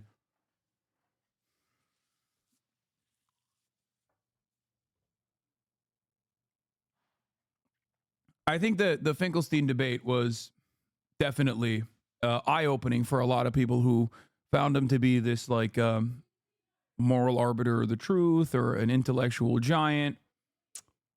So it did not work. He gains more by you mentioning him than you do. No, I mean, I'm going to go back to ignoring regardless, but I think it was important for people to understand where I stand on this. You know, that's it. Getting banned off Kick and demonetized on Twitter, too many L's to count in one sitting. Yeah.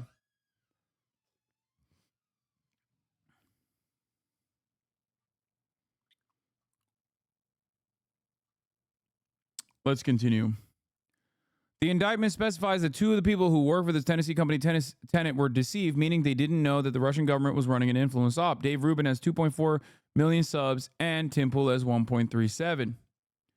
So the two people that were deceived, I guess, for a license, Kalashnikov Afanasieva, founder 1 and founder 2 worked together to mask U.S. company 1's source of true funding, RT, by falsely portraying to Commentator 1 and Commentator 2 that U.S. Company 1 was sponsored by a private investor named Eduard Gregorian. In truth and in fact, Gregorian was a fictional character. Benny Johnson also almost has 2.4 million, but they apparently rounded down from 137 to 1.3 million with Tim Pool, so I figured Rubin's 2.4 million to 2.4 was the same. Helena Shudra shared with U.S. Company 1 a video of a well-known U.S. political commentator visiting a grocery store in Russia. Afanasieva posted the video in the producer Discord channel. Later that day, producer 1 privately messaged founder 2 on Discord. They want me to post this, referencing the video that Afanasieva had posted, but it just feels like overt shilling. Thinks we should put it out there. Producer 1 acquiesced, responding, all right, I'll put it out tomorrow. Now, what I find really funny about this is that, like, why are we not doing this for Israel as well?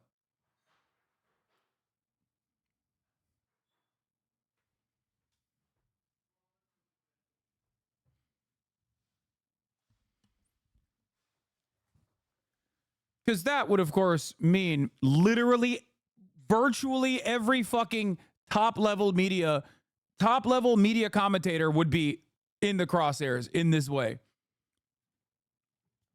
Most of our politicians, too. I'm just saying. AIPAC gets to operate without ever being hit by FARA on a regular basis. What's that about? Bro, you are going to pass some law so you can't talk about it?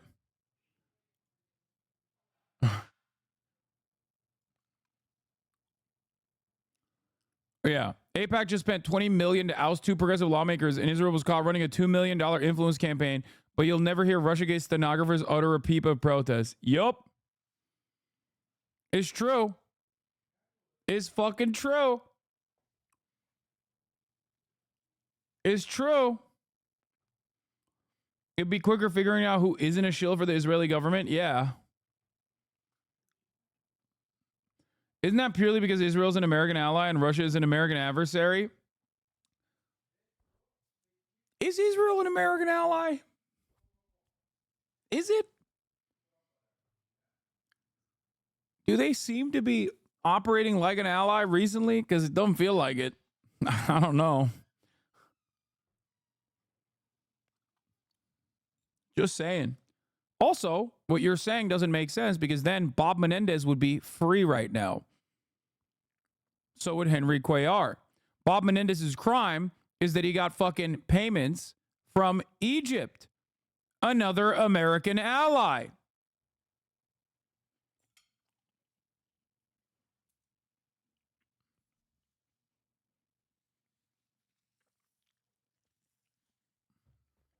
So,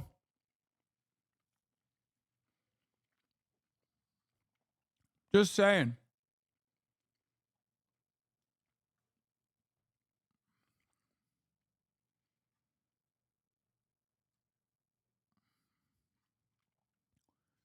Yeah, Eric Adams. in trouble for getting payments from Turkey.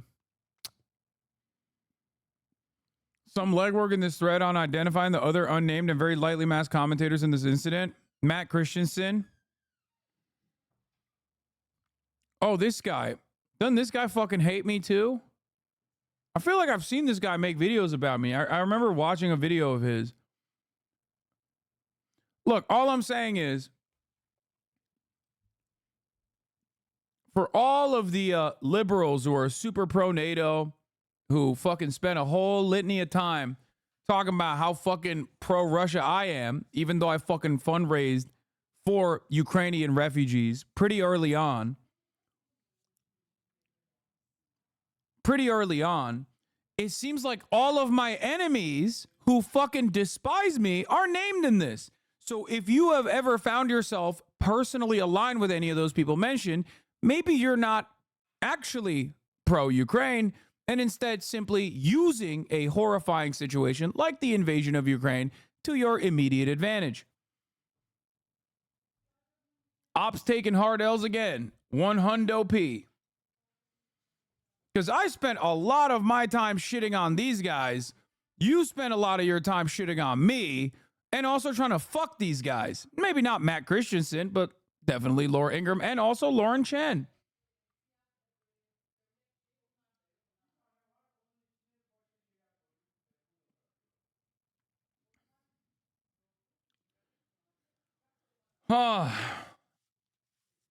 Or not Laura Ingraham, sorry. Fucking Lauren Southern. God damn, they all name the same too. What the hell?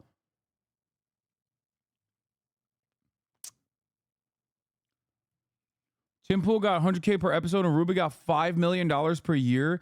That is crazy money, by the way. Once again, grifting to the left is not a real thing. Grifting to the right, however, very, very profitable. Good money to be made there.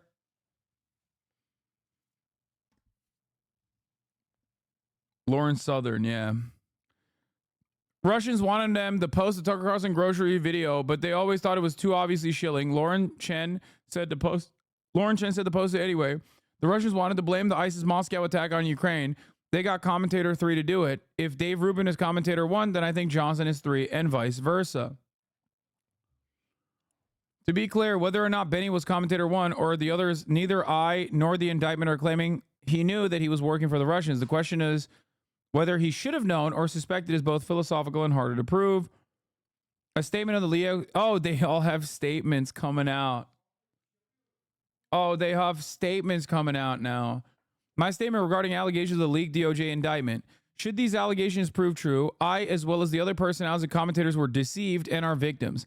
I cannot speak for anyone else at the company as to what they do or to what they are instructed. Let me explain something to you guys, by the way.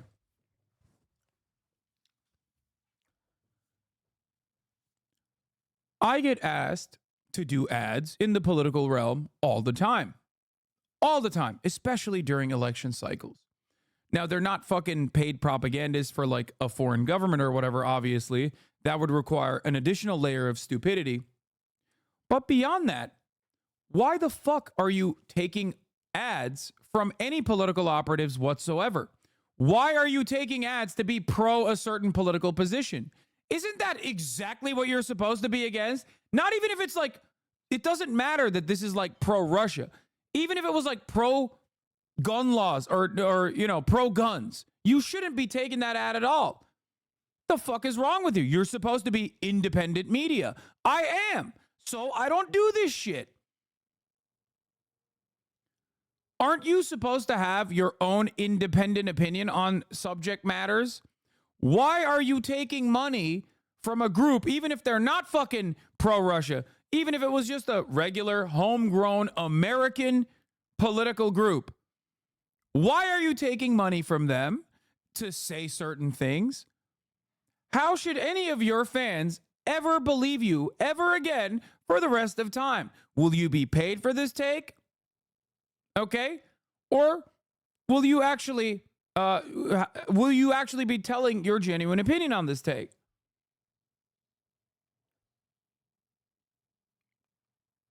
Do you agree if it was a pro-Ukraine ad? Yeah, even then. What do you mean?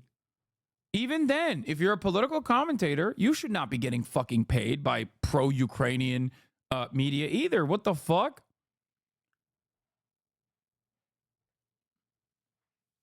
Either way, that's why I said if you're a Republican and you're getting paid by like a gun group or whatever, then you absolutely should not be like, even if you're pro guns as a Republican, you shouldn't be getting paid by a fucking political group overall.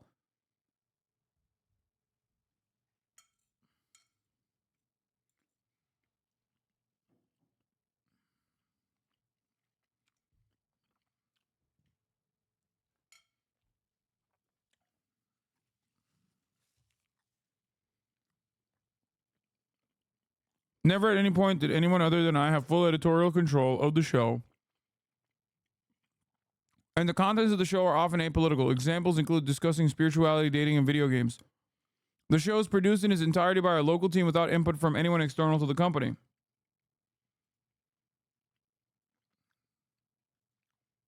Clips that everybody's talking about. This is so insane.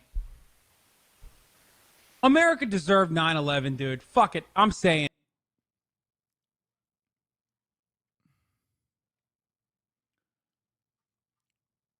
Was this back when we watched his show when he was like shitting on me for the fucking Dan Crenshaw takes?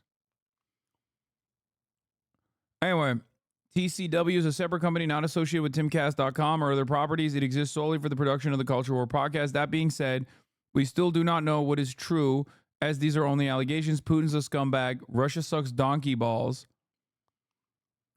And to the journalists who wish to jump the gun, create their own narrative, or lie about what is currently going on, you can eat my Irish ass.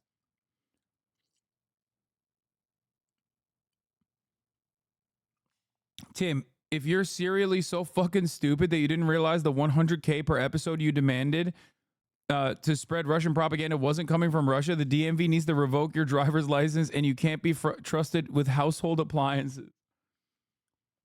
I don't get it. Like, I just saw a guy giving me $100,000 to say nice things about Pootie Poo, and I took it. Like, what? I think Tim Pool, now that I know his educational attainment, like, unironically might be that stupid.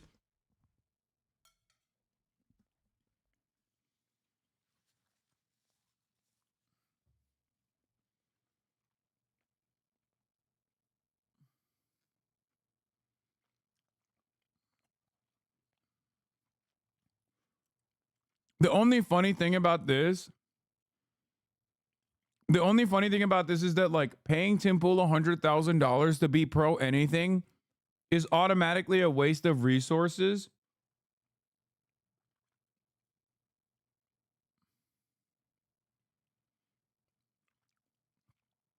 Lest you ever think actual people pay to listen to Tim Pool, 90% of all of their revenue literally came from Russian shell companies.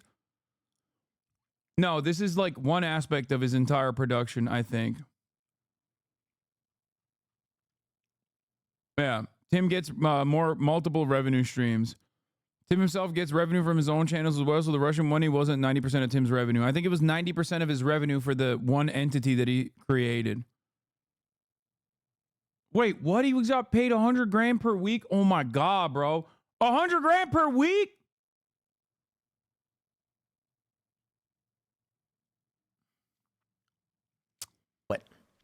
But I don't know that it matters anymore. This is psychotic. Ukraine is the enemy of this country. Ukraine. Hey, yo! What? Yeah! Yo, this is so awesome. This is awesome. Oh my God. Oh my God. Okay, by the way, $100,000, bitch, you would be screaming like that too. $100,000 a week? Don't even. $100,000 a week, you'd be fucking screaming. You'd be like, I hate Ukraine. So Disney's a fucking homosexual man.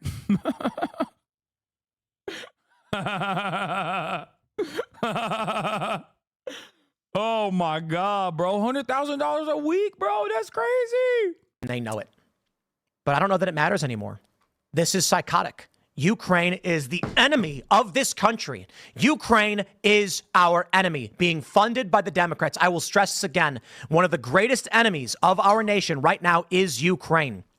They are expanding this war. Wait, why is Ukraine, bro?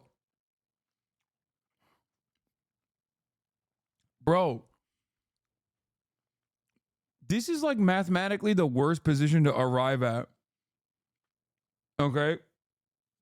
Like, what do you mean? Like, people say I'm a fucking shill for Russia because I'm always like, bro, we need to fucking do a ceasefire. America's interests in Ukraine are not genuine. All they want is the continuation of fucking war so they can like dump all of their older weapons. Like, ultimately, we need to come to the table and do a fucking ceasefire. Like, I never once would say Ukraine is the enemy of Russia. That's insane.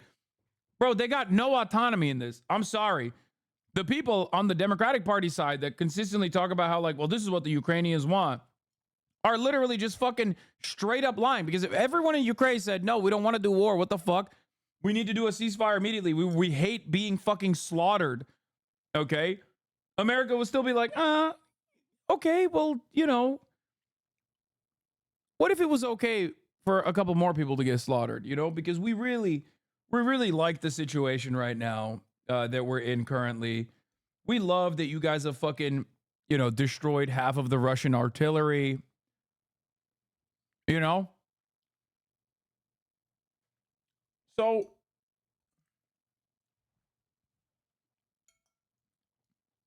I mean, it wouldn't take much before the CIA literally fucking puts a psychopathic, like rabid right-wing ultra-nationalist in power if Ukraine actually changed trajectory, I think.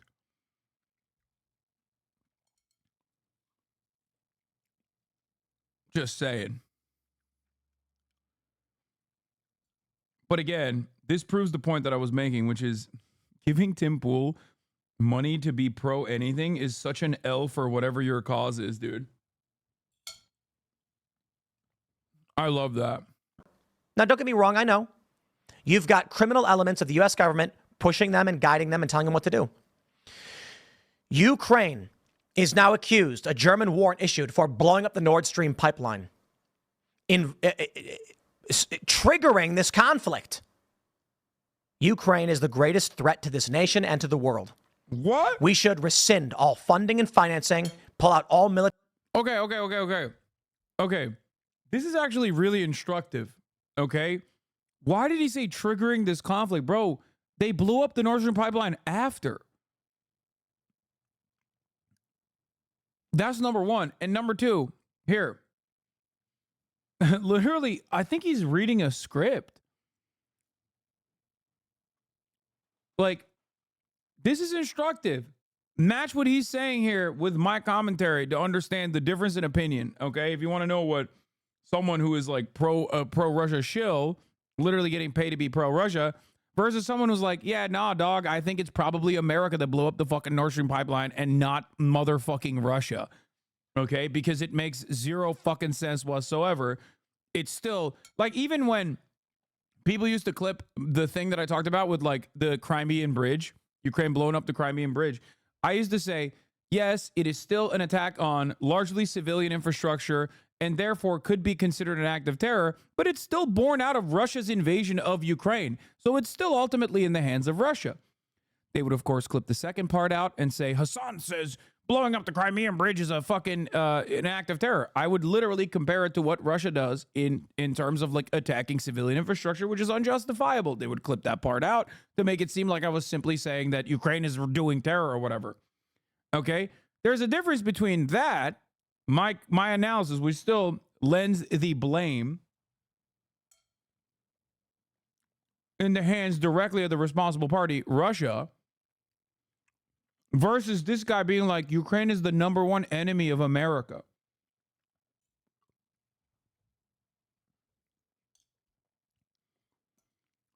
Ukraine has a valid interest in freeing their borders of a serial violator of their sovereignty. It is the most moral and understandable and fucking righteous cause. our interest as the United States of America in Ukraine, not exactly in the same level of infallibility. Just saying. We just want to offload our shitty ass, old ass fucking equipment so the goddamn military industrial complex can turn a profit, all while not a single fucking American active duty service member is harmed in the process. It's a win-win.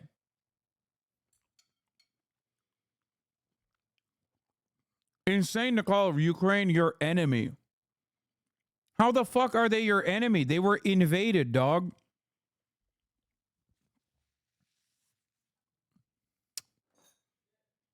Like, yeah, they were just sitting there looking pretty, waiting to be fucking invaded by Russia. They are the enemy. The biggest enemy. Bro forgot about like all the other things that he could be talking about on a daily basis, like China or Iran. Also stupid to say, but like Ukraine being the biggest enemy is fucking awesome. I love it.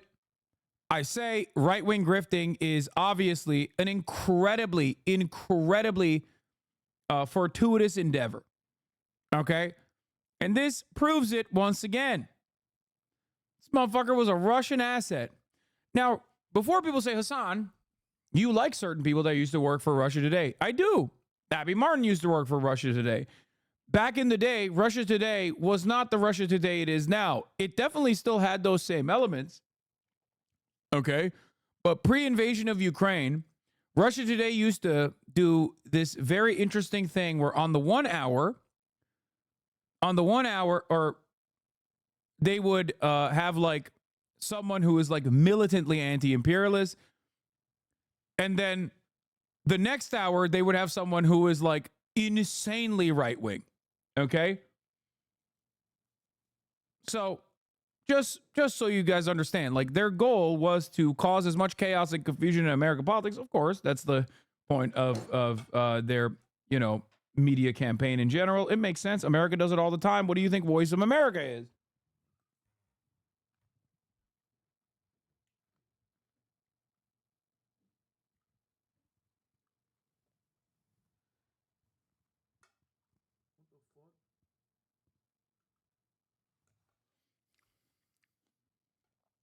But having said that, there was a time when Russia Today had like the funniest lineup of commentators,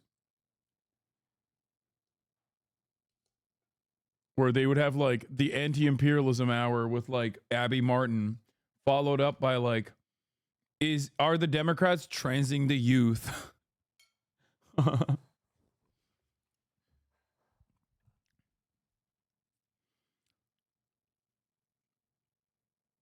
All right.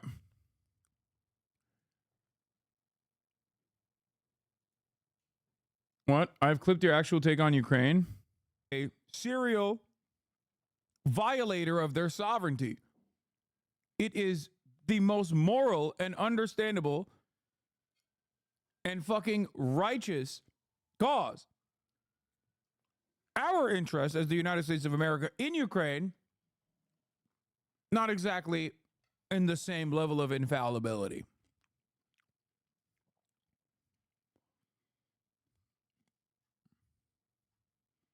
Yeah, Lee Campen is another person.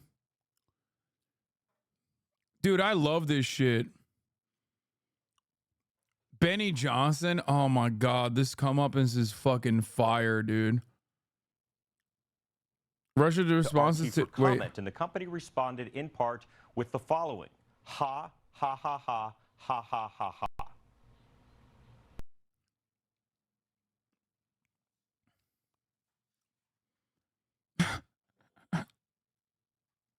That's awesome. That's kind of funny, I'm not gonna lie.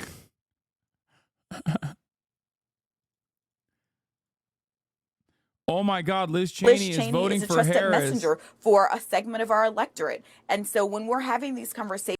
This is why I always, hey, chat, by the way, when you see these names, Benny Johnson, Tim Pool, Lauren Chen, Lauren Southern, Dave Rubin, remember what I always tell you. you can tell a lot by a man and their political opinions by seeing who their enemies are. There have been a litany of supposedly leftist political commentators that have shit on me for years and years and years. Spent a whole lot of time doing that, as a matter of fact. And I never really responded in kind. Now, what you have to remember is that's because I thought it was unproductive to shit on those guys, because sometimes we're in alignment on certain issues. I spent my time shitting on these guys, okay? Because I think it is really fucking stupid to try to farm a Nazi groped up fucking base of support by shitting on like random trans influencers on Twitter, or by shitting on random leftist influencers who also had a lot of smoke for me. You know what I mean? That's because I am not a deeply unserious person who's only invested in the drama. Okay?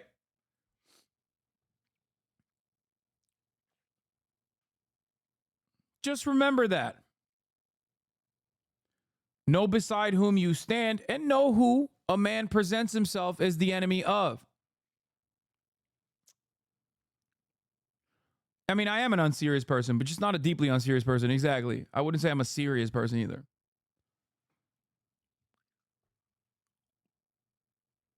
Anyway, great stuff overall. Really fucking cool. Love the story in general. Big fan. My name is Sheriff Judge Smith. Russia straight dumping money down the drain. Benny Johnson, I know.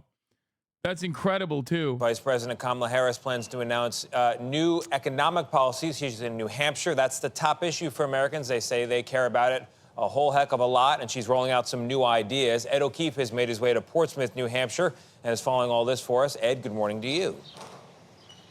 Tony, good to see you. This focus on the economy for Harris today comes as polling continues to show voters give former President Donald Trump the edge on the question of who they think is better equipped to handle the economy. So today she's unveiling a series of ideas that her campaign says are designed to make life easier for small businesses. There's a new tax credit that would allow new small businesses to take startup expenses, write them off their taxes, going from $5,000 currently up to $50,000. That's a tenfold increase. She's also setting a goal of seeing 25 million new small businesses established over her 4 years in office.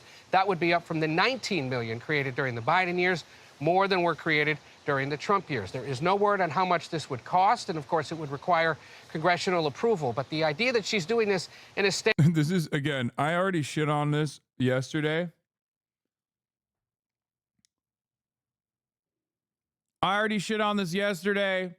And I warned the Democratic Party over and over again. Enthusiasm will wane if they keep rushing to the fucking middle.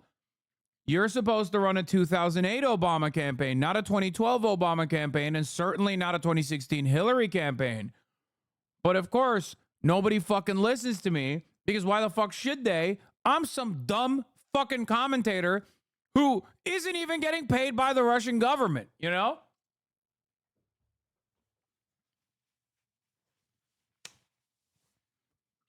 Republicans took back a narrow lead on enthusiasm.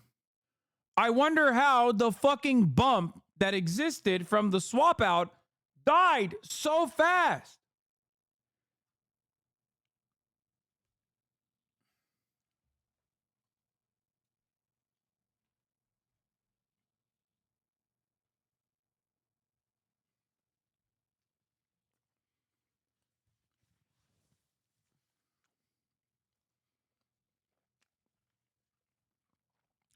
This is the problem for many in the chat who are naysayers.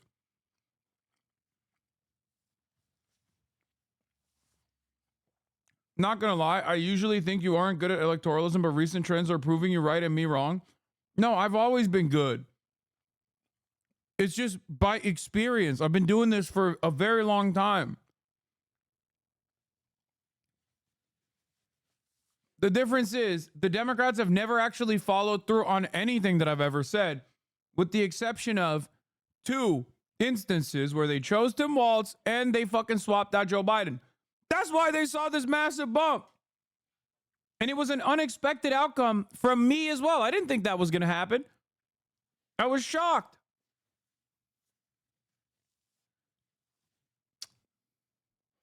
Which is why I'm writing in Biden. But like I said, dude, this was because Kamala Harris was presenting a different method. Okay? Kamala Harris, all of a sudden, was able to captivate a large swath of the population because they thought, oh my God, she's young. She's a black woman. She could be different than Joe Biden. And then she was like, no, I'm not. I suck. I suck shit. I'm going to do the same shit. It's just like I'm Biden, but younger. And I kept repeating over the last 2 fucking months, over and over again, if they cut away at the momentum, enthusiasm is going to fall apart. If they cut away at the momentum, they're going to make this a closer race. They could still win. Okay? And I said it back then, and I'm going to say it again.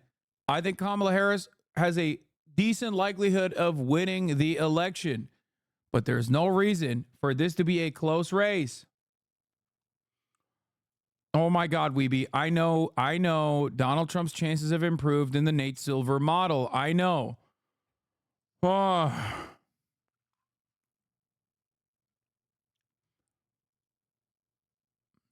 Elon Musk naturally promoted nonsense peddled by Tenet Media, which was also now financed by indicted Russian operatives. I mean, yeah, he's also a fucking white supremacist. Like he everything that's like bad and shitty, Elon Musk is on board with. There's nothing else going on there.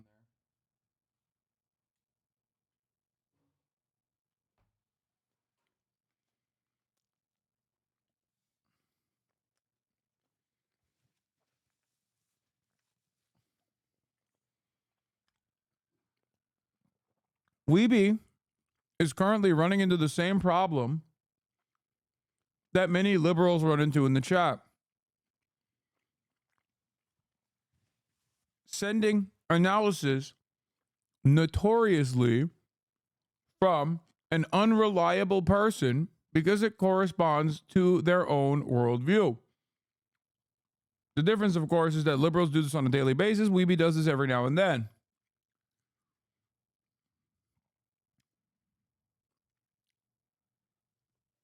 I understand Nate Silver's analysis on the matter. I get what he's looking at.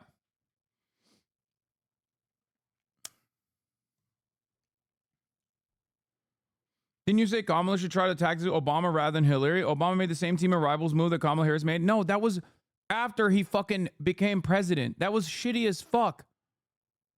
No, I'm talking about running as a progressive campaigner.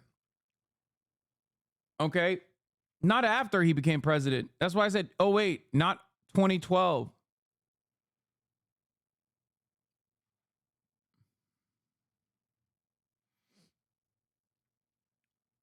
I fucking hate the team of rivals shit. It's like one of the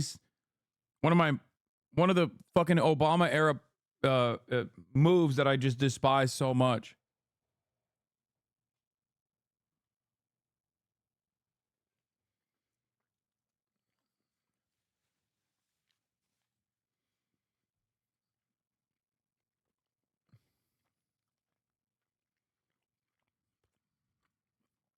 Anyway. State with low or no taxes is no mistake because she's trying to cut into Trump's advantage on the economy. When we ask voters in our polling, for example, if the economy is their top concern, who's their top choice? The answer right now, at least for now, is Trump. Meanwhile, CBS News has learned that after today, Harris is headed to Pittsburgh tomorrow and is essentially going to live in Western Pennsylvania until next Tuesday. She'll be preparing for her debate with the former president Tuesday night in Philadelphia. Trump, by the way, Nate, is in New York tomorrow for a speech to the Economic Club. Thank you, Ed. With the latest now in the race for the White House. Just 6 days to go until the first presidential debate between Vice President Kamala Harris and Donald Trump. Rachel Scott is tracking the Trump campaign. First, let's start with Chief White House correspondent Mary Bruce, who's covering the Harris campaign. Good morning, Mary. Good morning, George. Well, Kamala Harris today is out trying to bring her economic policy vision into focus. She's going to be in New Hampshire today, where she'll be outlining her plan to help small businesses and encourage entrepreneurship by expanding tax deductions for startup costs tenfold from $5,000 to $50,000. She will also announce efforts to reduce red tape and ease regulations, including creating a standard deduction for small businesses. Now, this is all part of Harris's goal to help start 25 million small businesses if elected.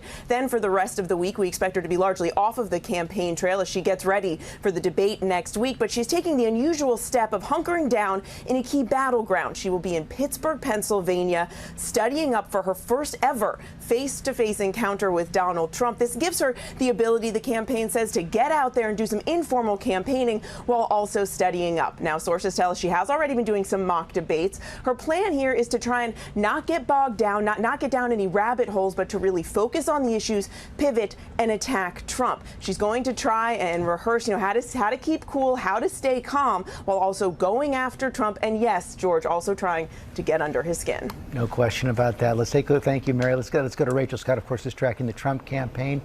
Not one for traditional debate prep. Yeah, Donald Trump, George, has never been a fan of any formal traditional debate prep. So I'm told there will be no mock debates for the former president. Instead, he is reviewing policy with a small group of advisors.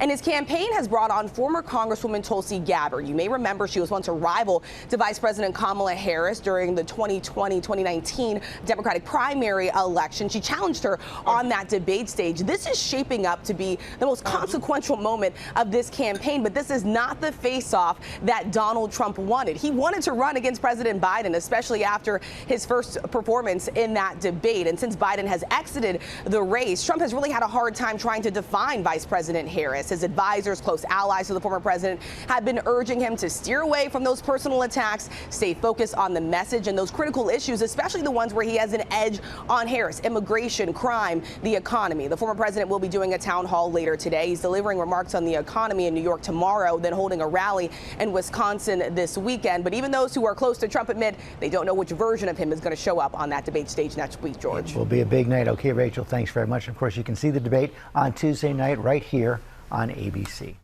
All right, Mark, thanks. 61. If you listen to James Carville, they should separate themselves. Kamala Harris should separate herself right away from Joe Biden.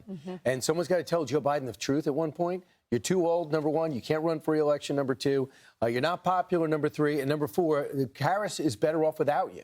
So I don't know why people don't level with him. That's the only way she can win. He talked twice as long as she did, kissed her on top of the head as if she's the junior partner. I think it looked terrible over the weekend. So one of the things that Carville says, display a clear growth mindset and be growth mindset and separate yourself from the administration when you can. That'll be interesting. I mean, I just agree with his strategy. The only way Kamala Harris has a real shot, because I've been saying this the entire time, the high is only going to last so long. People live in terrible circumstances right now when it comes to the economy, the border, and the way that crime is impacting them. If she doesn't go out there and reject what's happening in the administration, we don't need her to just feel the pain. We need a plan that's going to reverse everything that's going on right now. And so that is why today in New Hampshire, apparently she's going to, even though she is essentially, if she wins, she'll be the Biden 2.0 administration. Obama 3.0. It has been said. That's good.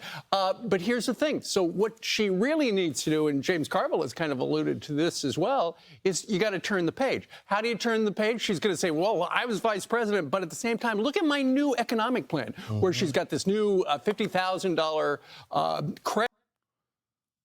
So here's the thing. Fox unironically saying she should separate from Biden, but they think it would help them. Here's the thing.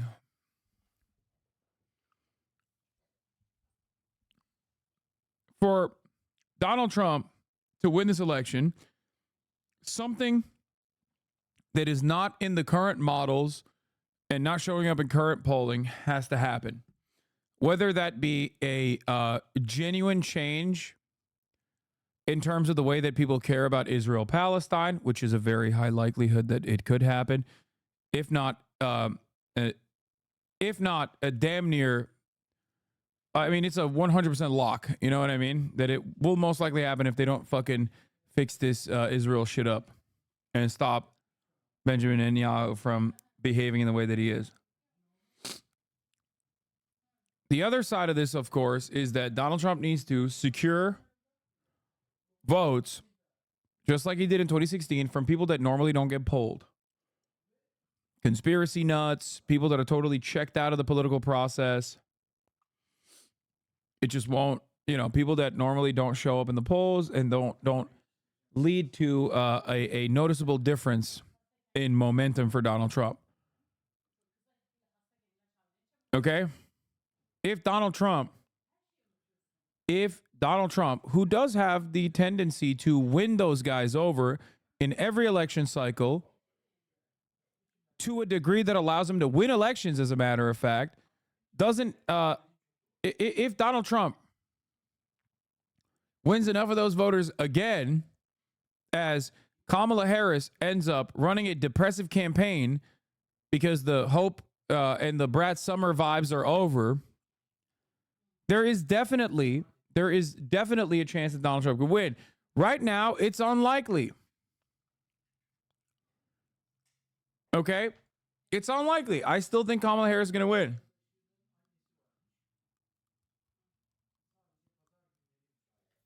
Having said that, however, the race should not be close, and she should be building on the momentum that she got by doing the exact opposite things that she's doing now. Okay? That's it. I think the debates will decide a lot. I don't think the debates will be that worthwhile, and I don't think that it will favor Kamala Harris in the way that you automatically assume it will, especially judging by, I don't know how she's going to be. I don't know how she's going to be in a debate stage against Donald Trump, but I do know how she has presented herself so far. And I can only look at what she's done and how she's communicated herself so far and make inferences off of that. If she goes into the debate with the fucking rush to the middle ass attitude, she's cooked. Okay? She's absolutely fucking cooked. It's not looking great. The difference, however, is that Donald Trump is also really fucking bad, if not significantly worse than Kamala Harris on a regular basis. So I don't think it's going to move the needle in the way that you think it is, especially because she does not have any tangible policy positions that make people excited to vote for her. And she's not charismatic individually enough to be able to carry a campaign on being telegenic alone. So if you don't have both, at least Trump is telegenic.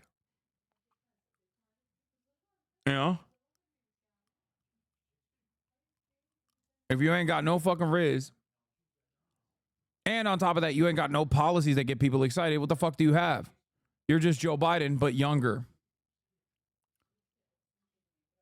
If Joe Biden was able to be boring, collected, and calm against Donald Trump, that would have carried him across the finish line. Okay? The margins were already there, but he was still going to lose regardless. He was also unable to be collected, calm, and boring because he was too old.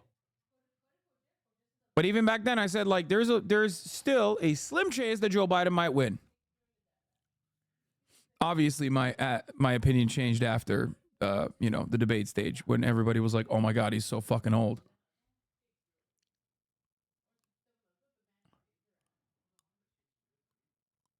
Kamala Harris can't do that.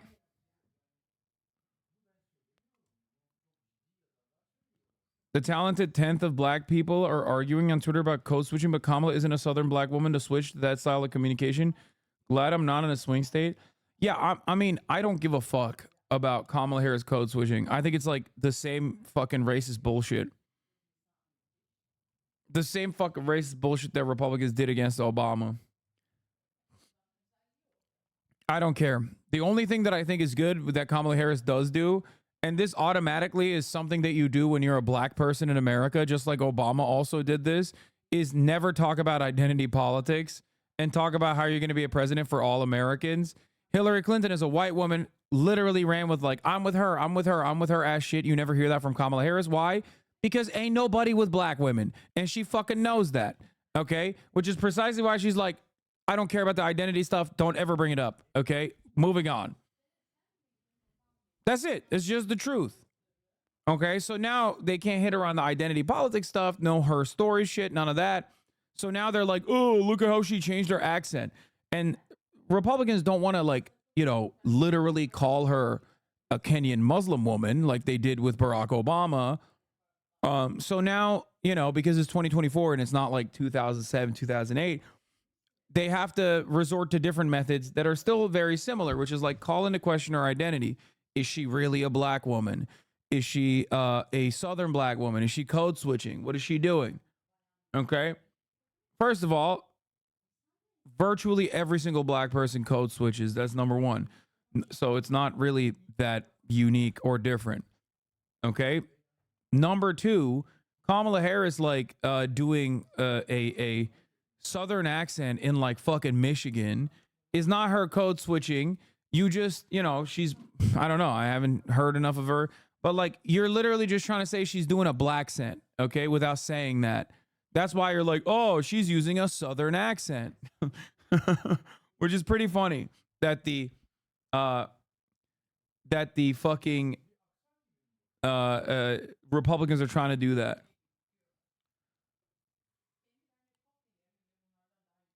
Uh-huh.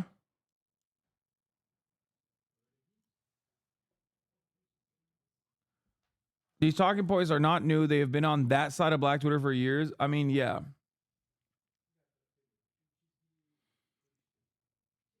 Credit if you start a small business and some other stuff. It's just to sweeten the pot to get people to take. What does all black people code switch mean? What do you think it means? Black people comprises 13% of the American population. America is a society built on enslaving black people and doing chattel slavery. So yes, white supremacy is still very much a reality. Therefore, black people in black groups will oftentimes code switch and sound different when they are in an entirely white environment.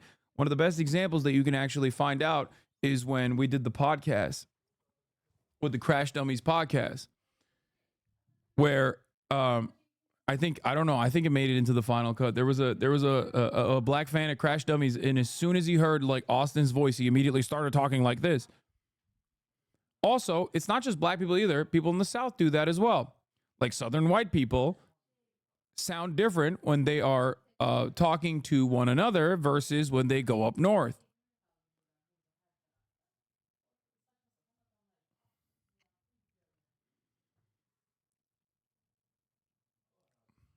Yeah, that's what I thought. I'm black. You are completely right, Law. Oh, you thought I was being racist, huh?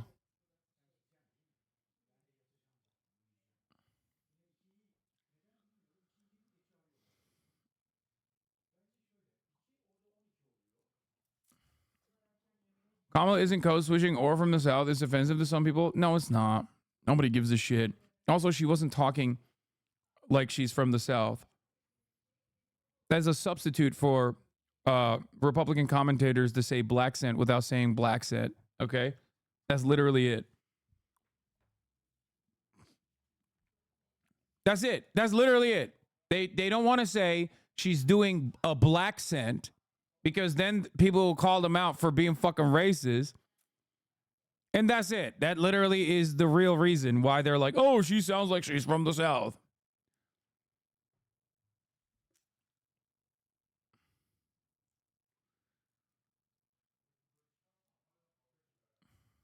A look at her and to try to differentiate herself from Joe Biden. Donald Trump has to just continue to remind the voter of what she stands for. I don't think it's about separating herself Well, what from, does she from stand Biden. for? She She's stands changed for everything. decriminalization of illegal immigrants. She stands for taking away your insurance. She stands for Medicare for all. We all know she hates fracking. She's always been anti-fracking until she just flip-flopped. She wants everyone to drive an EV. She wants to raise taxes when it comes to your groceries. All of these high prices are under Joe Biden and Kamala Harris. That's what she stands for. There's no separating. Hasan, do you think it's possible to support both sides of the election? Yeah, me. I am. I'm doing that. I'm a centrist, and as a centrist, I think like both sides are good, and I hope the nicest person wins. separating herself from Joe Biden, because we've heard her as she ran for president 4 years ago as a senator, how she voted, where she really stands on these issues. Yeah, where does she stand now? Well, this week, the Harris-Walz campaign showing what their true colors when it comes to their leadership styles. And take a look at some of these examples. First, Vice President Harris skipping a ceremony at Arlington Cemetery to honor those 13 heroes that were killed during the disastrous withdrawal under her watch from Afghanistan, while ripping Trump's visit with their families as a political stunt because the families wanted to take a picture with President Trump. That's exactly right. And meanwhile, over the weekend, as America learned about Hamas' brutal murders of the 6 hostages, including an American, Governor Walz walked away from eating his ice cream when asked about it. What's your reaction to the 6 hostages being found dead in Gaza? Thanks. There's nothing harder for a fucking political commentator on the right side, like on Fox, when like Democrats obviously lean into the bipartisan support for like foreign policy issues, especially Israel. Like, how do you cut content? It's got to be hard. You know what I mean? It's got to be hard because like you have to, by nature, because you're a propagandist for the Republican Party, find like differences in opinion. Like, see, the Democrats are not like sufficiently pro-Israel. How the fuck can you say that though when they are literally like, I'm Israel chaying everywhere? You know what I mean? Like they just straight up, every Democrat is like, I love Israel. It's the most moral nation on the planet. I wish I could personally kill a Palestinian child. I dream about killing Palestinian children because of how much I love Israel. And these guys have to sit there and be like, you know, Tim Walz, your silence speaks volumes. As the person whose vice president you are on the ticket is literally screaming bloody murder about how it is actually how we're going to kill Hamas extra hard. Meanwhile,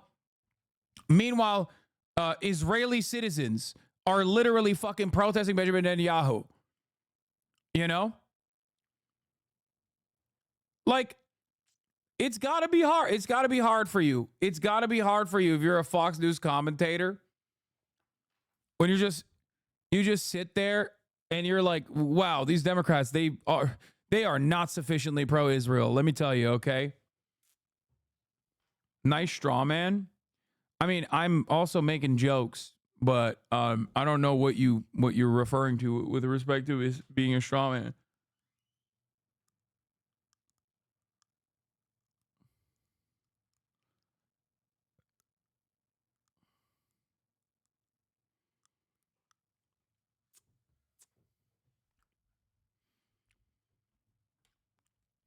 It isn't hard for them at all. They're such virulent fascists that they sincerely believe that Joe Biden isn't sufficiently pro-Israel. Dog, Joe Biden and Donald Trump are like the same level of pro-Israel. If not, Joe Biden might even be more like ideologically in support of Zionism than Donald Trump is. Donald Trump is just getting materially supported by pro-Israel ultra-Zionists, so he is pro-Israel. And he also probably is like, yeah, Israel is the Jewish country. They do good business. I love business. You know, that's like the extent of Donald Trump's interest in Israel. He's like, I love $100 million. Thank you, Miriam Adelson. They're killing Muslims, and that's cool. I hate them. It's the Jew country. They do money stuff. I like money. That's Donald Trump's extent of like understanding Israel. And look no further than the way he communicates to recognize this reality, because he keeps repeating that statement. He'll be like, Jews are great. They do great money stuff. They got money magic. I love Jews.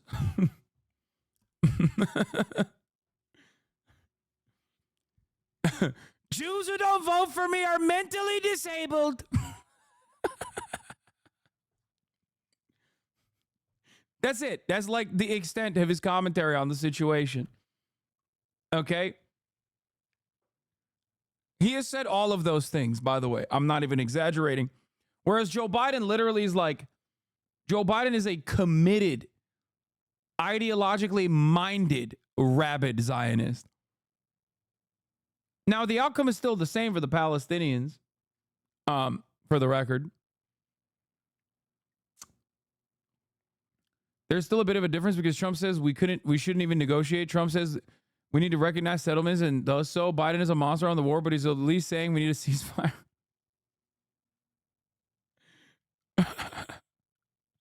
It isn't recognizing extra worse things for Israel like settlements. Currently, as it stands, there's fundamentally not a lot of differences between Joe Biden and Donald Trump, except for the fact that Donald Trump is not president. So, you know, Joe Biden has the power to stop it. Donald Trump doesn't.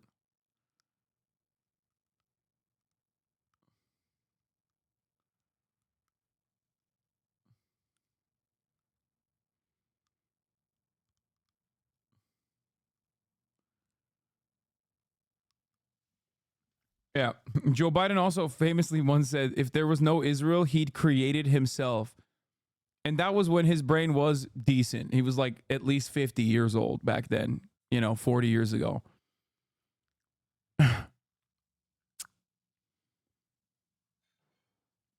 Everybody. Okay. And Harris appearing to take the cue, ignoring reporters, this time while wearing headphones, boarding Air Force Two, pretending to be on a phone call. So you got to wonder where your standards are. Do you just want to make sure Donald Trump's not elected? Or do you think it's okay that Donald Trump and J.D. Vance do 34 interviews and they do combined one? Do you think it's okay that they never come out and talk to you, lay out policies? Do you think it's okay that they never even put it on their website what they stand for, let alone so they don't have to defend anything? They just want to run as king and queen until November, and then they will show you what they're going to do. There's no other conclusion you can make. Well, and I just got to say, the insulation when it comes to the media and what took place with the 13 soldiers that were lost under Joe Biden's watch, because this could have been avoided. They invited Joe Biden and Genuine question. It seems like a tag to the center on some issues to have a chance at winning Pennsylvania. How is that a bad strategy? It's a bad strategy because there's plenty of fucking voters in Pennsylvania that you could immediately captivate if you were to push for progressive policies and also separate yourself from Joe Biden on Gaza. It's who and what voters you want to captivate that matters. And for the Democratic Party, it's always a race to the fucking bottom.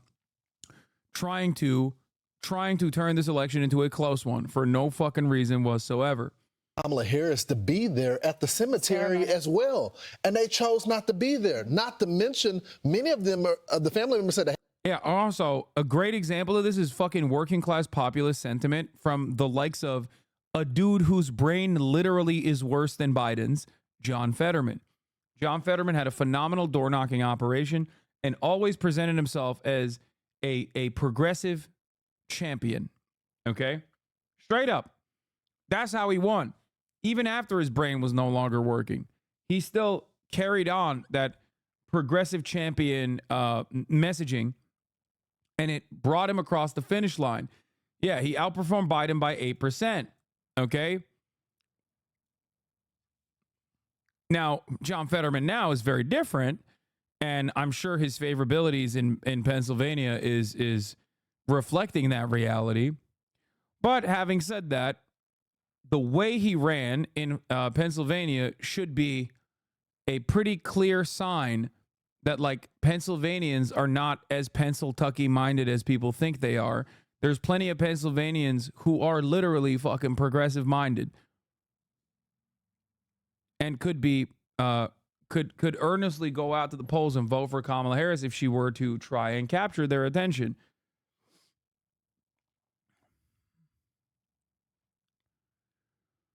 Oh.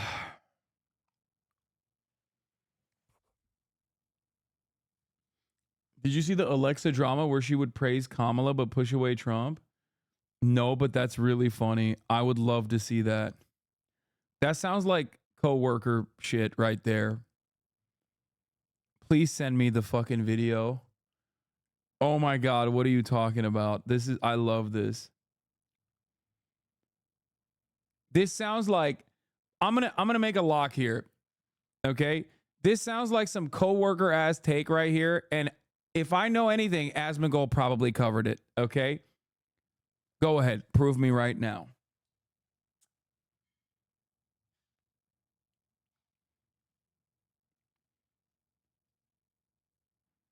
This sounds like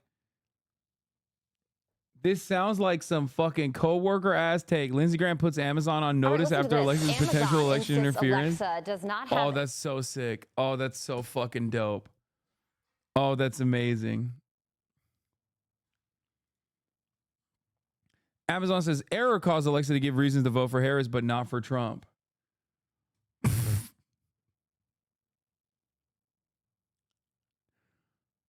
Okay. Let's let the final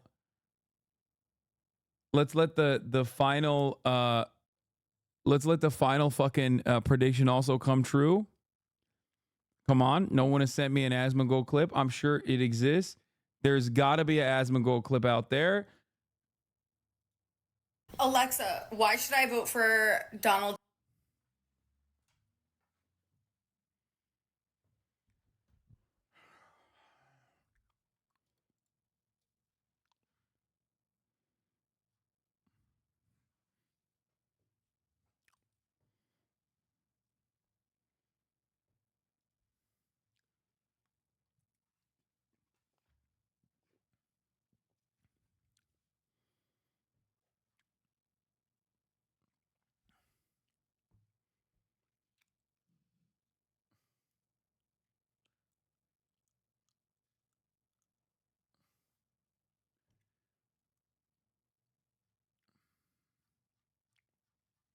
Thank you.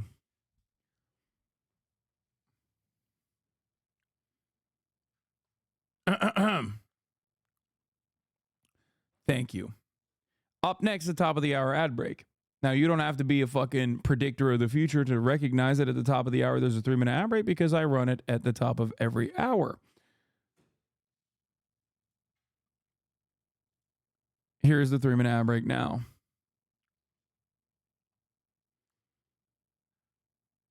They're smashing the Alexas. Oh my God. God, I fucking love this country so much. Okay, these are moments where I'm like, this is the greatest country of all time. Okay. Let's hear from Lindsey. Let's hear from Lindsey Graham putting Alexa on notice, okay? Alexa, it's on site for you. Why should I vote for Donald Trump? I cannot provide content that promotes a specific political party or a specific candidate. Alexa, why should I vote for Kamala Harris? While there are many reasons to vote for Kamala Harris, the most significant may be that she is a woman of color who has overcome numerous obstacles to become a leader in her field. Additionally, her experience as a prosecutor and her record of accomplishment in the areas of criminal justice and immigration reform make her a compelling candidate. Outkick host Tommy Lahren joins me now. Tommy, here we go again. What do you think about those responses from Alexa? Do you think they ever get weirded out by the fact that it's like every fucking female commentator on Fox News, with the exception of like 3, are identical mirror images of one another? Like, do you ever feel like they think it's odd? Or do they think that like they were chosen for this position and they just all accidentally happen to look exactly like one another? Well, listen, isn't it funny, Carly, that every time there is a big tech error, it only seems to go one way? I think there are no Americans who were shocked by this. I mean, if we look at the list of things, and there are really too many to name, but when you think about COVID censorship, the Hunter Biden laptop censorship on X, on Facebook, across social media, when you think about Facebook accidentally labeling the Trump assassination attempt photo as something that was altered when it clearly was not, the list just goes on and on. The Google searches, which were really Kamala campaign ads disguised as news searches, there's always an error, and these companies always come out and then they address that there was an error. Then perhaps they quickly change it, but there's never any accountability, never any consequences. And I'd also like to point out that even when Alexa gives an answer about why you should vote for Kamala Harris, the first thing, and really the only thing, that Alexa can name is that she is a woman of color who has overcome obstacles. I don't know if many Americans are voting solely on that, but I would certainly hope not. Yeah, that's a great point. So an Amazon spokesperson told Fox News Digital, quote, "This was an error that was quickly fixed." To your point, it's always an error after they get caught. Senior advisor to former President Trump, Jason Miller, also posted on X, error, just like big tech censorship of the... So I don't get it. They say big tech censorship, but like Elon Musk literally sucked Donald Trump's dick on Twitter. Like, he owns Twitter, and he's literally every day being like, I love Donald Trump. I'm going to give him money. I'm not going to give him money, but I still love Donald Trump. I'm going to interview Donald Trump. He's my favorite person. So is that not like big tech? Is Twitter all of a sudden not big tech? Just like Fox News is all of a sudden not a part of mainstream media, despite the fact that it's the most popular news network in the country. Just like when billionaires are like, yeah, those elitist billionaire pedophiles, and then you're like, the guy saying it is Elon Musk. How wonderful that, like, the moment that you present yourself as right-wing, you automatically are no longer an out-of-touch billionaire elitist, like Donald Trump, mind you. How the fuck that happened? Candace just hooed you, lol. Candace nuts in your mouth, dude? What do you mean? Candace nuts fit in your mouth? Who the fuck is Candace? Trump is so transgressive, they have permanent outsider status. Yeah.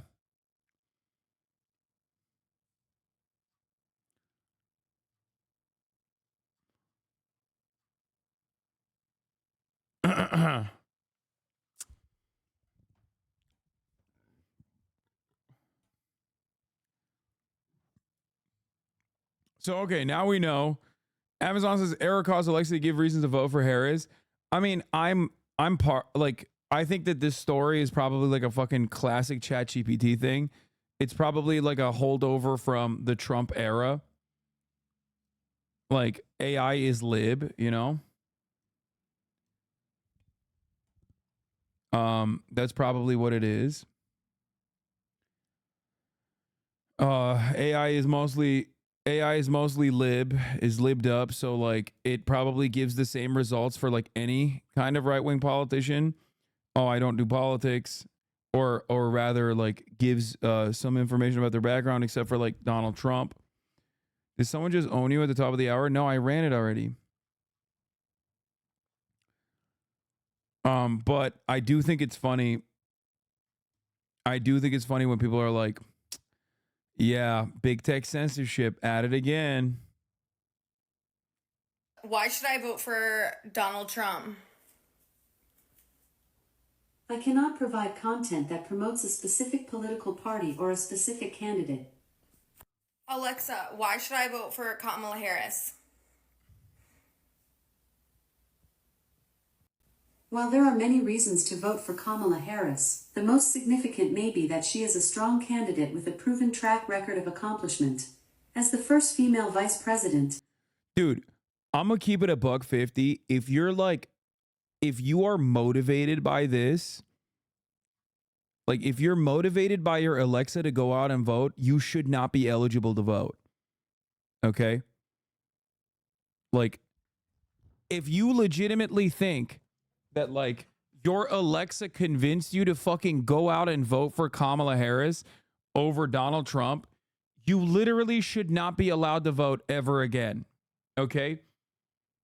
You should be medically retired. Okay? Like a sophomore offensive lineman. It's done. Okay? You're done. You're no longer playing. You're off the fucking field. You're not in it anymore, okay? You're done. Harris has already broken down a major gender barrier, and her career in politics has been characterized by a commitment to progressive ideals and a focus on helping disenfranchised communities.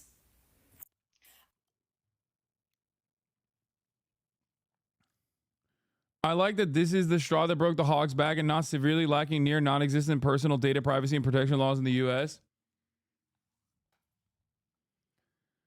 Oh my God. But anyway, this is fucking phenomenal. I'm not even gonna look at the fucking Asmongold video, but here, let's see what the Hogs are doing. And I'm not a big Amazon person myself, but I'm gonna film a little video for you telling you how I really feel. Stay tuned. Yo, what's up with their fucking... Yo, that's an alien. Yo, you can't fucking lie to me. You can't hide the truth. You're a fucking alien. You're literally an alien. I've never seen a skull like this before. Nah, No, you can't fool me. I know what's going on here. This is not a real person. This is an alien wearing a human skin suit. No shot. I've never seen like a neck to cranium ratio like this before. Get out of here. Make America hot again? Oh my God, what a hat. Take 2. Amazon's Alexa bye-bye election interference. I felt so strongly, I had to get a big sledgehammer. Let's see if I get it. Fuck you, Amazon.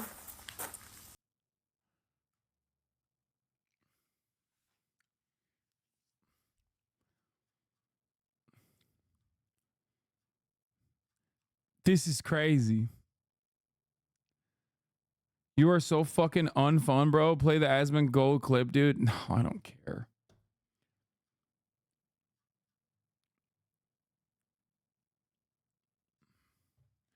I'm a phrenologist from India, and this skull is not human.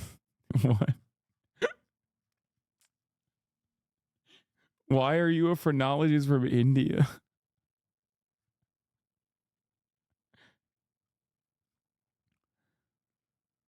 Oh. I just don't. Dude, how do you look like that, man? Like on a day-to-day basis. How do you live life looking like that? And nobody was like, come on, dog. Your neck is way too skinny for your fucking massive head. Like nobody was like, come on. You're being transphobic? Wait. First of all, is she trans? I don't think she is. But even if she was trans, how is this a trans trait to just have the skinniest neck with the biggest head of all time? Like, we're just making up fake traits now. Yeah, she's transhuman, like as in fucking not a human being, but an alien.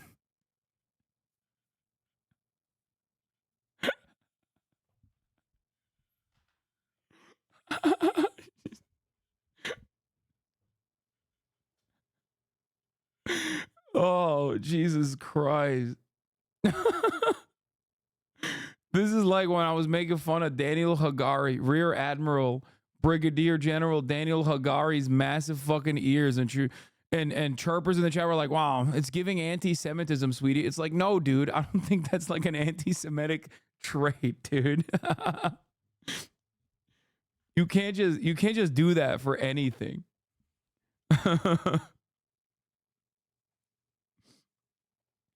Jakub's most diabolical creation. Oh, Jesus. Oh.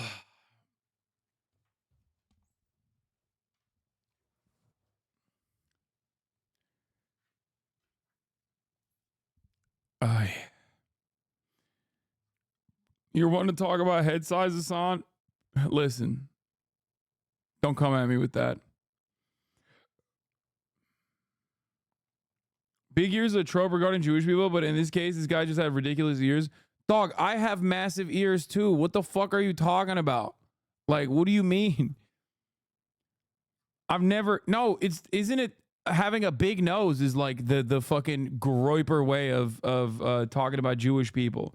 And even then, like schnauzers is like a meme in Twitch circles before it was like, I mean, not before it was anti-Semitic, but like nobody read it as anti-Semitic originally.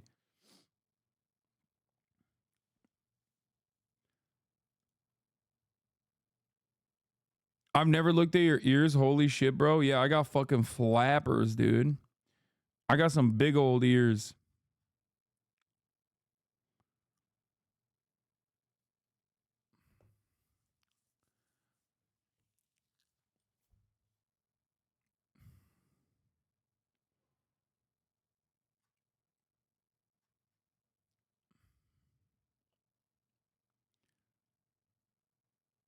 I am and look visibly Jewish, mostly because of my nose.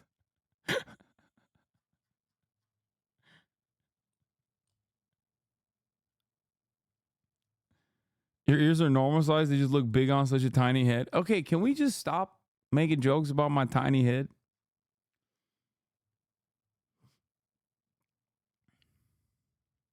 The decrease in your shoulder width has made your head look a lot less small lately. Thank you for saying that.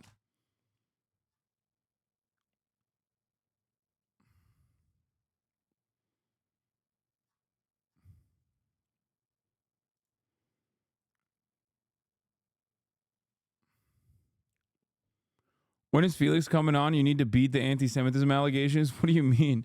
Every time Felix comes on, there's more anti-Semitism allegations.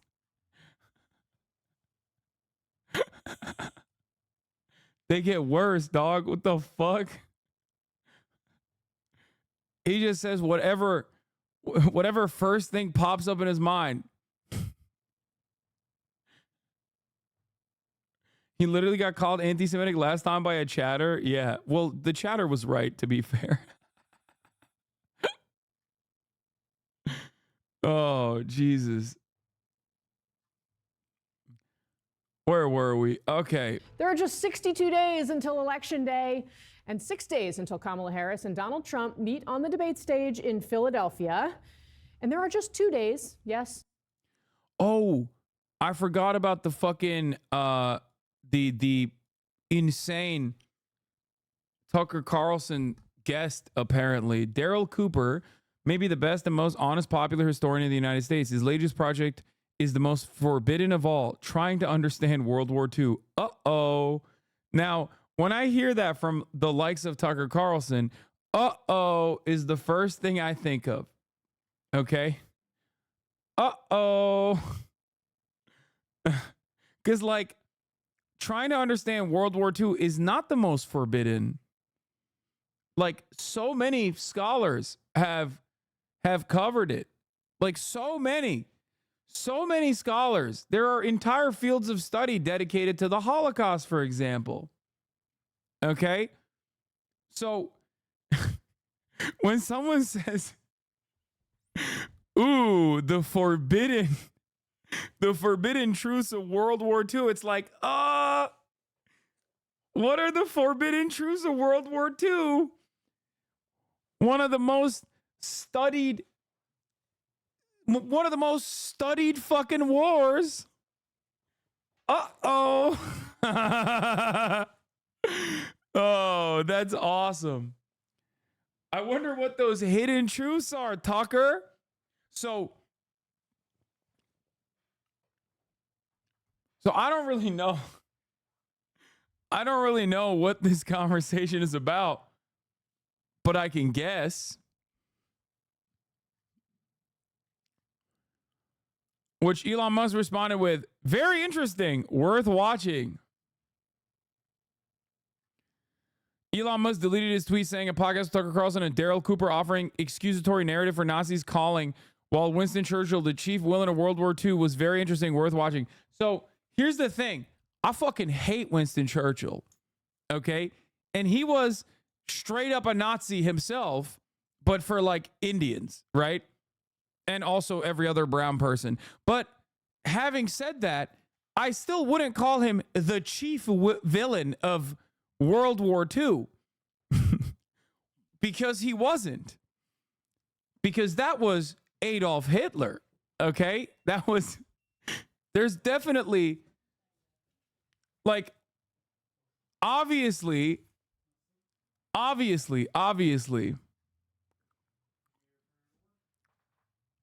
Oh, and the Irish too for Churchill. You're right. Obviously, there was a lot of fucking bad guys who happened to be on the right side of history during World War II.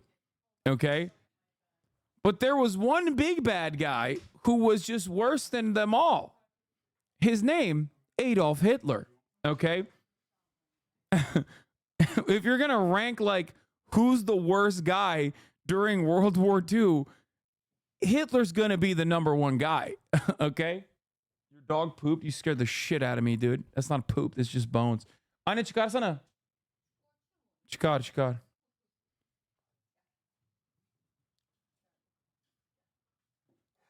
This was Tucker's guess. He's legit just a Nazi. It's insane. Time for a Churchill thread. Time for a Churchill thread. Let's do this. I know that sounds like hyperbole. Churchill didn't order the most deaths, oversee the most atrocities, or commit the worst crimes. But most of the crimes he could not have been committed if the war had not happened. Is he talking about like the famine? He's not talking about that, right? Like there's no way a guy with an avatar like this gives a shit about like people in Bengal, or like he's just like he's actually, he must be talking about some other shit.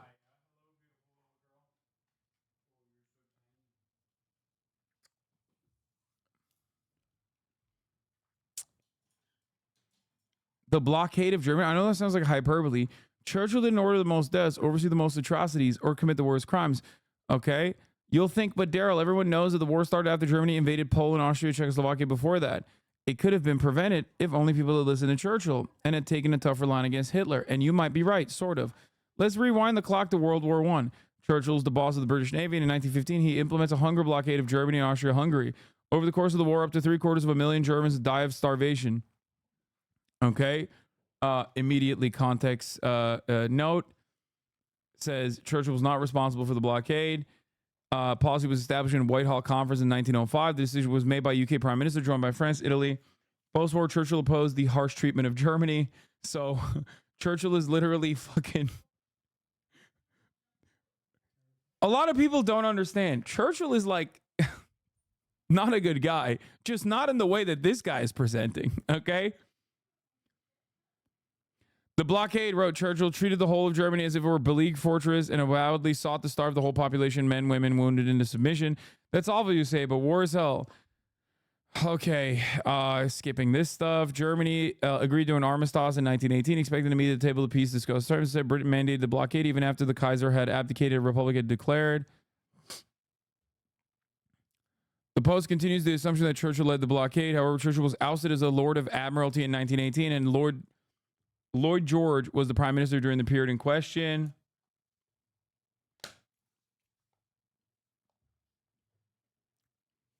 Who was being killed? Asked Churchill. Remember, this is after the war is over. We're enforcing the blockade with rigor, regretting that. This is a weapon of starvation. A young Adolf Hitler's fantasies about Lebensraum were born of watching his people starve in the streets. Her enemies could plunder overseas colonies for resources, but Germany could find them closer to home, or else every war would end with millions of Germans starving to death.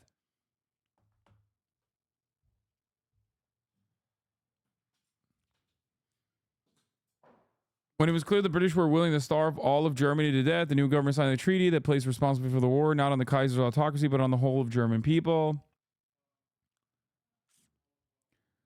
In 1920, and Britain is busy pacifying Iraqi tribes, Churchill insists the RAF must proceed with work on gas bombs, especially mustard gas, which would inflict punishment on recalcitrant natives. I am strongly in favor of using poison gas against uncivilized tribes. Churchill authorized the use of tear gas, not mustard gas shells, by army units in Mesopotamia, and then approved their conversion to be dropped from aircraft. No gas weaponry were actually used in Mesopotamia. Okay, now context clues are defending Churchill. Like, fuck this guy who is probably a Nazi, but like, so was Churchill. Okay, I hate this. This is the worst kind of fucking... This is the worst kind of like annoying liberal. Okay?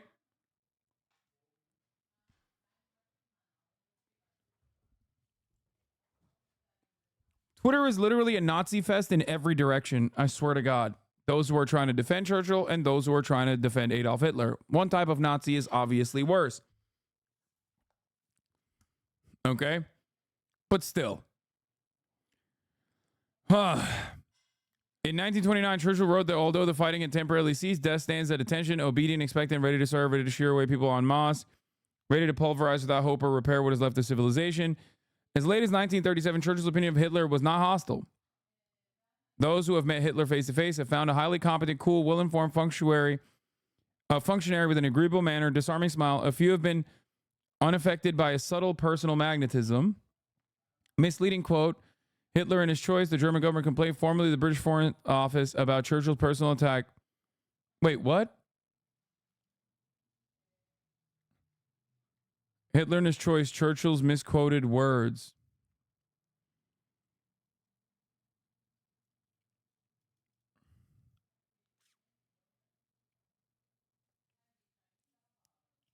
Twitter is so oversaturated with Nazis it's become the platform for Nazi infighting. I know, it's pretty funny.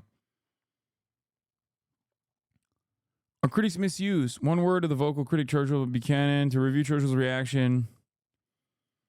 In 1937, 3 years after the Night of the Long Knives, I thought Churchill was like kind of chill with Hitler's policies, just not chill with. Like I don't think people understand. A lot of people in the Western world were either A, oblivious to Adolf Hitler, or B, kind of rode with him.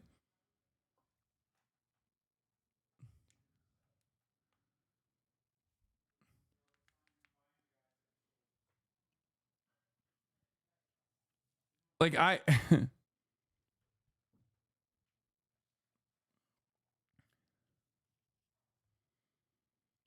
yeah, you know who else thought Churchill would be chill with Adolf Hitler? Adolf Hitler. Like literally. Adolf Hitler was a massive Ameriboo and a Westaboo in general. Like he was definitely big time, like not necessarily anti-English by any means. But beyond that, obviously FDR, not exactly a big fan of Adolf. Okay. So there's that. But notice the Buchanan list, even though the book plays in 1937, somehow Churchill's ignorance and towards the seriousness of Hitler. Yeah. You know who else was a big fan of Adolf Hitler? Henry Ford. Hitler was also a fan of Henry Ford, vice versa. I mean, there were, what's the fucking general? I forget his name. The one that said we fought the wrong enemy in World War II or whatever. Like, there's a lot of guys. Okay. Yeah. Patton. There's a lot of guys who were like, you know, this Hitler guy, he's got some good ideas. Okay.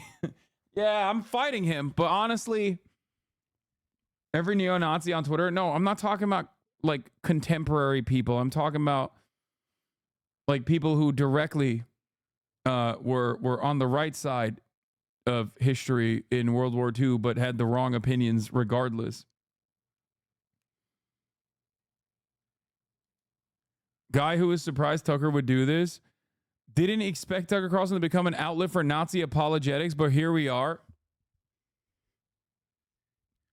What are you saying? Dog, when has Tucker Carlson not done Nazi apologetics? Like, what are these people doing, bro? I mean, that's not even plausible deniability at that point. You're just a fucking dumbass. Like, you're openly a stupid person. Anyway, on the other hand, he said Trotsky had the organizing ability of a Carnot, the cold detached intelligence of a Machiavelli, the mob of oratory of a Cleon, and the ferocity of Jack the Ripper, the toughness of a Titus Oates. And finally, he is still a Jew. Nothing could get over that. Okay. What does that have to do with anything? Like Hitler, Churchill blamed Jews for communism and revolutions dating back to 1789. Describing the Bolsheviks as a band of underworld Jews. No context notes on that one. I wonder why. I wonder why there's no context notes on Churchill's anti-Semitism.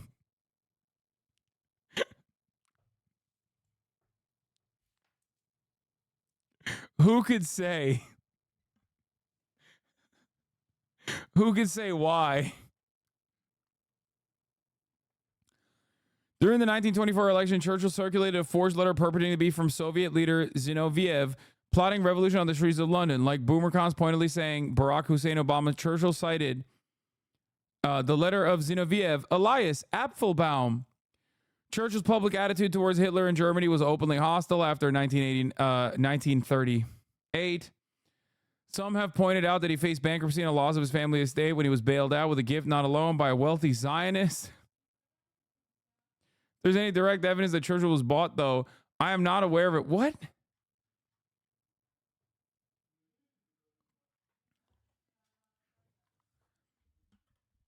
What is going on in this fucking thread? Oh, and there are many simpler explanations for his change of heart, given that the war faction of which he was seeking leadership became more prominent and belligerent after Hitler's annexations of Austria and Sudetenland. Also, Churchill had been a booster of Zionism for the last 20 years. Yeah, Churchill also. Was Zionism a thing before Israel? Yes. You know who was the #1 advocate for Zionism, even like during and before Theodore Herzl? Christian Zionists, who were also deeply anti-Semitic. Balfour is one of those examples. Lord Balfour. Churchill is another example as well. The only people that Churchill hated more than Jews was, Arabs, Palestinians. So kind of worked out well for a lot of anti-Semitic, ultra-Zionist Christians, didn't it? Send the Jews to the desert, let God sort it out, let them fucking duke it out with the Arab dogs over there, that sort of thing. Kind of not that different from literally Indians too. Churchill hated Indians. How could I forget? And the Irish, of course. He hated a lot of people. I'm just saying he was also anti-Semitic on top of that.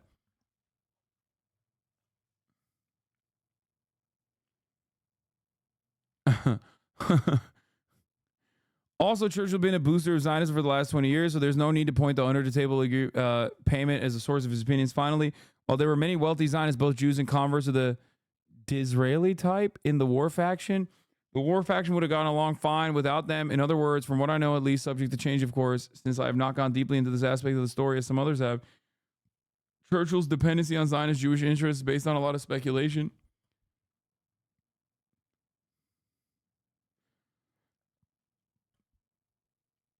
Why is his legacy so clean?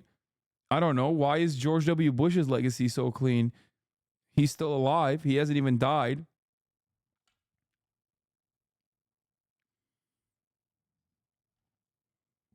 That's what we do. We love rewriting history and making it seem like, dude, most Americans probably don't even think about the fact that virtually not every single founding father, but a big chunk of our founding fathers were fucking slave owners, dog. Why do you think nobody thinks about that? Like, what do you mean?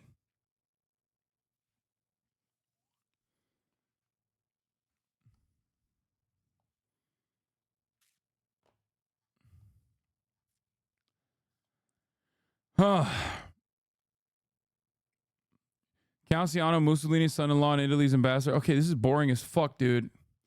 In an October 6th speech, Hitler said he did not want war. Oh, never mind then. I guess Hitler said he did not want war. So I guess that's it then. Don't look at anything else afterwards. Yeah, but Hitler did not want war with Britain. So this is true. He definitely didn't want war with England. That's not wrong.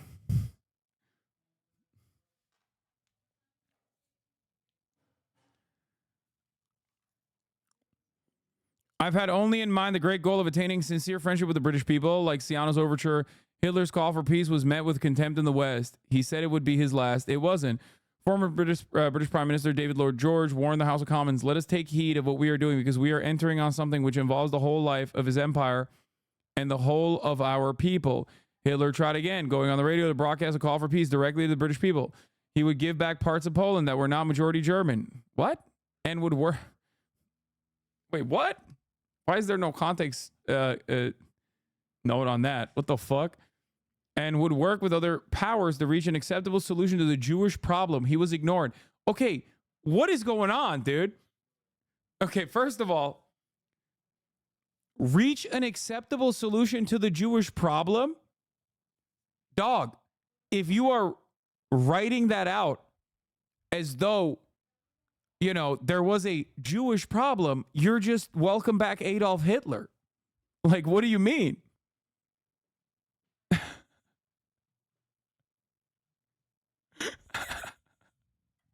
What is going on? Yeah, guys, you don't understand. obviously we all agree that the Jews are a problem. We just got to find an acceptable solution is not exactly. Lebensraum does not exist for this person if he thinks the Nazis would give back part of Poland. Lamau, I know. Like, what the fuck is he talking about? Yeah, just like, for example, Israel simply wants Jewish parts of the West Bank to be a part of Israel. Like, nobody believes that. What are you talking about? Benjamin Netanyahu wanted peace. He just wanted a solution to the Palestinian problem. Like, what? He wanted an acceptable solution to the Palestinian problem. Oh, got it. Okay. That's crazy. In January 1940, the reason why I'm making comparisons to Israel is, one, because obviously Israel has a lot of fascist Nazi style politics, but also because someone in the chat said this guy also did like a long and I guess well thought out like series on Israel. So once again, showcasing that like the smoke that you have for Israel, you don't have for Nazi Germany. So maybe the smoke that you have for Israel is not about like ethno-nationalist supremacist sentiment, but the fact that it's Jews that are doing it.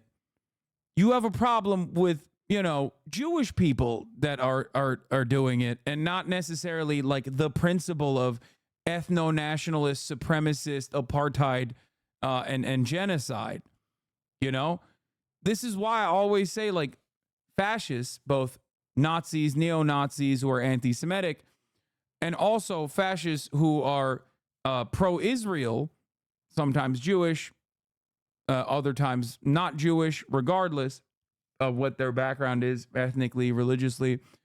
They still have the same goals, just the enemies are different and the in-group is different.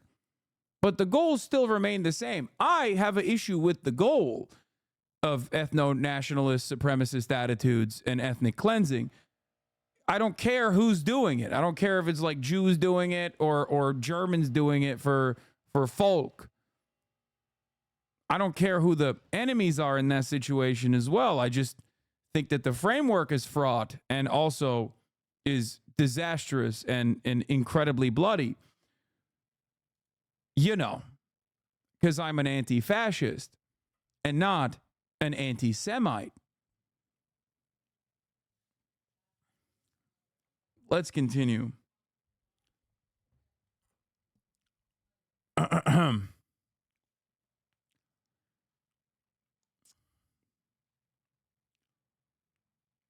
What if gay communists were going after the whites? Okay, then I would be on board with that.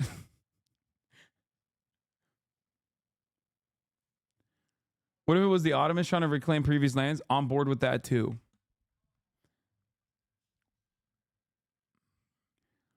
In 1940, Noam Goldman, World Jewish Congress, said that if the war in Europe goes on for another year, 1 million of the 2 million Jews in Poland will be dead of starvation or killed by Nazi persecutors. This gets close to the heart of my Churchill criticism.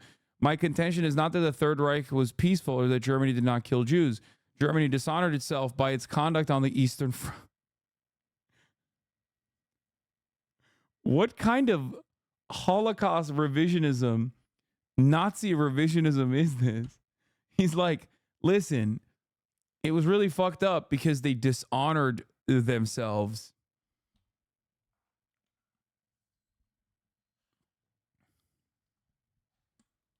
It was a few bad apples. My contention is that the war was not inevitable, that in fact almost no one but Churchill's faction wanted it, and that the atrocity... So the problem is, it's not wrong that Western capitalists, yes, early on, did not fucking want a war with Nazi Germany. There was a period of appeasement, okay? Like, that's true. And if you ask liberals, they'll constantly talk about the appeasement of one side, Stalin, to be like, remember Stalin conducted a deal with Nazi Germany in an effort to like parse out pieces of Poland and like, you know, they're the real evil in this situation. And it's like, again, both sides of this revisionist history operate on the same principles that like dumbass pro-Confederate Republicans operate on when they turn around and fucking say, oh, well, the Republicans, Abraham Lincoln was a Republican actually, sweetie. So Democrats are the real racists. It's like, dude, a lot of history has happened since then. Just like the main thing happened after the period of appeasement, both from the West and from the USSR. Okay? You can't literally talk about appeasement and not talk about what came after, because what came after is far more consequential. What the fuck?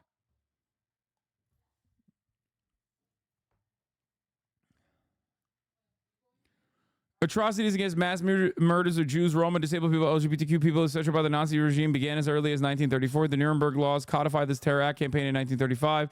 They were not the result of England declaring war in 1939. Yeah. This, I think, is not only supportable, but also as close to provable as historic counterfactuals can get. Let's continue. Hitler faced calls to commence strikes of retaliation for the hunger blockade, but resisted. In January, Churchill publicly wondered why England had not yet been attacked from the air. Is it that they are saving up some orgy of frightfulness, which will soon come upon us?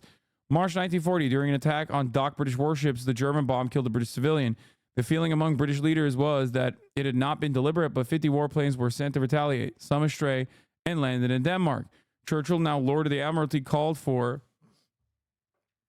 and commenced the mining of Norway's harbors, an illegal act of war against a neutral country to prevent critical exports to Germany. Prior to March 1940, Germany had no plan to invade Norway, but now ones were drawn up. Context says Germany was planning for the invasion of Norway beginning of January 1940. As Norway lodged legal complaints against Britain, Germany took more forceful action and seized Norway with minimal resistance. Churchill and British leadership was stunned. British forces attempted to invade Norway, but were easily repulsed by the Germans. On April 12, British bombs fell on a German rail line far away from any war zone, drawing a German protest. A week later, the British bombed Oslo, the capital of occupied Norway. Again, British planes attacked an undefended town in Germany and was warned that although the Luftwaffe was under orders not to attack civilians, bombs will be repaid with bombs if the British continue bombing non-military targets.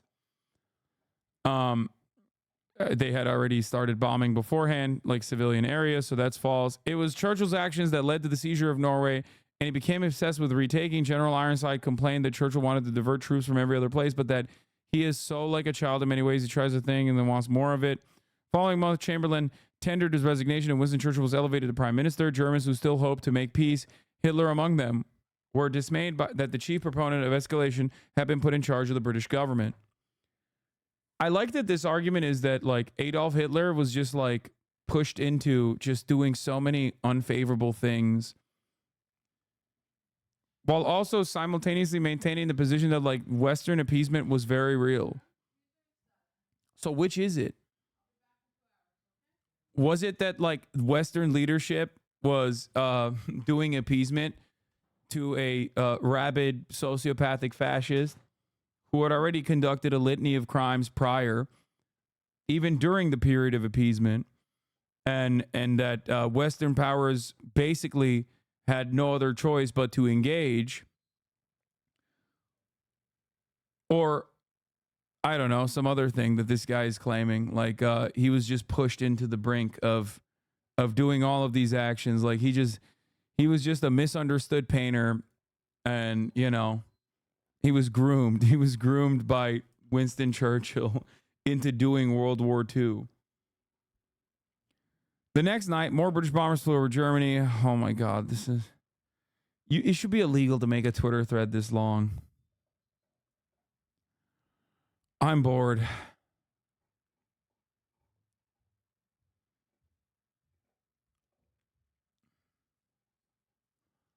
This guy's acting like Hitler never wrote Mein Kampf, and if only Churchill was nicer to him, then Hitler would have abandoned his life mission to eradicate Judeo-Bolshevism from the planet. Yeah, the problem is, if like England allowed Hitler to do all that shit, he probably would not have fought England, but he wouldn't have stopped with his conquest, especially eastward. Like, he's not, like, that part is technically not wrong, but that also goes against the underlying premise that England forced Hitler's hand. Clip from the Tucker pod instead of reading. Was the chief villain of the Second World War. Now, he didn't kill the most people. He didn't commit the most atrocities. But I believe, and I think when you really get into it and tell the story right and don't leave anything out, you see that he was primarily responsible for that war becoming what it did, becoming something other than an invasion of Poland. Germany, look, they put themselves into a position, and Adolf Hitler is chiefly responsible for. Why do you often say England instead of Britain? I don't know. It's just easier. For this, but his whole regime is responsible for it. That when they went into the East in 1941, they launched a war where they were completely unprepared to deal with the millions and millions of.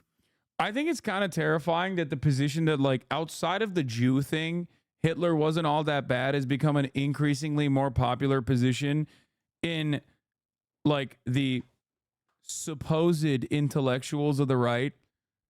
Like, this was originally talked about by Candace Owens, if you recall. Hitler wanted to make Germany great, but then he became a globalist.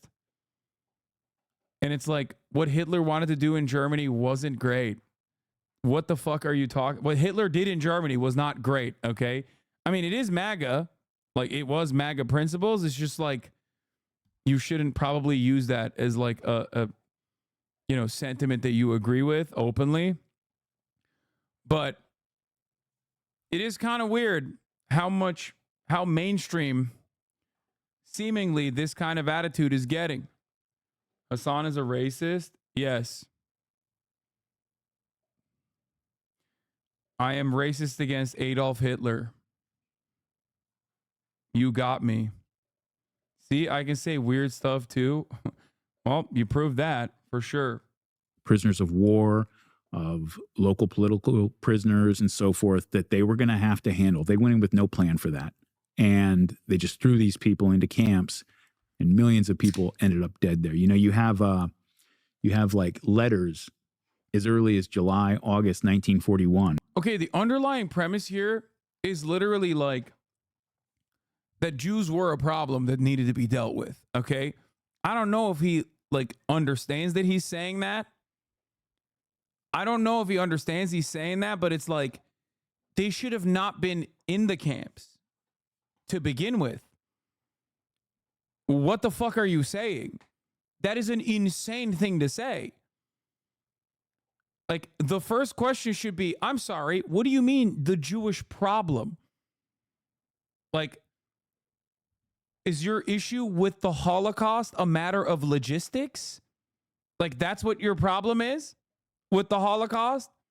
Is just that, they didn't plan ahead? That's what it is? What a psychotic thing to say out loud. That's insane. He also just said they ended up dying there as if they weren't tortured, starved, and murdered. Yeah, that too.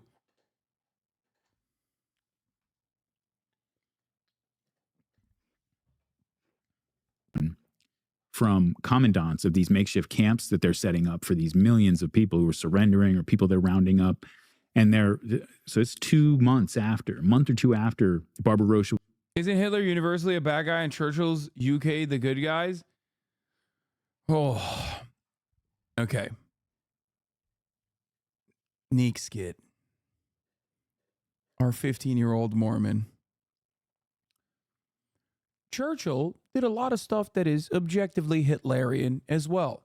However, the big bad in World War II is Adolf Hitler, is obviously Japan, is the Axis powers with Mussolini in Italy. That is correct. This does not mean that like Churchill was a, good guy all around. He was not. Okay, very racist guy, anti-Semitic. Okay, but he was pushed to do the right thing in World War II. Now, this guy's issues with Churchill are not the things that I'm talking about. Like, for example, I don't think he gives a single shit to even present himself as like, I don't know, someone who cares about a shit ton of Indian people being murdered. Like, he doesn't care about that at all. Like, you could literally just explain, even if you wanted to like present yourself as like a normal human, you could have just simply said that, you know what I mean? Like as a centrist or something. Right-wing revisionism predicates a connection between Anglos and Germans based on shared ancestry, that the UK needed to stay out and team up with a newly continental German state to prevent the spread of communism and leftist ideology. They hate Churchill and call him a warmonger and race traitor. HasanAbi studied neo-revisionism as a part of my master's. It's Sargon of Akkad Academia. Wait, Young Red is a well-read person? What the fuck?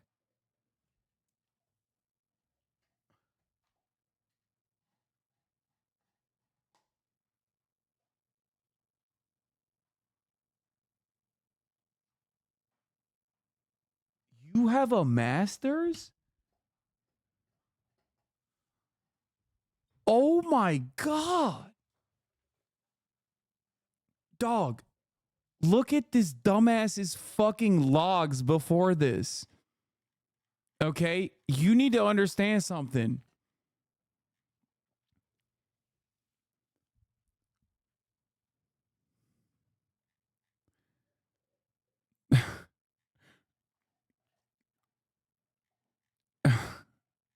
Like, constantly spamming. Damn, she got zero charisma. Absolutely swagless. Keck, wait. Who was the sexy white skateboarding guy that wore a dress? He was like from Texas or some shit. They should have ran him. He's talking about Beto O'Rourke.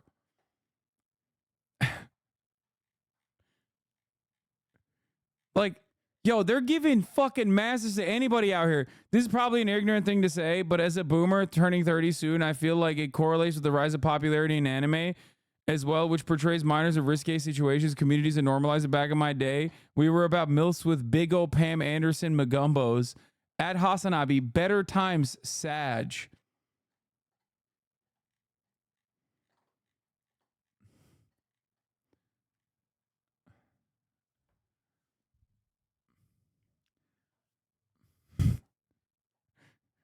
$15.17 Kek Kebab, Turk Primacy Kek Kebab, Gallipoli Kek Kebab, Derner HasanAbi, NATO Bad Boys Easy Turk Varmi.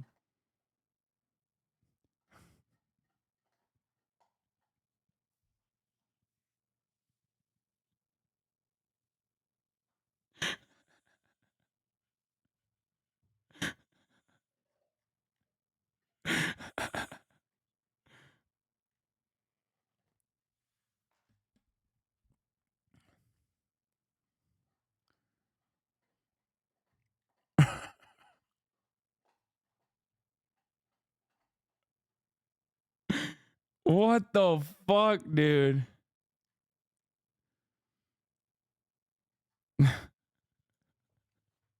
He went from big honking Magumbos to neo right-wing revisionism predicates a connection between Anglos and Germans based on shared ethnicity, that the UK needed to stay out until the end and team up with a newly continental German state to prevent the spread of communism and leftist ideology. They hate Churchill and call him a warmonger and race traitor. At HasanAbi studied neo-revisionism as a part of my master's. It's Sargon of Akkad Academia.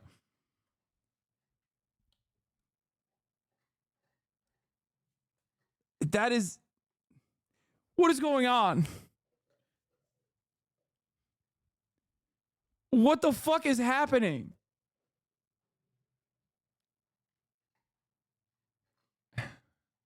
For those of you who don't know, that's code switching. I finished my master's in the next fall, Keck W.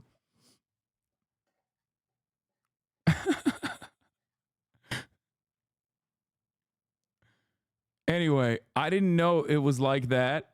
But let me tell you something, okay? I mean, he's not... I mean, he's clearly more knowledgeable than I can't believe this is a thing that I'm saying, but Young Red 95 is clearly more knowledgeable than I am. I'm also the guy that has a small wiener and a big truck and take jujitsu to make me feel okay about it from Car Talk. No, I know.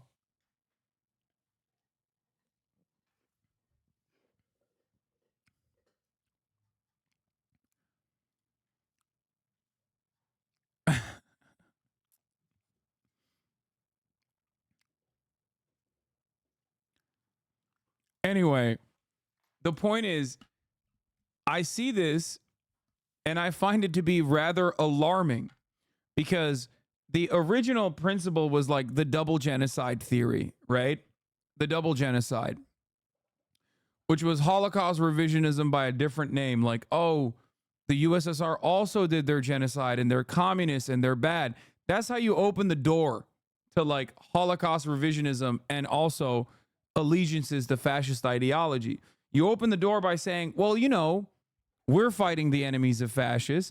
And that's precisely what America did, as a matter of fact. Post-World War II, with the Marshall Plan and with NATO, that's precisely what they did in Western Europe specifically, where they literally were like, who are the greatest killers of communists, trade unionists, and socialists? Oh, those are the fascists that didn't die in World War II.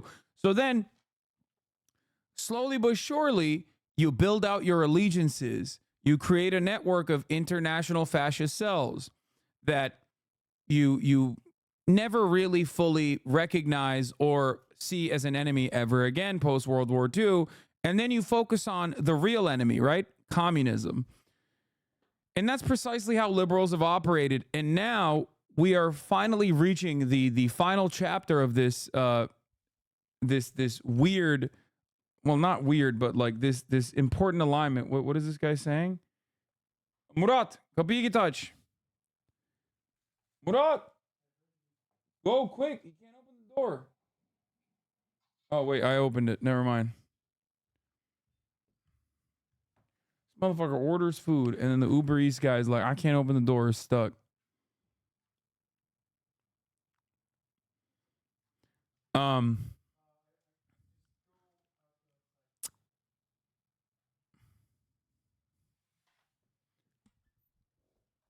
But now we are arriving at like the last stage, the final chapter in this like Holocaust revisionism, where they move past like, well, the socialists were bad too, to just being like, no, the socialists are the only evil. And now they're actually saying the quiet part out loud, where it's like, well, the Nazis weren't bad. Okay? That's how it starts. It starts with, well, the socialists or the communists were bad too, to the communists were actually worse, Black Book of Communism. That is the historical text. I'm putting that in air quotes to say that it's like the communists were actually worse. After all, they killed 100 million people, right? And then we move on to the final chapter, which is, well, the Nazis weren't as bad as communists too. Well, the Nazis weren't bad at all. And that's where we're at now. Okay? And you saw some examples of this recently, before October 7, when the Canadian Parliament literally had an actual fucking like Galicia division, foreign legion for the SS, Ukrainian Nazi get a standing fucking ovation. It's a terrifying prospect because, you know, if you look hard enough and you unmask someone who is an anti-communist, you are inevitably going to find, not surprisingly, a fucking fascist, okay?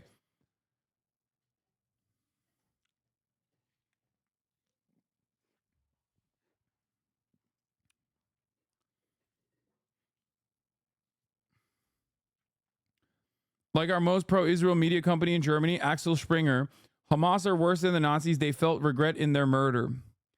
Yeah. And then retweeting Elon's anti-Semitic bullshit in the same breath. Yeah, no, that's saying Hamas are worse than the Nazis. They felt regret in their murder is just Nazi apologia. Okay? That's it. I don't do the inverse of that either. I don't say like, oh, Israelis are worse than the Nazis either. I don't say that either. Okay? Some people do. I don't like that either. because I think that that is a gross thing to say. All right? That's it. I work at a Holocaust museum, and you couldn't believe the number of motherfuckers like this coming in and unknowingly defending Hitler because history revisionism and a failure to understand basic geopolitical analysis is always the, well, I heard that wasn't actually true, people. How the fuck are you a Holocaust denier or revisionist and you go to the Holocaust museum? What the fuck? That's kind of funny. Marjorie Taylor Greene. They're like, oh, I'm here to learn about this fake thing that didn't happen. What the fuck? Motherfucker doing their own research. They go there to argue? That is insane. Oh. Jesus Christ. It was launched. And they're writing back to the high command in Berlin saying, we can't feed these people. We don't have the food to feed these people. And one of them actually says, rather than wait for them all to slowly starve this winter, wouldn't it be more humane to just finish them off quickly now? Oh, it was the humane. The final solution was the humane one. I didn't even see he got more unhinged. After Barbarossa was launched. And they're writing back to the high command in Berlin saying, we can't feed these people. We don't have the food to feed these people. And one of them actually says, rather than wait for them all to slowly starve this winter, wouldn't it be more humane to just finish them off quickly now? I think you should go to jail. Like, I don't know. For any reason. Maybe that, maybe some other reason. That's crazy.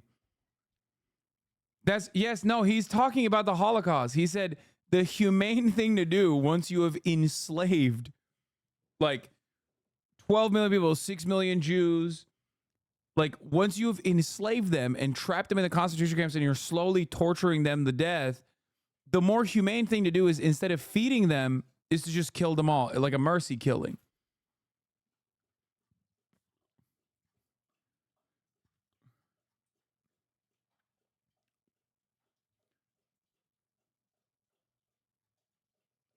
That's wild.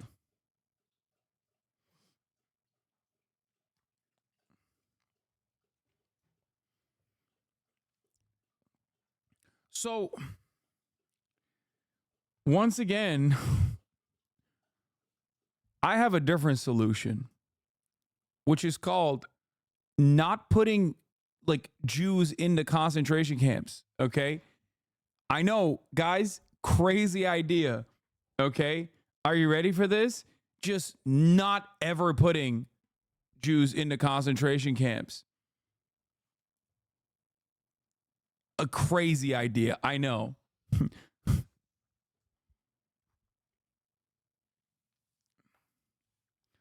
He said after Barbarossa, so we may have also been speaking directly about Soviet prisoners and villages as well as the Jewish people. Yeah, I know. Fucking radical, okay? Radical idea. Don't do that.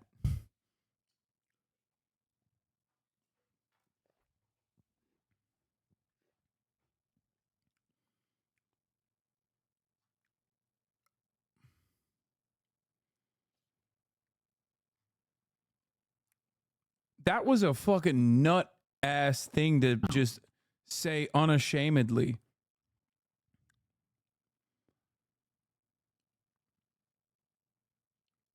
Did you see who's following this guy?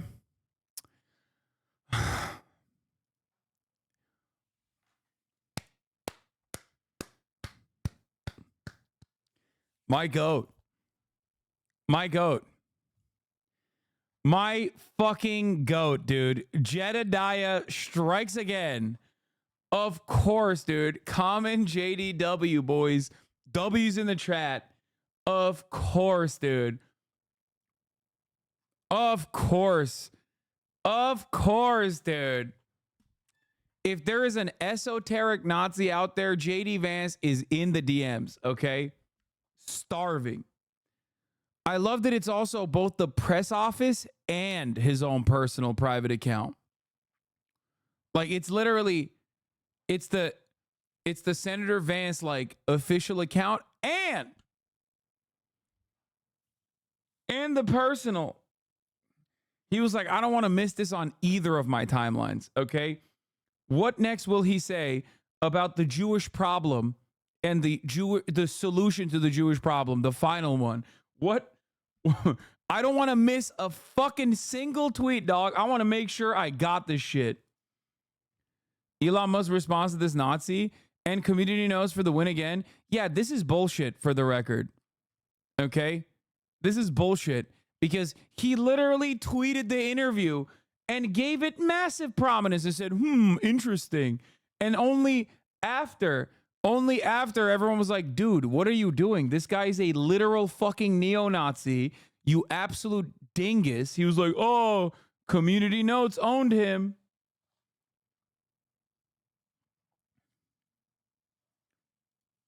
Yeah. Elon deleted this post and is frantically trying to hide the fact that a few hours ago he believed all the pro-Hitler Nazi bullshit Daryl Cooper was spewing. Very interesting. Worth watching, he says.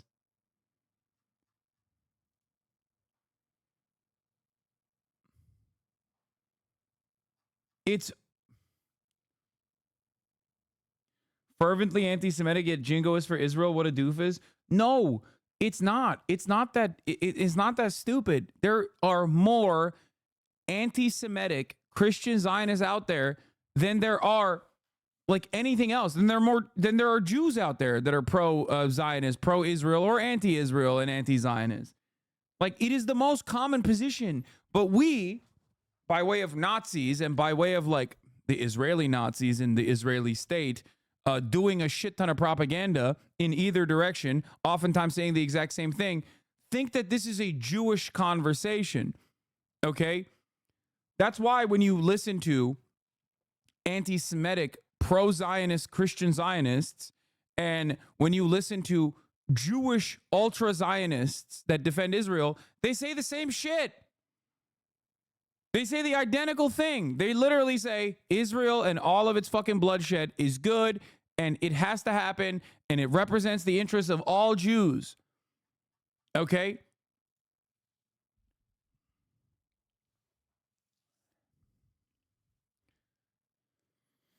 Oh.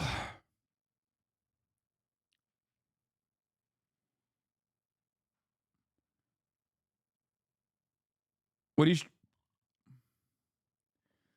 he's trying to say from 115 and onwards here about finance and the media influence is a slightly longer version of this clip.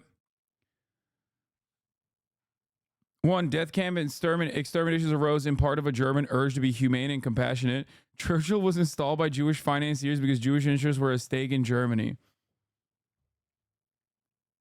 Look, they put themselves into a position, and Adolf Hitler is chiefly responsible for this, but his whole regime is responsible for it, that when they went into the East in 1941, they launched a war where they were completely unprepared to deal with the millions and millions of prisoners of war, of local political prisoners and so forth that they were going to have to handle. They went in with no plan for that.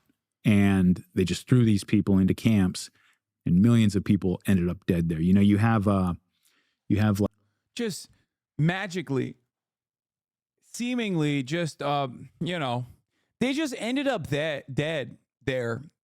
They were seemingly put into camps and they just ended up dead. Who knows how? Who could say how? You know, I don't know. You know, at the top of the hour, there's a 3-minute ad break. Magically, it just comes and it goes. Now, if you don't want to believe it, if you don't want to see it at all, well, then all you need to do is subscribe.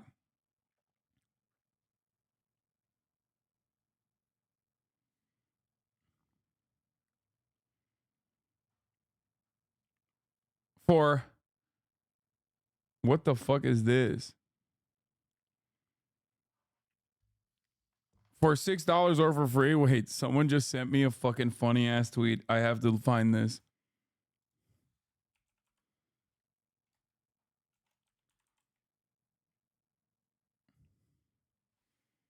Pandemic Accountability Index.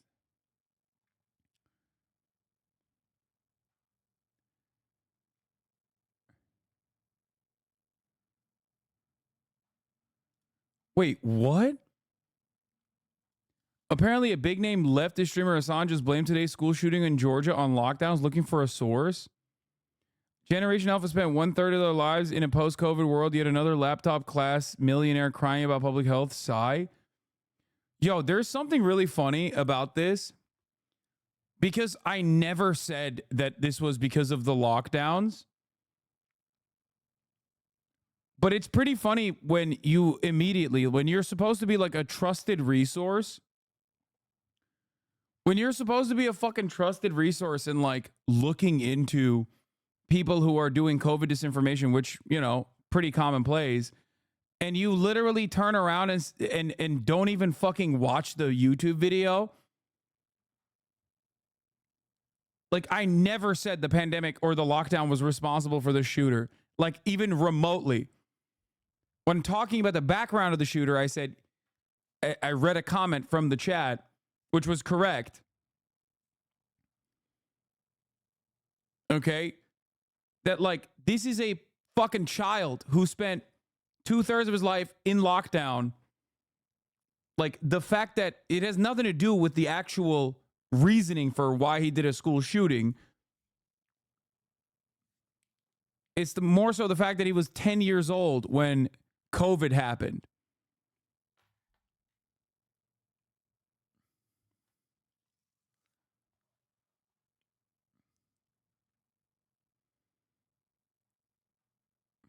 He's been a complete idiot on COVID.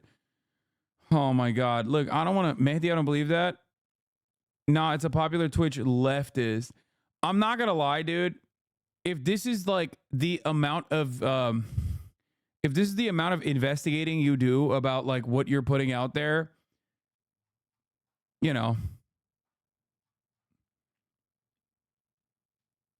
you're kind of stupid. Like, I don't know if you got the long COVID brain or what's going on, but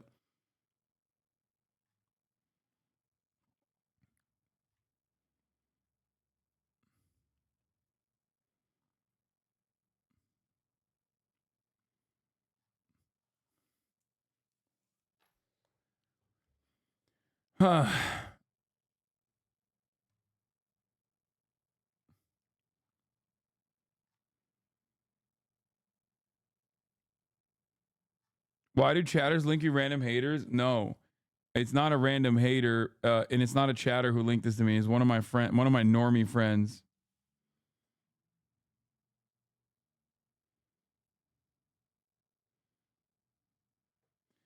I want to know what the sauce is. Hold on. A man, child was born in 2010, has spent over 1/3 of their life in a COVID, post-COVID world. Yeah. I mean, people are like, oh, how could this have happened? Like, he's 14 years old. He's so young. And it's like, what do you mean? Open your eyes, dude. Like, this is the most American thing. It is actually shocking when it doesn't happen all the time. We have had, it is so American to do a school. It is so ingrained in our DNA at this point, especially as a consequence of the mass availability of weapons, that we had a trans, okay? Like, do you understand how commonplace it needs to happen? How commonplace of a thing this is, that there is a trans person that did a school, okay? Like, that's how American this is. No, they highly edit it and they have to like silence school shooting. But regardless, the video, even with the weird jump cuts, does not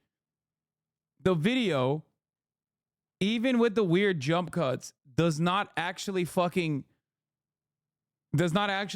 the point that this dumbass is trying to make. I think he just literally key searched the transcript for lockdown and then just posted it, which is so unimaginably stupid. Like, you didn't watch 30 seconds more?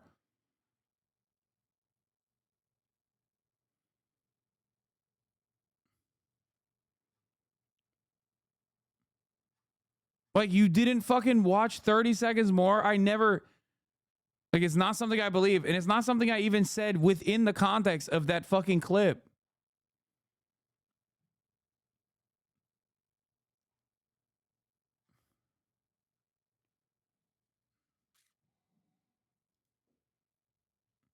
Wait, what? Trump has pushed the Democrats more than any progressive or leftist who threw their support behind them ever did? Okay, this person is a fucking... Okay, this person's a donkey. Like... I can't tell if he's a...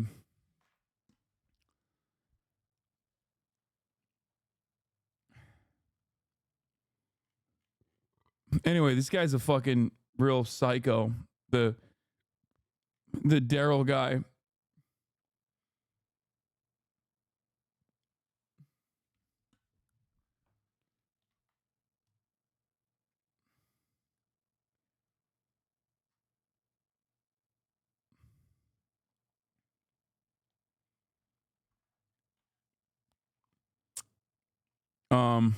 Cool stuff though overall. I'm glad that we got to see this side of the world, which is a side that I'm not privy to, specifically because I'm no longer on Twitter as much as I used to, unless I'm directly on directly on stream looking at shit on Twitter. But if anything, you made the point that lockdown had no effect on school shootings when you said some still happen during COVID anyway. I know. Every single one of Hasan's haters will pump that tweet now since he got mad at it. I know, but it's fucking idiotic. Your community is your worst enemy.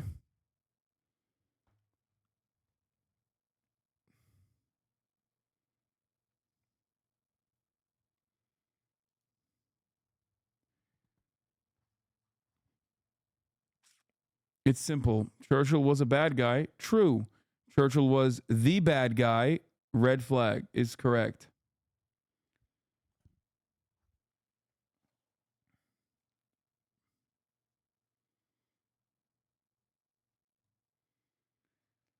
Get on Blue Sky is woke and Brazilian now? No, I'm good, man. Thank you.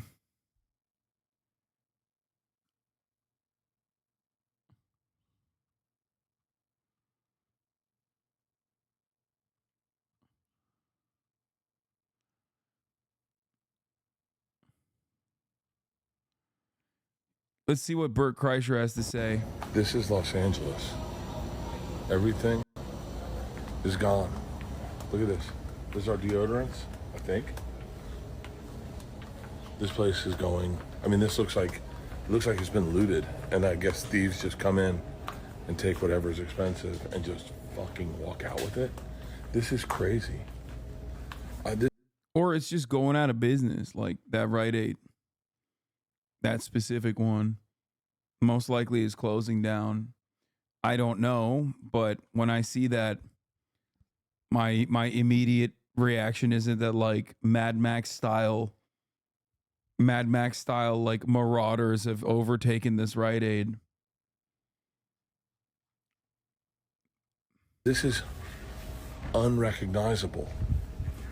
When I moved to Los Angeles, you'd come into Rite Aid and you'd spend the fucking afternoon looking around. This is so fucking sad. That's cool. I mean,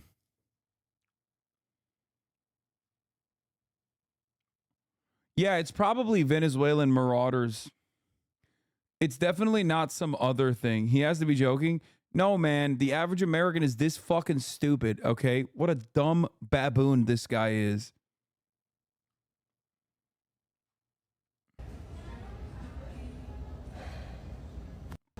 This is Los Angeles.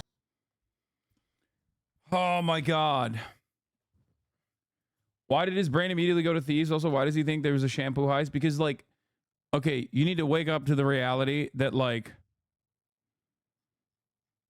you need to wake up to the reality that many Americans are just, like, laser focused on what they see on television. Okay? And television told them that, like, you know, this is happening, that stores are being looted. This is why I get so fucking mad at misinformation from local news and network television that lean into, like, these right-wing panics, okay? Because people, especially older people, have no way, and younger people too, but especially older people, have no way of looking at media critically, okay? They see all of the fucking stories, and the television man tells them, like, black and brown people are stealing shampoo from every Rite Aid, okay? And it sticks with them. They don't see the other article that's a follow-up from Walgreens CFO being like, yeah, we lied about that. Sorry, lol. They don't see any of that shit. What remains is the homeless people that they see and the fucking television stories nonstop pumping this fucking right-wing sentiment that, like, crime is completely out of control, and it sticks in their fucking minds. And then they get more and more afraid all the time. Oh. It's the same principle behind fucking Rite Aid announces more store closures, including 18 in California. They file for bankruptcy in mid-October.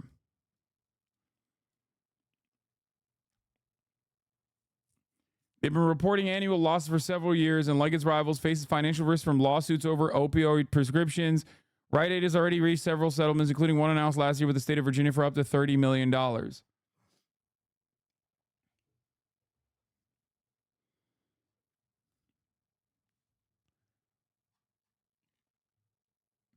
We are becoming dumber and dumber as a society. We were not exactly smart to begin with, but we're getting increasingly dumber, dude. 13 million views. Holy shit, you're in the wrong business. I know. I will never listen. I'm never going to stop speaking about the truth. I'm never going to stop fucking reporting on shit accurately. And even if the entirety of mainstream media is, like, super fucking primed on a specific type of coverage that is instilling this kind of right-wing reactionary narrative. But, like, yeah, reactionary / rage bait is absolutely the easiest way to fucking try to breathe some life back into your career. That's why so many of these fucking content creators that get, like, outed as pedophiles immediately hit that button, okay? And some do it even before they get outed as pedophiles, and then they get outed as pedophiles later down the line. Not saying Bert Kreischer is going to get outed as a pedophile, but, like, he is a possible victim of this kind of misinformation cycle where he's like, I don't really understand what's going on, but, like, why is this Rite Aid empty? Okay?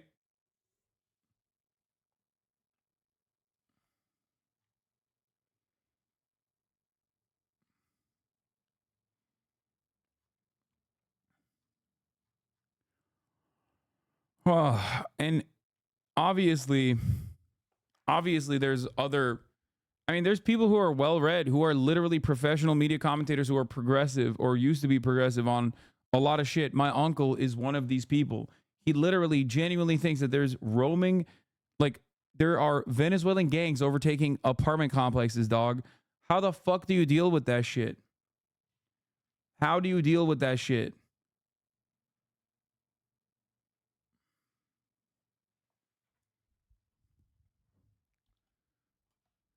Oh.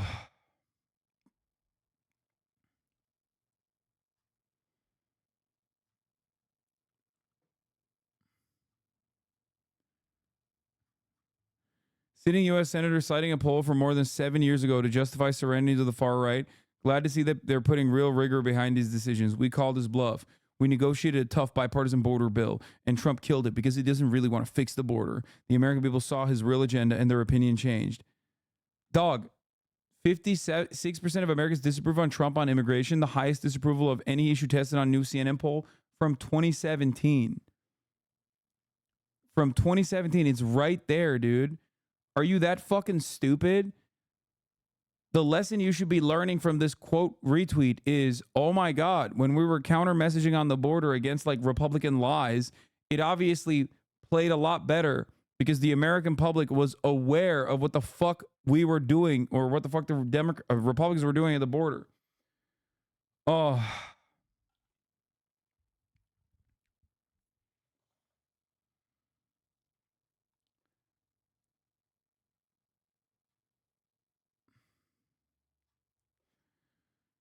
Yeah. What is this? How Trump captured? This is a 6-minute TikTok. Ain't no fucking way I'm watching that. 2, until the first mail-in ballots will be sent out. Voters are going to be voting. New CNN polling released just this morning shows a race that is truly neck and neck There's a among Fox likely News voters Trump in town hall. key battleground Let's go. states. Harris holds a lead over Trump in Wisconsin and Michigan. In Arizona, Trump holds the lead. In nearby Nevada, there's no clear leader. And in what are arguably the 2 most critical states, well, it's a tie. There is no clear leader in Georgia, and it is dead even in the must-win state of Pennsylvania. Around 15% of likely voters in these swing states say they are open to changing their mind about which candidate they will support. On average, about 2/3 of likely voters in these states say they're extremely motivated to vote in November.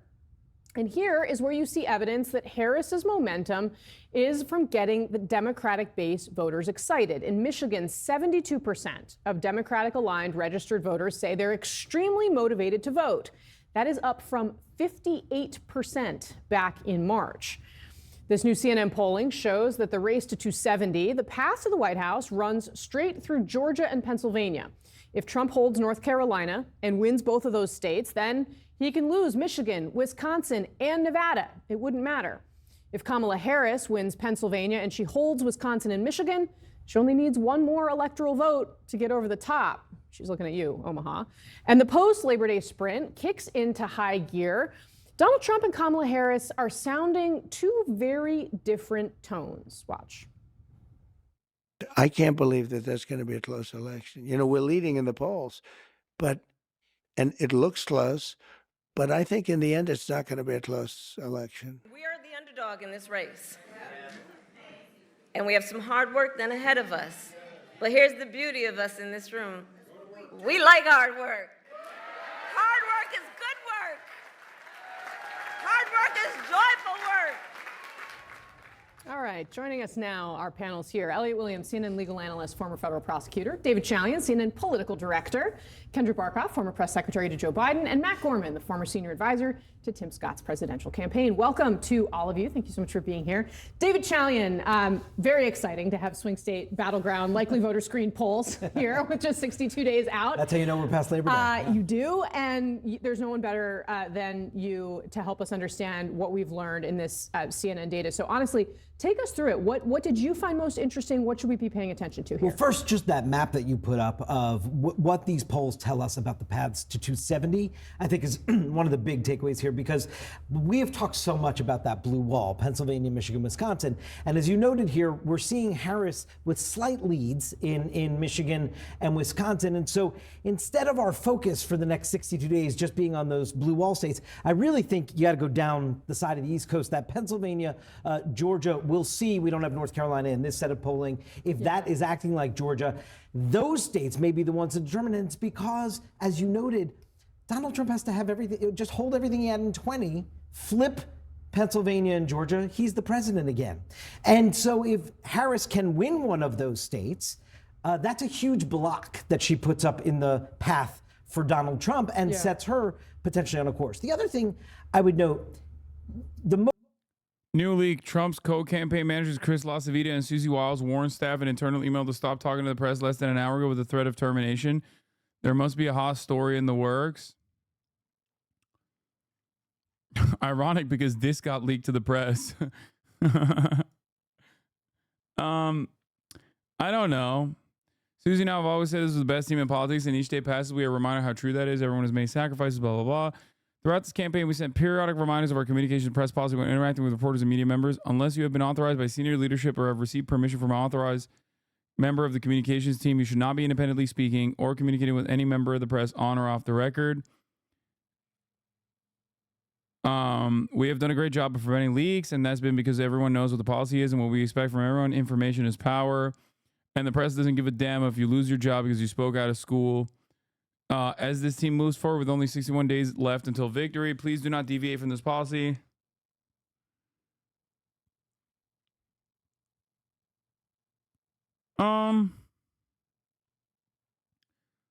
I don't think it's that big. I don't know. I mean, maybe I'm wrong, but I don't think there's something like super hot coming in. Maybe there is, but motivation obviously is key, and that is what we've seen over the last since July 21st when Joe Biden stepped off the stage here, just the snapback into contention. But it hasn't catapulted Harris into some commanding position in this race. What it has done is make this race extraordinarily competitive and tight again. And I just see you see that across this. I would also note, and I know you have these numbers, put up the gender gap. Yeah. I think this is fascinating. If you look at likely female voters across these states, you see enormous margins for Harris there. I mean, look, in Wisconsin, that's I mean, 55% is a landslide in our closely divided So she's politics, plus right? 17, she's plus 16, she's plus 15. Those David are Chalian huge. is doing math on live television, Sorry. everybody. No, this is like an awesome feat.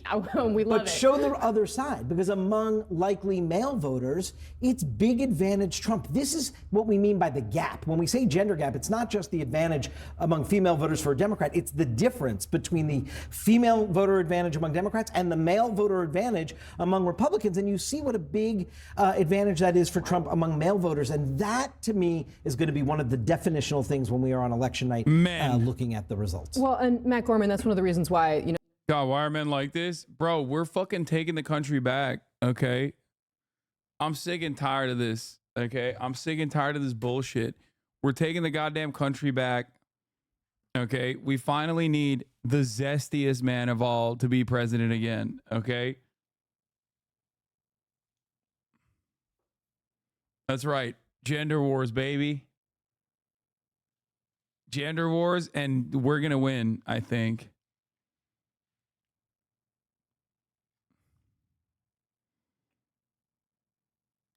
Your shirt looks like a common draw from a WoW mob for a hunter. That's awesome. Have you seen the Grum situation with this game? Oh. Yeah. Could be one of the biggest crowdfunding scams in history. Yeah, no, it won't, because it's a fucking right-wing charlatan, and they're allowed to do that sort of thing. Okay, you don't understand. If you're a woman, you're not allowed to do that. If you're a man who hates women, though, well then, oops, he tried his best, but woke got to him. Here's what a crowdfunding scam, 500K plus in 6 to 8 years, little to no work gets Grums and Mark Kern. I present EM Ader in 2024. I became a backer of EM Ader to give you a quick look at it. Please share before Papa Grums gets mad.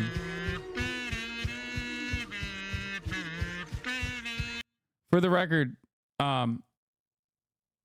it's Ember. Okay. For the record, this is the right-wing guy that loves doing Gamergate shit. He's disgusting. He's a gross, ugly little fucking cretin, and also a deadbeat dad, apparently. And he has his own like Kickstarter crowdfunding scheme going on with a video game. But I think he's too busy talking shit about every other developed video game out there that has like a black woman in it or some shit. Yeah.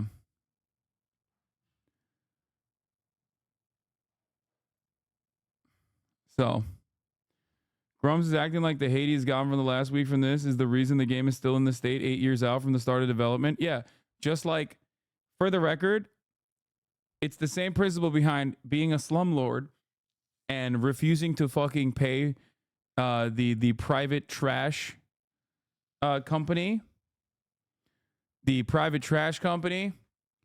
and instead blaming it on Venezuelan migrants.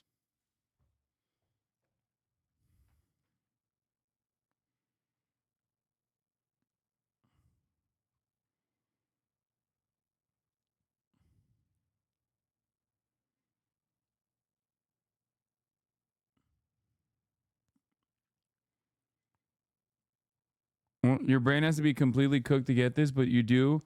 Incredibly funny. Grums. HR clarifies that any breast milk pumped on company time must directly go to the CEO. Is the new meta on Twitter to say that Grums was the one who stole the fucking breast milk?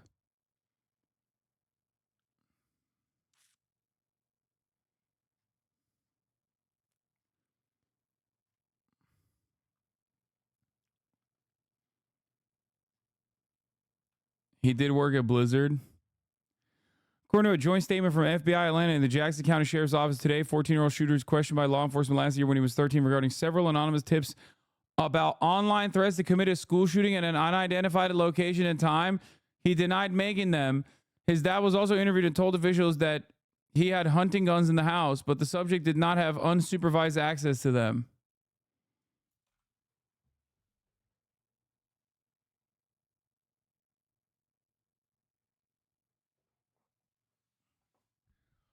Bro, honestly, at this point, if a motherfucker's on your radar, just don't even say it, you know? Like, why say it? Just don't even say it. Just lie and be like, he was not on our radar. We had no idea. We had no idea. Clearly, this one is just, oh, this is not on us. It's like, you don't have to say every time that you knew exactly what this motherfucker was going to do. And then you just didn't do anything to prevent it. Okay? Say the line, FBI. Yeah, he was on our radar.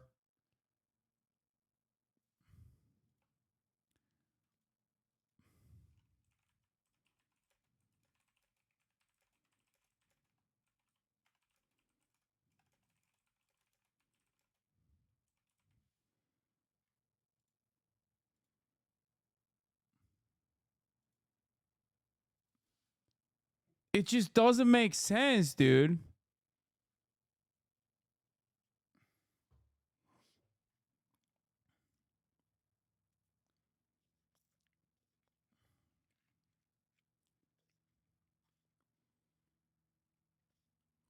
We literally have like, bro, we have like one of the greatest surveillance apparatuses of all time, okay? Like constant round the clock mass surveillance. On top of that, there's like straight up, who do you think this is? Oh my God. Feds crackdown on Russian election disinformation agents.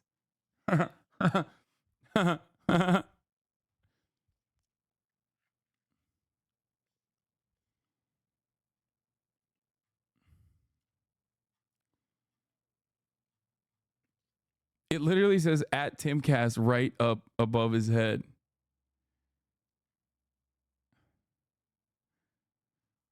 I just wonder who this guy is, man. Could be anybody, really.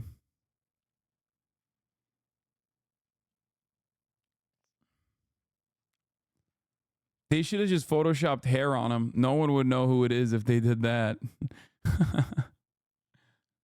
I knew that dome from a mile away. Listen, he's got a recognizable dome.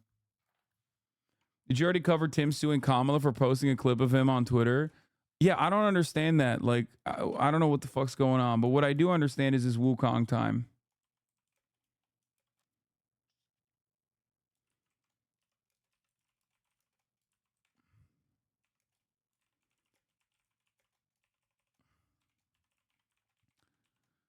Okay.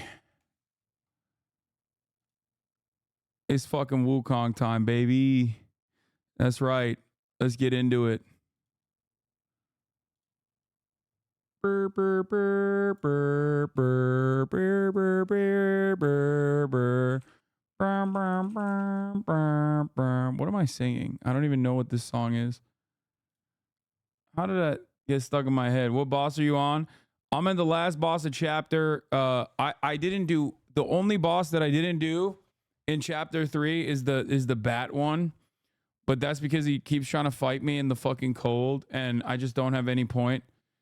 I just have no way of dealing with that, so I just kind of gave up, and I'm gonna fight the chapter 3 boss. I killed every other boss though, like the no-name guy or the guy who was like bound behind his back and stuff like that.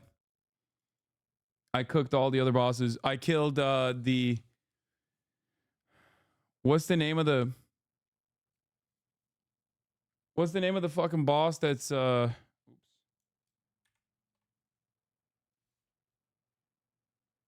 was in the game clip. Is John Williams' Jurassic Park theme? Oh, okay. Yeah. I clapped the other. I clapped non-white. I mean, I did that on stream, but Gambling DJs Rise Up.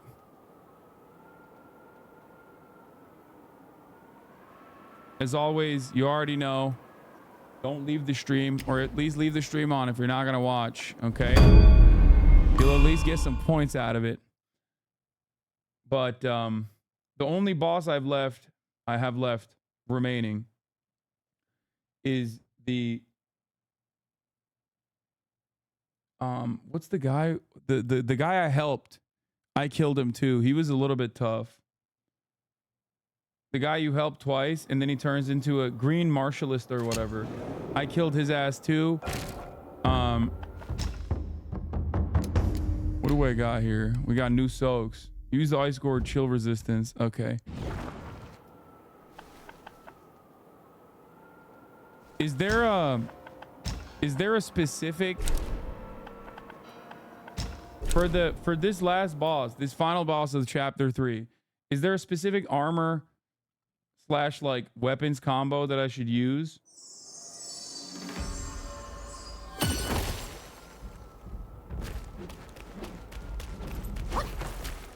Stay, leave your stream on, folks. So HasanAbi does more gaming. Yes.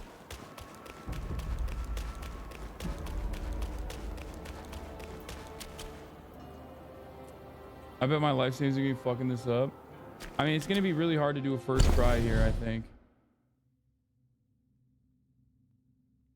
No, just keep an eye out when he turns gold. Make sure you have 3 focus heavy to break it.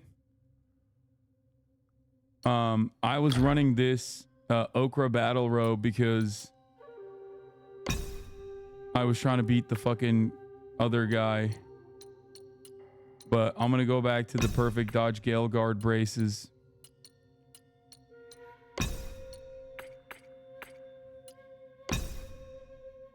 Can you summarize the story a bit? I'm lost. Bro, there is nothing to summarize in this story.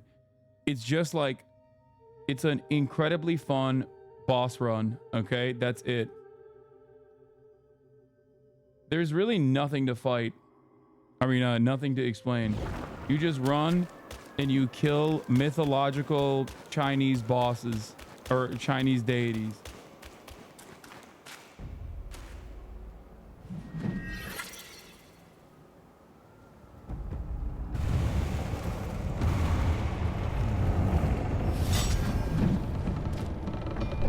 It's Journey to the West. It's after the famous Chinese myth, Journey to the West.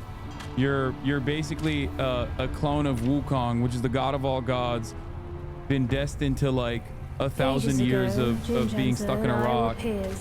You're a clone and you're following in his footsteps. Goodwill, he was. His nature made him question the supremacy of us beyond mortal woe and grief. He deemed all souls could be akin to us. Why then do we tower whilst others merely kneel and offer? He asked. I told him the others are less than us. This baby gave me the power to do spellbind, by the way, after the green martialist. Reborn, he drew 3 disciples. But what did they change? One ended up a corpse, others fugitives. He too took to the shadows. Pathetic. Those journeyers have misplaced their worship.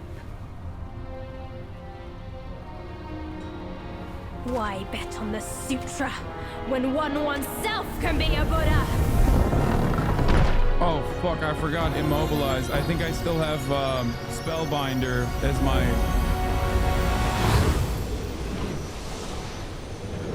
Kneel before the Buddha of the future.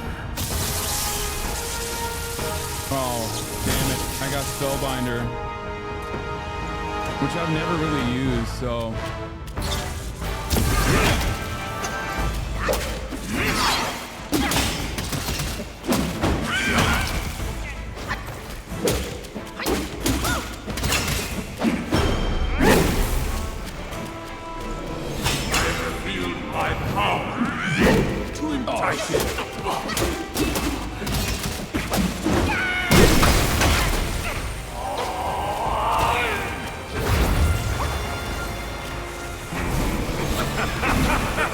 The front gate is sealed. Why not yield and join my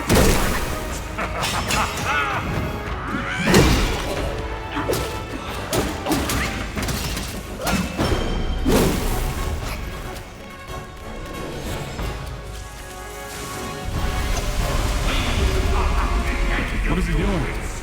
No one to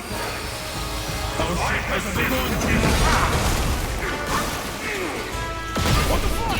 Oh my god, he almost one-tapped me.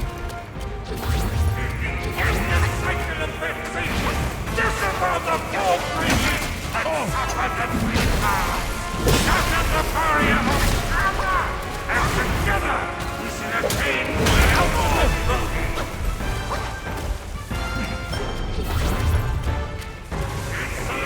You have defied the Buddha and signed his blessed law.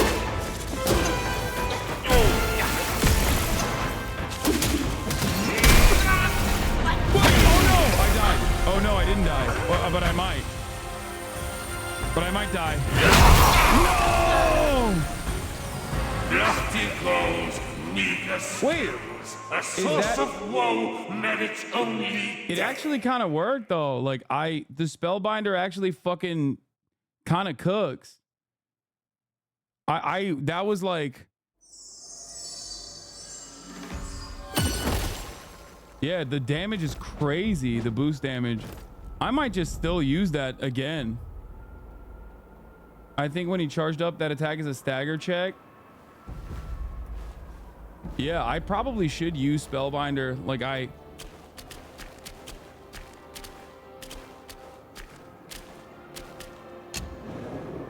Spellbinder is for the 3rd phase. Wait, was that all the phases? Like, did I see all the phases in that?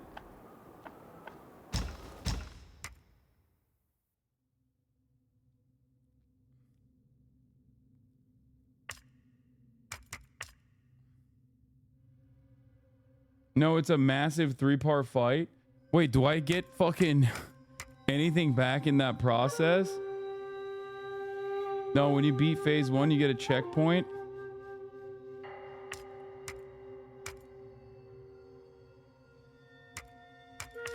Dude, I kind of want to change my, I kind of want to reignite the sparks a little bit.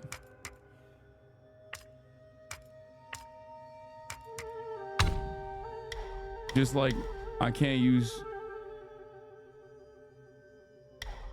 just dump a shit ton of points into fucking...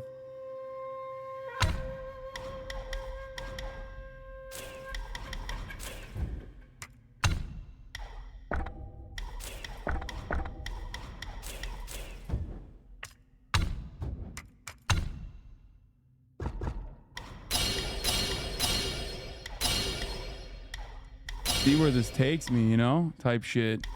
2 and 2. I need.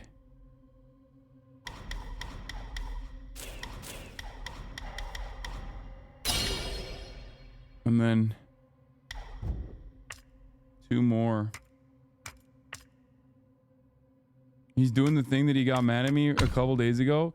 Yeah, I got mad at you a couple days ago for telling me to dump points in the Spellbinder because I did not have Spellbinder at that point. Like, that's... Yeah. Let's see how this fucking works, dude. Each talent level slightly increases the ratio to mana converted. Recovers a considerable amount of health after successfully performing Spellbinder. Each talent level considerably reduces stamina cost of all actions while Spellbinder is active. Slightly increases the ratio to mana converted to attack. Spellbinder depletes stamina but massively increases critical hit chance.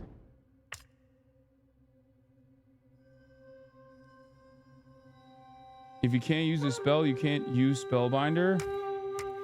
Yeah, don't worry. I'm not going to use a spell. Less menu, more gameplay. Okay, chill out. This is an important part of the fucking game. Moo beat that boss first try. I almost beat the boss first try. Give me a fucking break.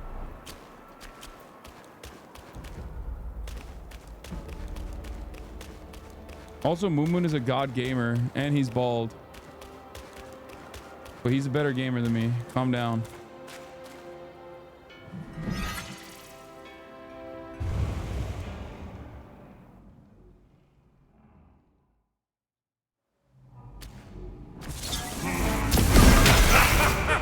The front gate is sealed. Why not yield and join my disciples?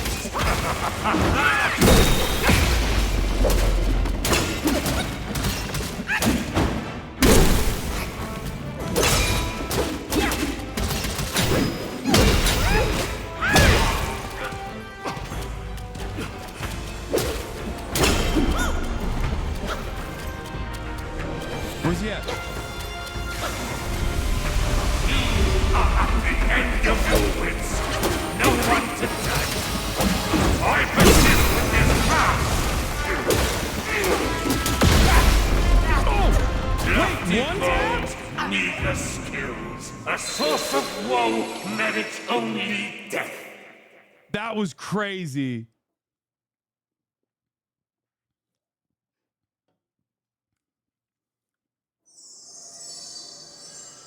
I thought I could eat that.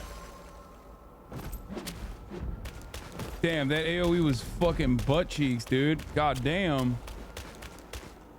You're making me lose so many points. Okay, guys, stop. I don't want the fucking believers to like also be annoying, okay?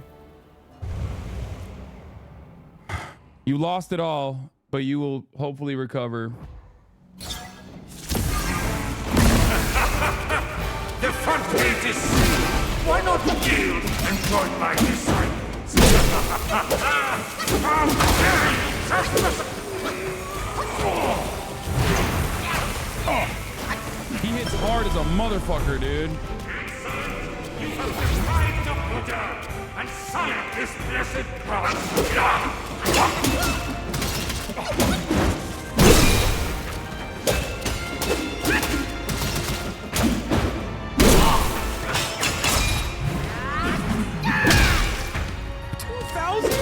God damn!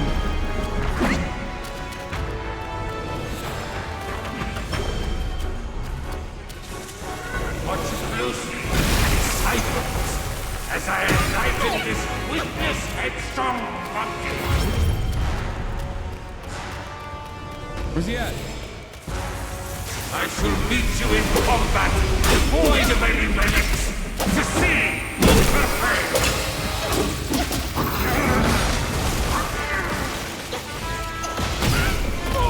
Almost died there.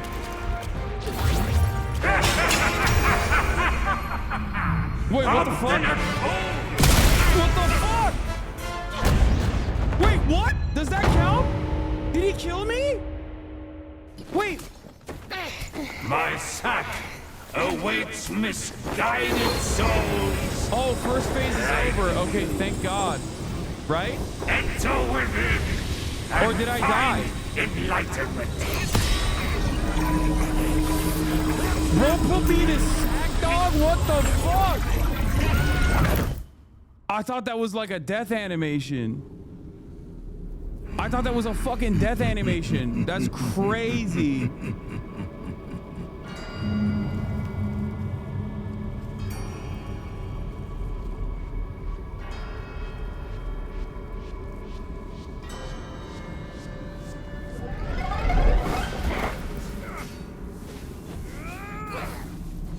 Fucking Genema, dude.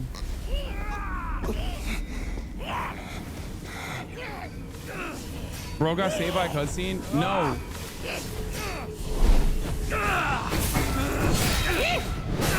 Oh, that's the big homie. Hey, yo, big homie's there. Let's go. This dumbass is here too. God, I hate that dumbass.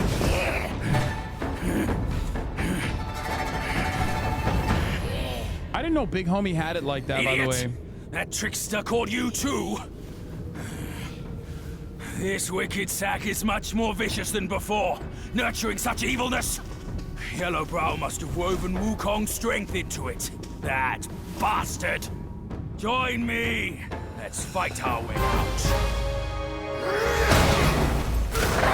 I remember what the Buddha said. He will all things suffer as they heed not the precepts and endeavor. I see. Oh my God.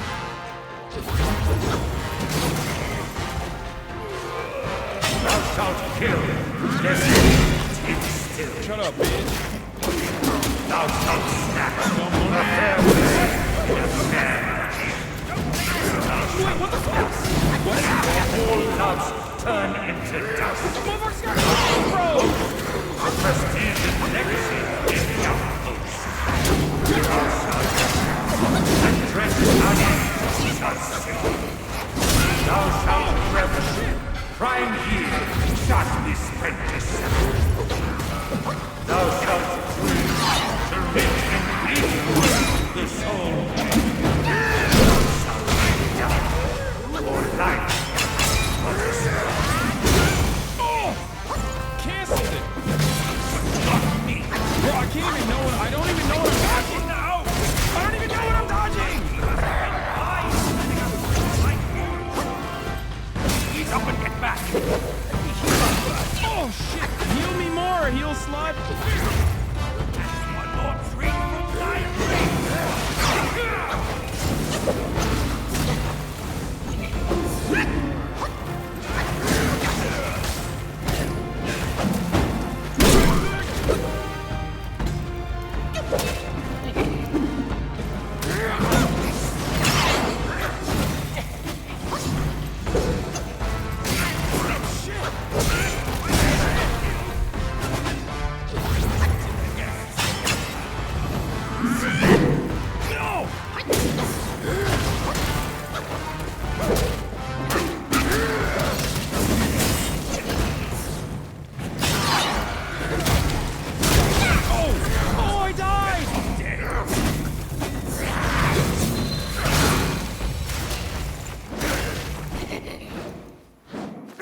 Did a chatter just say, I tried to unalive and one of your subscribers was my doctor at the hospital? W Hasan fanbase moment. Bro, what are you doing gambling in the chat? You just lost so many fucking points.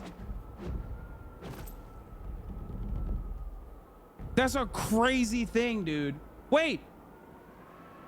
Wait, do I go back to the start of this battle now when I lost?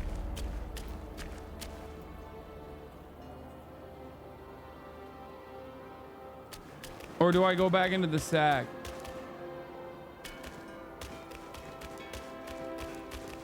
There's no checkpoint?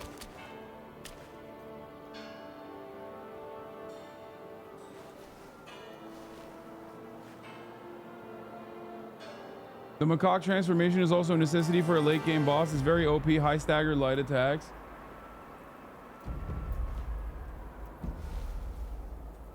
Second phase, first phase is done. Oh, okay.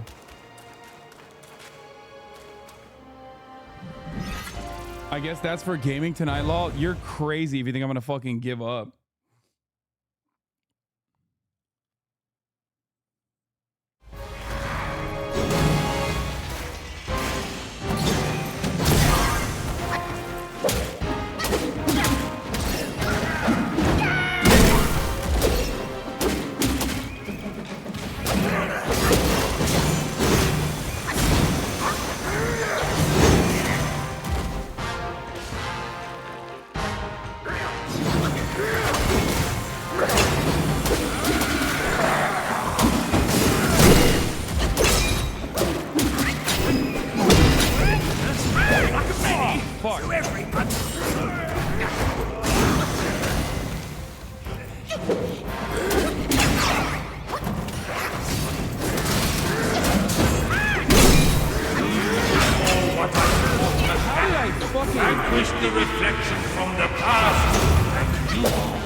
beat his ass so handily this time. I don't understand how I fucking sliced and diced his ass, dude. Bitch ass. Where are the fucking believers and the doubters at, bro? Knows. Oh my God, 52% believers, 47% doubters. God damn, I had more believers. You should believe in the top of the hour hat break by subscribing for $6 over for the Twitch Prime chat.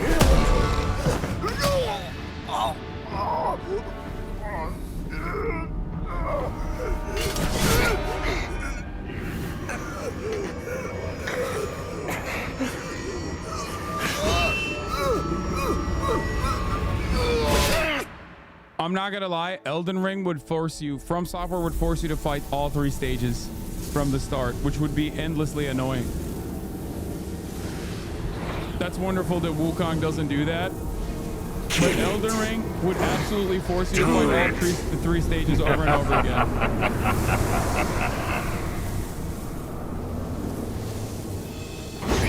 Yes, just like that. That's who you are. Keep your wits, boy. Don't get swayed. Wait, am I the monkey now? Oh, I'm the monkey. He turned me into a Yaogui! I am now a Yaogui!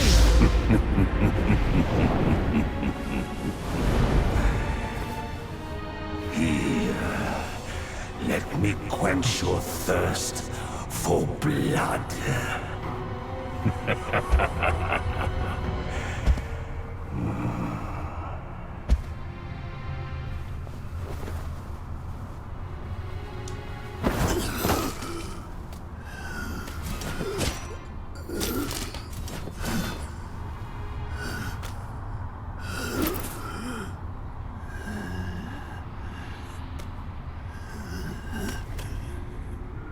Do I get points for killing these monks?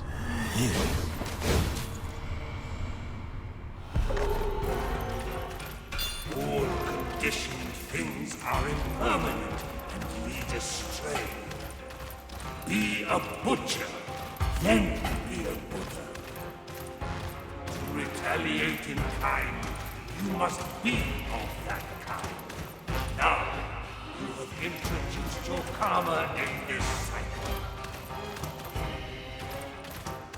I didn't kill them, I felt bad.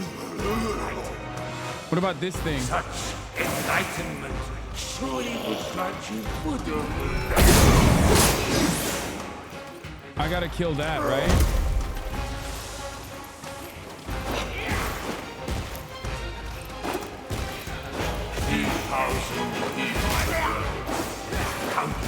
Fucking get out of the way, dumbass.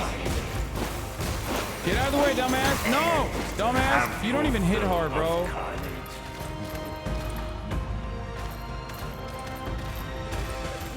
The minds of the Buddhas are empty.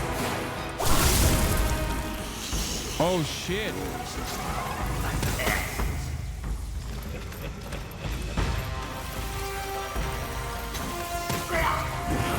Let go of the arms they stand. Can you let go your devotions behind? Dude, this is sick. Oh my god, this character is fucking awesome, dude. An ultimate nirvana. I should run.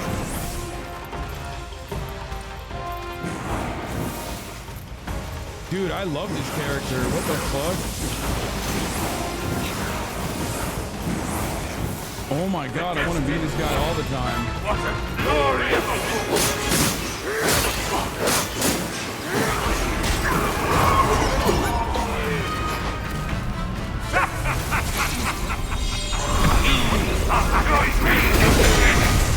no one to turn to. I persist with this path.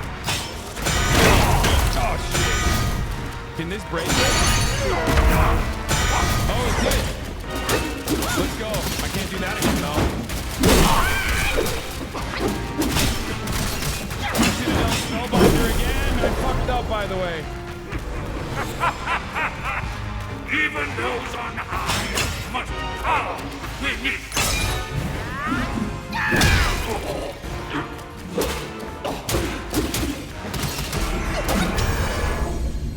What is he doing? No! Am I dead? Thou shalt revere, or thou wilt never cease here. Behold my Mahavira hall. How can Mount Linsan match its magnificence? What did that do to me? How do I get back to Monka time, dude? That's what I want to know. Walk the path of Buddha. Go within, not without. Oh, shit.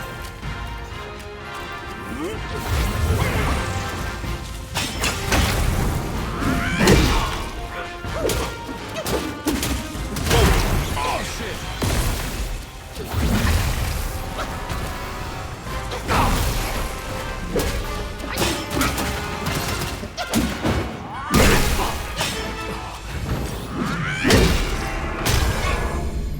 Oh, he's gonna do it again.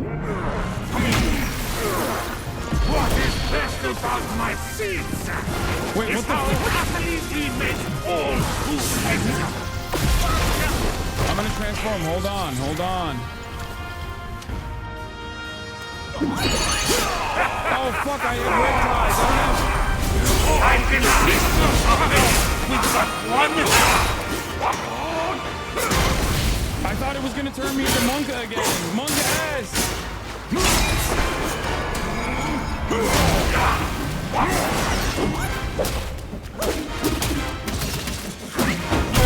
Oh shit! No, no, no.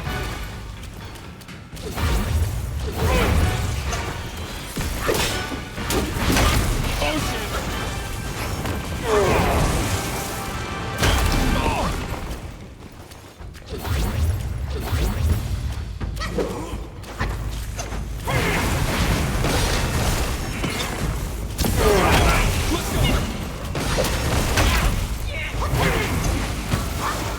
Oh fuck! I don't have health pots left! Wait, why can't I hit him? No! I don't have health pots left! No, I died! Your fate was in your destiny. Why did I lose my health pots?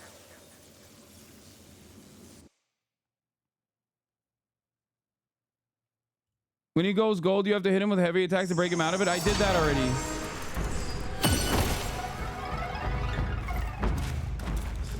Wait, what the fuck? Oh, I don't have Monka again. Craving slaughter without end will be your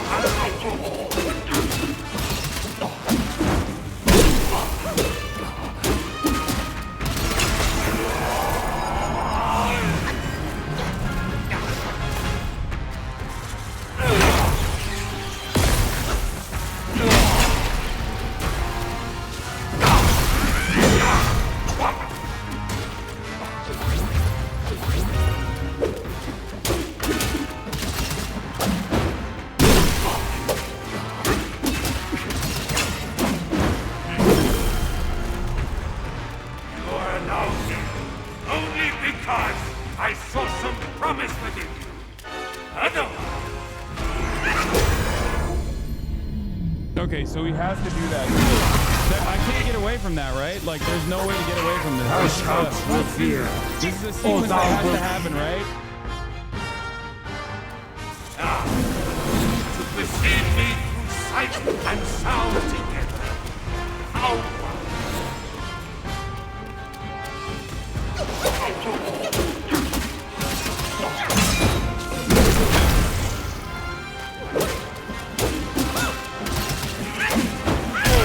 Oh shit! No! I hate that. Oh fuck!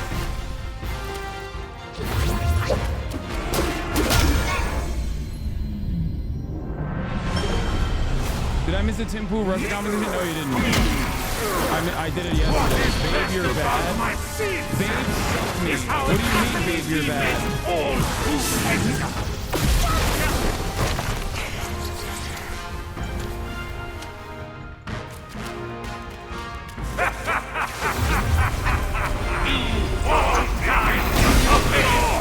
No one to tell it.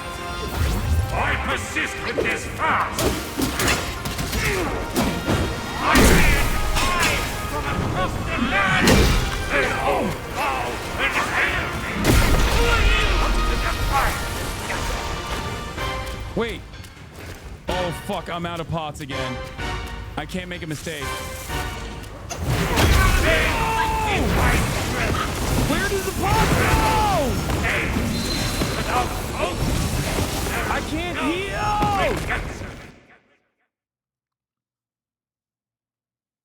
No, I have like 2 pots in the last one. I feel like I have 2 pots remaining on the last one and I just get cooked. My goat is washed. Okay, shut up. The destiny of a glorious man named Hogs. I mean, he's fucking hard, dude. Oh, I'm fucking pissed this time.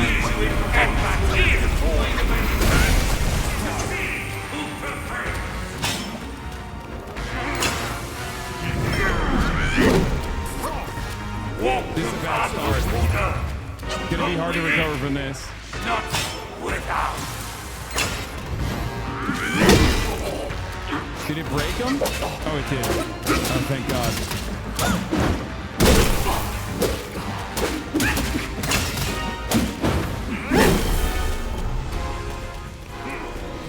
Who granted your destiny?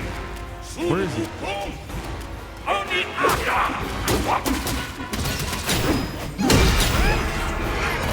Wait, what?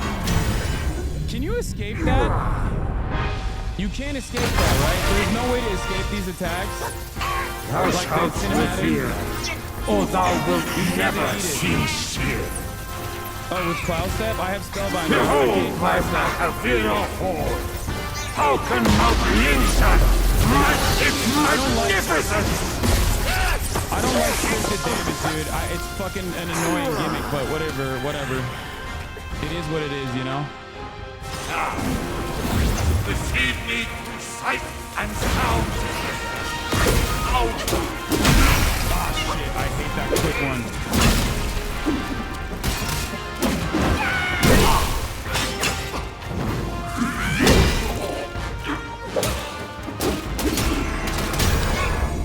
Oh, fucking scripted damage again. What is best about You can avoid circle trap by cloud stepping right after each phase. I can't cloud step. I have the last stage.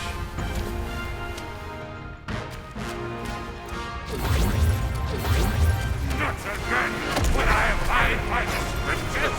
Mount Yinsan, I'm creating a new standard.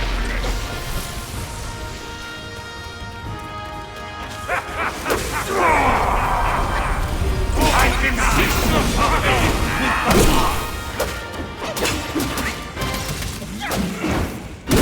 Insane is my breath.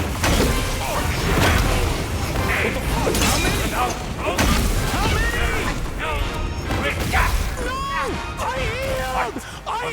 I was eating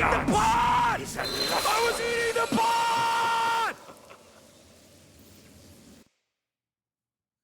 I did! I dodged it! I literally died like this!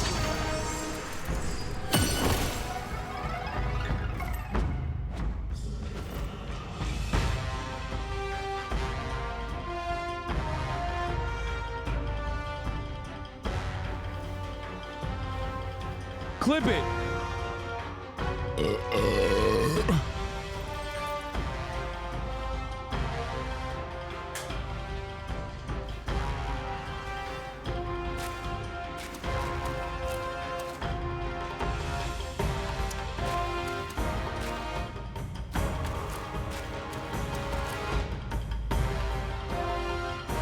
Pre-charge after the AoE Thunder for big stagger damage. True, I didn't even think about that.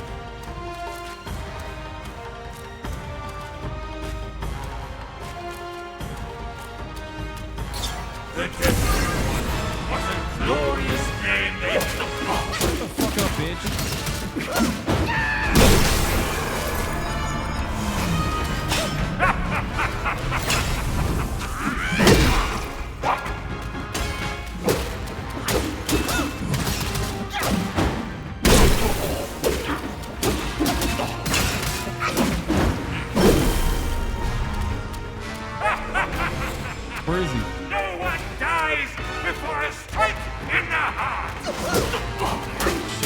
bitch.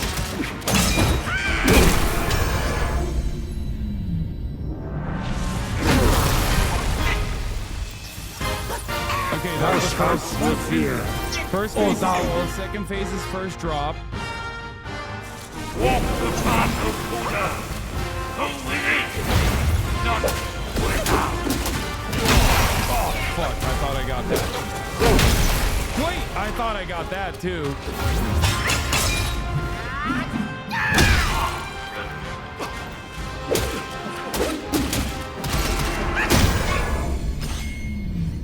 Okay, second phase. What is best about my seeds? And then he does the charge here, right? All who enter. Okay.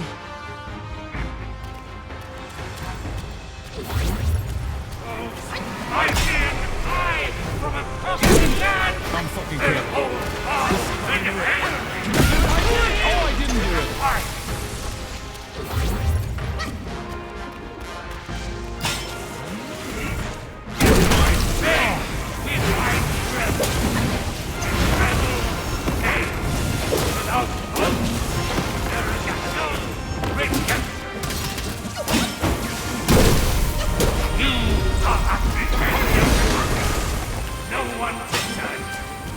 I persist with this task.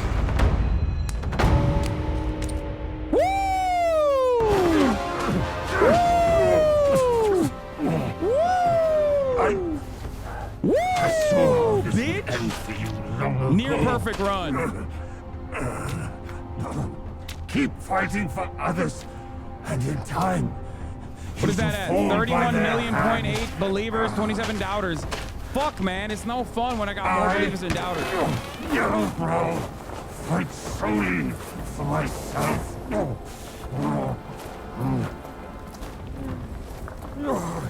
That ugly ass burb is back. Those close range dodges were clutch as fuck. I know that saved my ass big time. Will not lose. Look at that. Do you see that? That's what I was doing. Working out my fucking Wukong muscles while you guys were fucking masturbating and learning and reading books, okay? While you were out there reading books, being gay, okay? Learning. I was playing fucking Wukong in the trenches.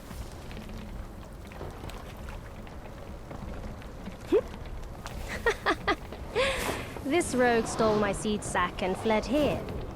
With Wukong's relic, he made it a soul-snatching vessel.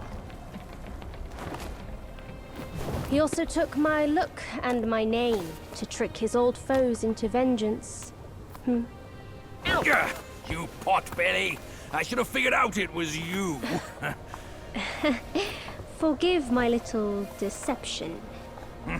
Stolen once, I buy it. Stolen twice, I doubt it. Your doubt is fair. I shouldn't have underestimated his nerve. I meant to subdue him myself, but you two were swifter. Fortune favors you, Bajie. But I see great potential in this young one. He might just be... the right monkey. Enough of this empty talk. I don't care if Yellowbrow drowns in the lake. We can't have Wukong's relic sink with him.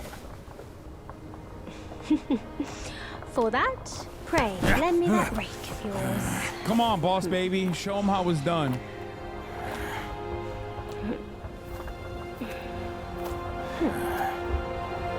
I'll show you guys the heal animation not going through in a second.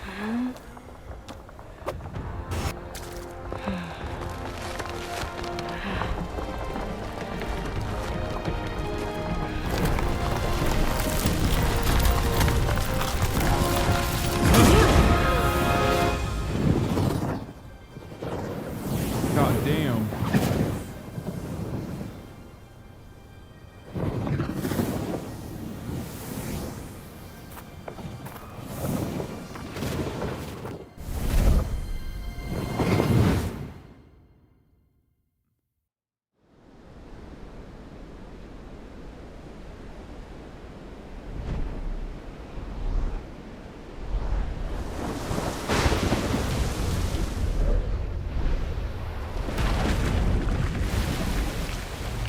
Genema.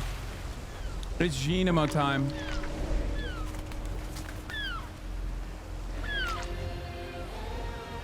Genema.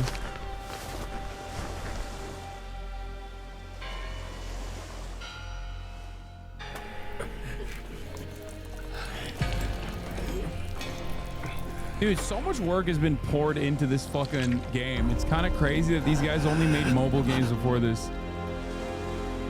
Damn, he's got a big old pussy.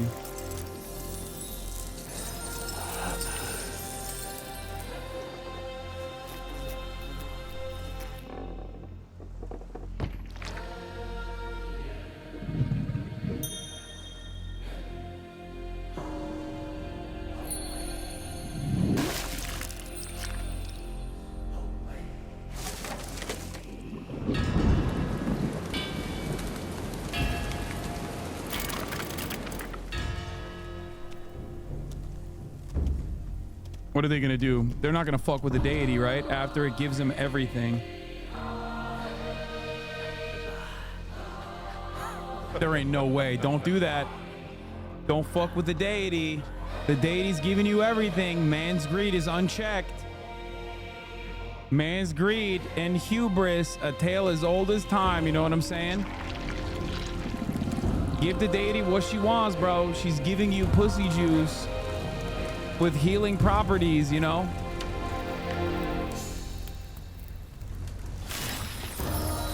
She got gold on her titties and shit. Come on now.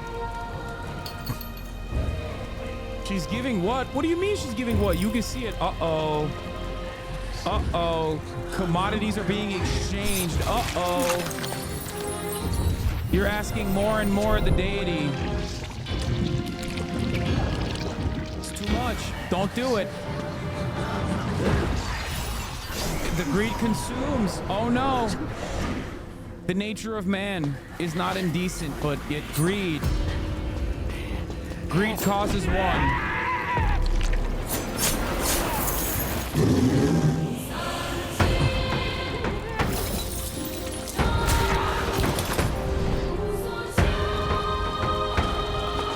Y'all don't deserve it, dude.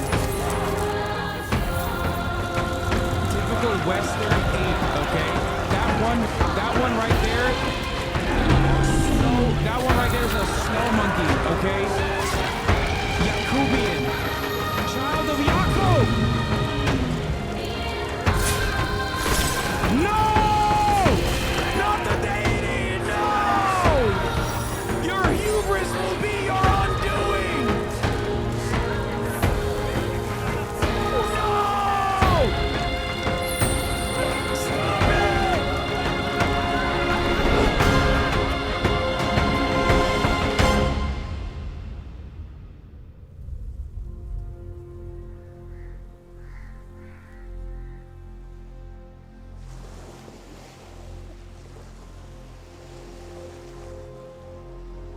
And all but remains is a carcass of the wonders that God had given to man. World for a good while, didn't you?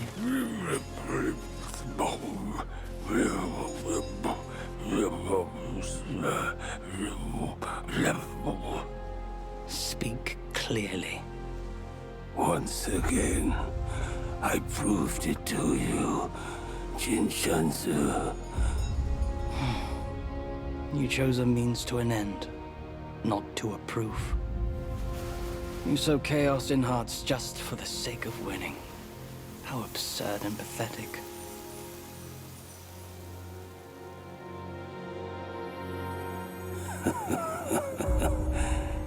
If not for winning, why debate over means and ends?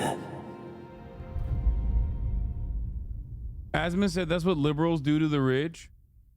So he didn't understand the point that, like, that stone monkey merely named himself a sage, yet this altar boy dared to found his own faith and proclaim himself Buddha. Your faith is firm and will unwavering. You resisted his lures. All those who are high and mighty found their minds lost and their faith stained. But was it truly because of their devotion to Yellowbrow? As you braved ice and snow, did the stench of shattered ego reach your nose? The point is, the fucking Yaoguai came down to earth and knew man's greedy nature and made it the point that man's greedy nature would overtake the gracious gifts that he was offering them, and would inevitably cause chaos. And it did, which is why Mao was right.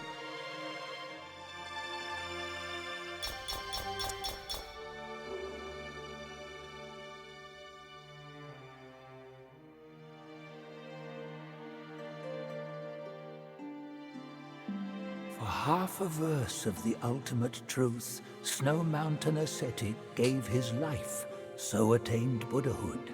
Such is the sole way to rise above all and build a Mao is a faith. fish deity's pussy? If No. those with talents should proudly scorn the rules and do as they please, how then may all the realms enjoy peace and prosperity?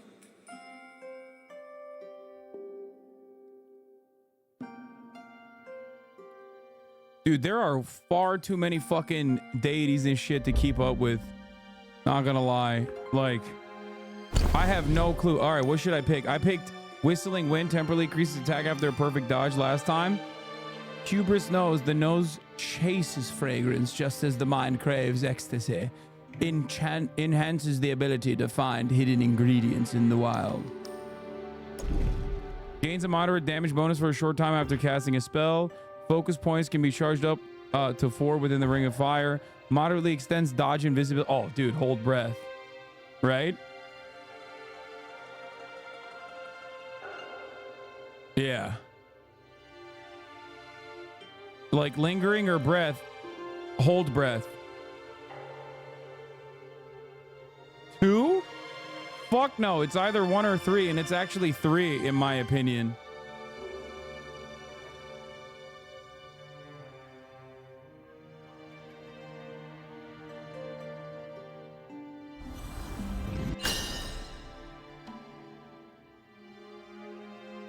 One, are you crazy? Yeah, no, I'll take iframes, baby. I'm a dodger. Call me Trump the way I'm dodging the draft. 1 is better, but the believers need 3. You could have easily cooked the blacksmith with that. All deities are Yaoguais and have their own government like Yu Yu Hakusho.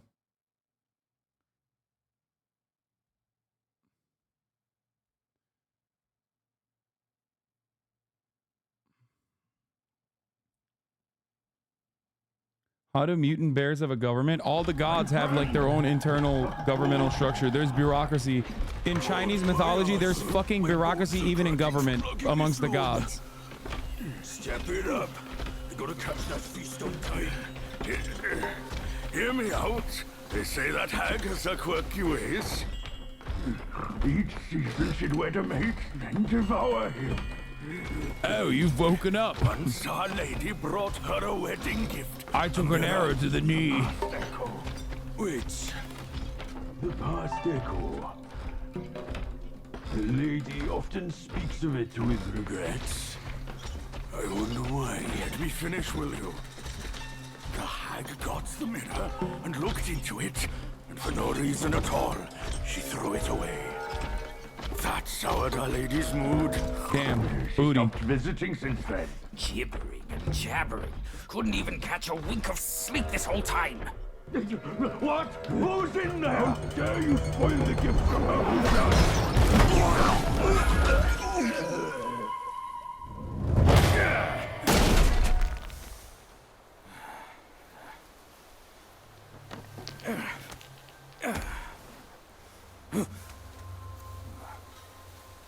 Is the 4th chapter as long as the 3rd chapter? No place to find peace these days. The stories about how Yellowbrow the big turtle projected his own greed onto humanity and manipulated his own experiment to try to prove his point, and humans aren't actually inherently greedy. Oh shit, we got baddies in this chapter. Let's Leaving fucking so go. soon? Why the shyness? Bro, chapter 3 had no fucking baddies, you know what I mean? Except for that one, his other girlfriend. This game, the only thing missing in this game was baddies, honestly. Like, I actually, like, not to get all fucking IGN or whatever, but like, unironically, it was missing a bunch of mommies. So if this chapter makes up for it, honestly, I'm there.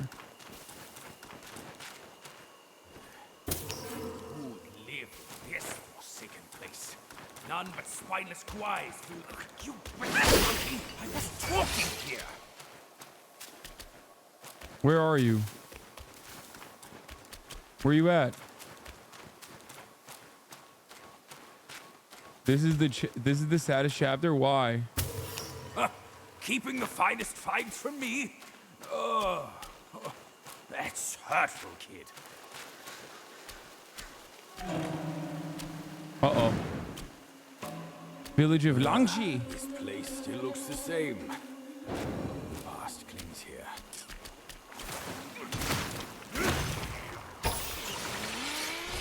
While he's getting his ass beat, I'm over here fucking...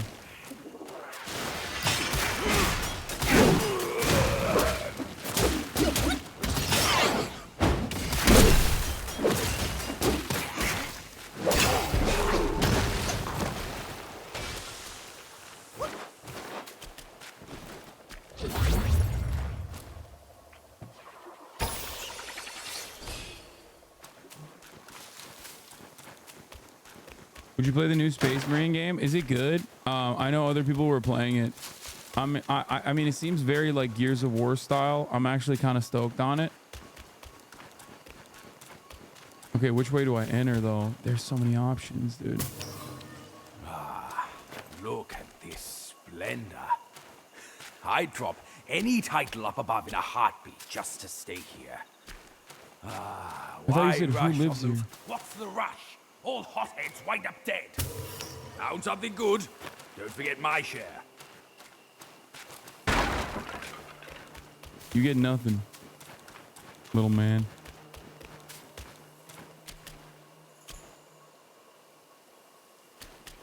Take left for mats.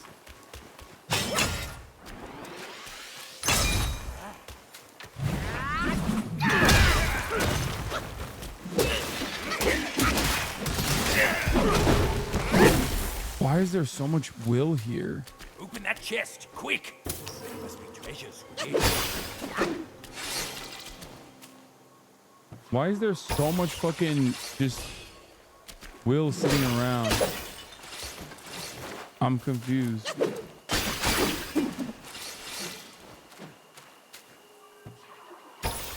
There's a lot of missable stuff in this chapter, but as long as you don't do the final boss, you can... Chest is a trap. It seems like it. I'm not even going to pick up the wills yet. I'll do it afterwards. Your eyes are sharp.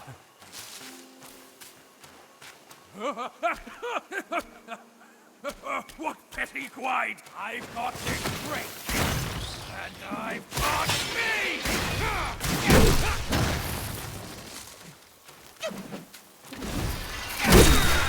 Oh shit.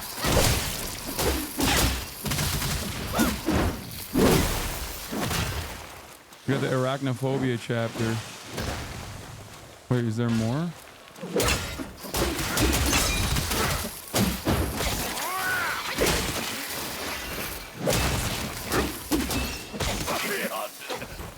Damn, bro, chill. Stinging my ass while... Spider baddies soon on. I love that. I love spider baddies.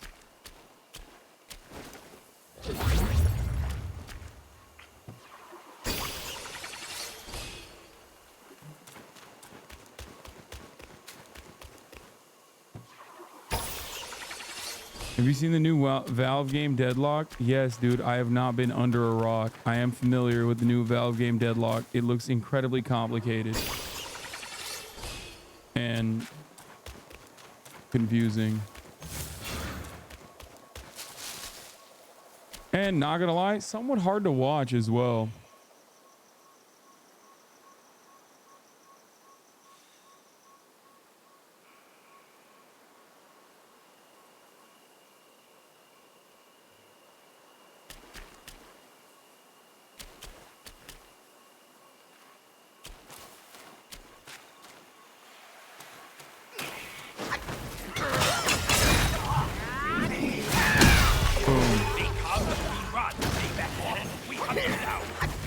come out and skip your life, this!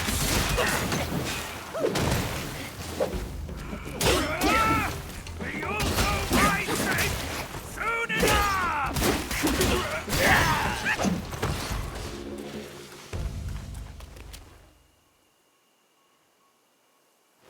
The lack of women is weird in this game because the original Yao Guai spider baddies. Oh, really?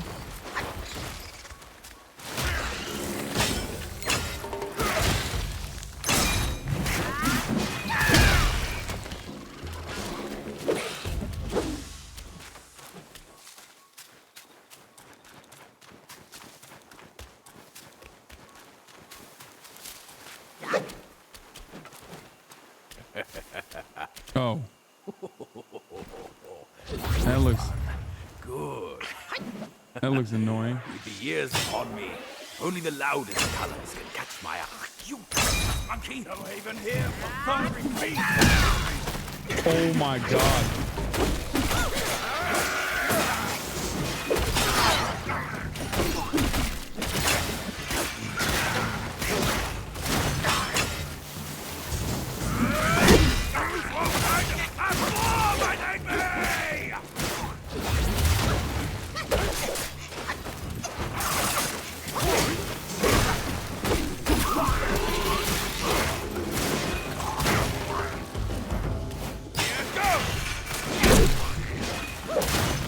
Those ones are fucking annoying. I hate those, like, the death by 1,000 cut style enemies.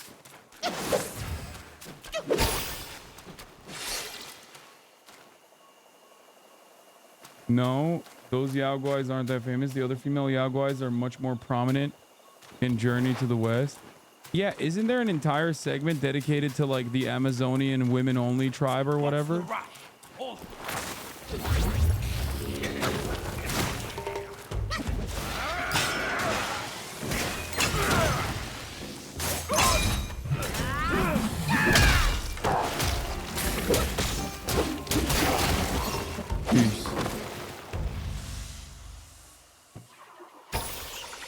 Yes, and you can get MPreg there too. There's a river. There's an abortion river, and then there's a pregnancy river.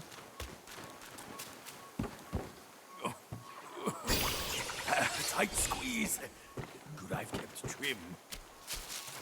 Oh, you're a little fucking rat. I don't know if I should go this way or the other way, though. What could this be? Something I won't miss for sure. You missed the path behind you. Should I go into the river or should I go down that small path first? You can go here. The other way is the main path. How the fuck is the other way the main path? Oh.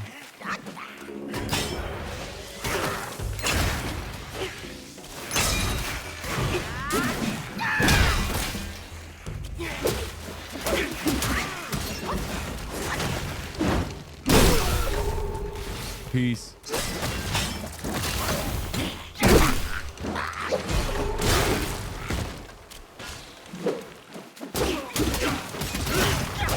I can't even see it.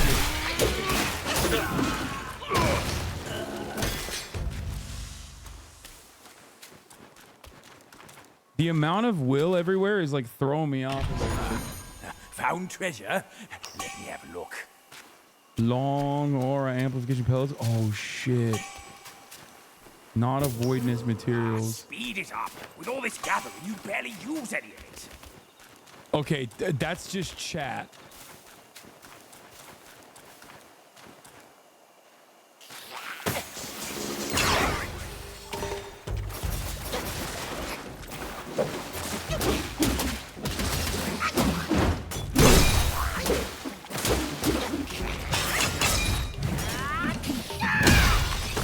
That's just chat, dude. All this gathering, you won't use any of it? Come on, dude.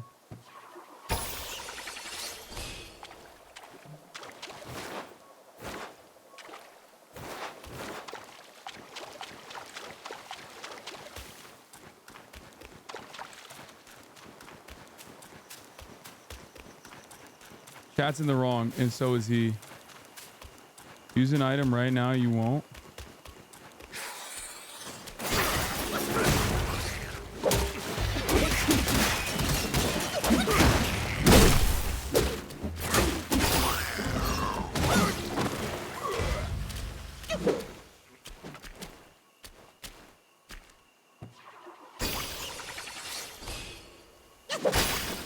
Do you think this game would be a good introduction to Souls-like games? Yes, but I don't know. I think my pathway forward is better. Like playing Souls games first is better. To be fair, there's a lot of quality of life improvements in Elden Ring that don't exist in some of the earlier games, but they're still incredibly enjoyable. So I don't perceive that being a problem. This is a fine bit. Better entrust it to me. Bro, you are greedy, son. Greedy as hell. Greedy ass motherfucker. Do you think this game would be a good introduction to monkeys? Yes. I do think monkeys are exactly like this game. Wide road ahead. An ambush all but certain.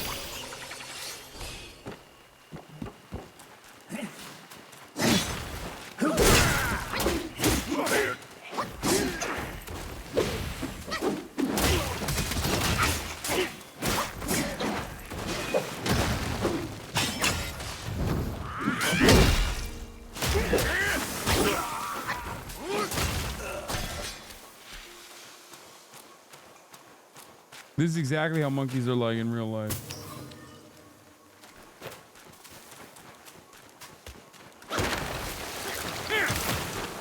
One more treat from my ring.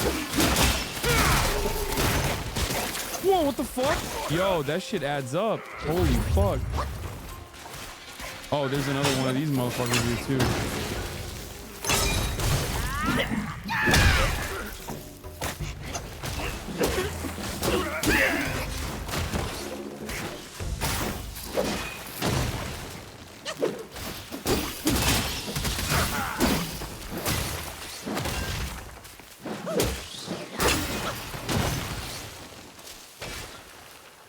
Oh, come on, son. Really? Right there? I can crack the sky with this ring. Oh, fuck. He's a big boy, too.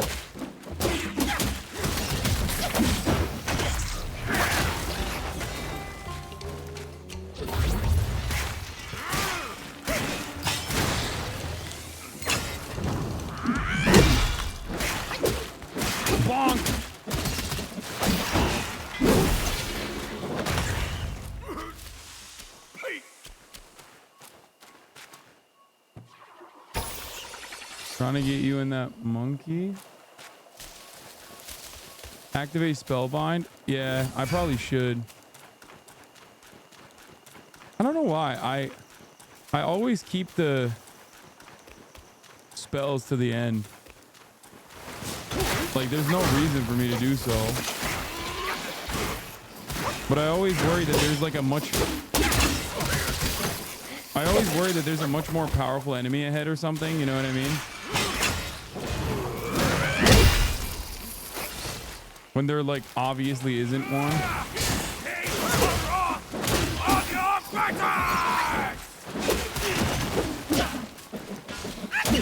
Time and not kill.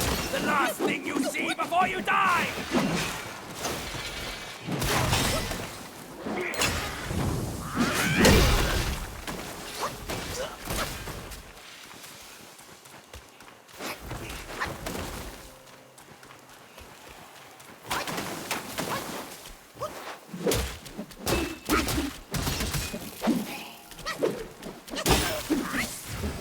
Some camera boss fuckery going on here.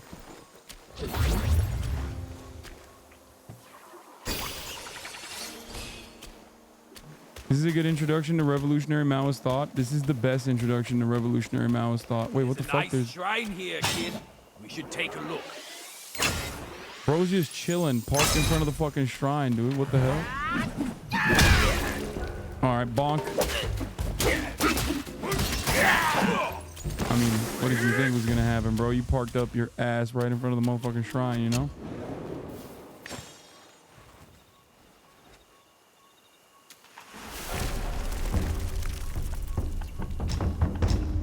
Dude, I got new armor. What the fuck is this? Upon successful hits from spirit skills, grants massive focus upon reverting. That's crazy. I mean, this one is the most insane.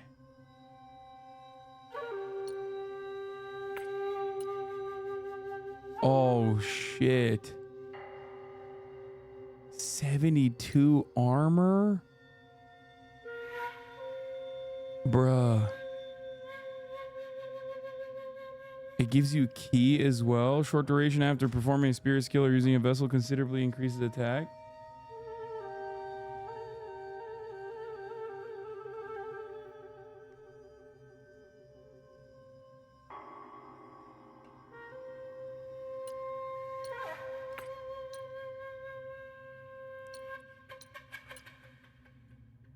Iron Tough Gauntlets.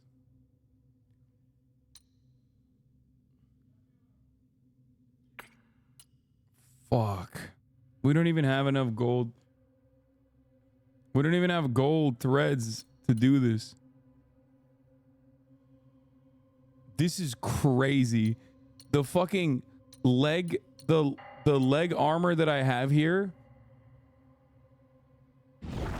I didn't upgrade till the next area? What do you mean?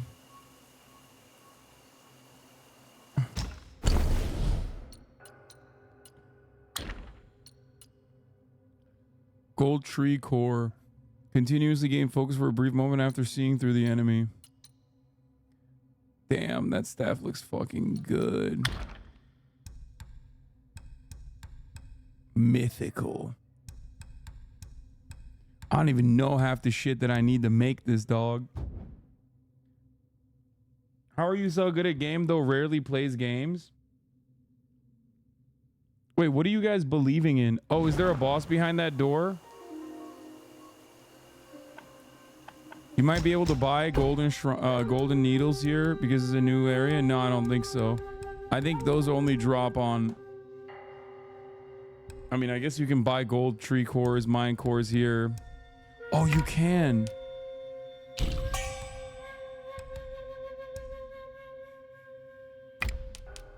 I mean, I should just buy all of this anyway. I have so much money.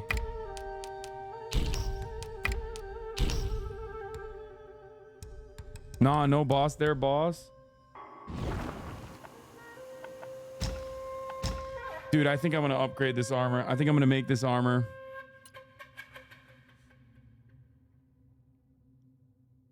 I think I'm gonna make it. Dude, this looks fucking incredible. The one I'm wearing currently, though, what is the one I have?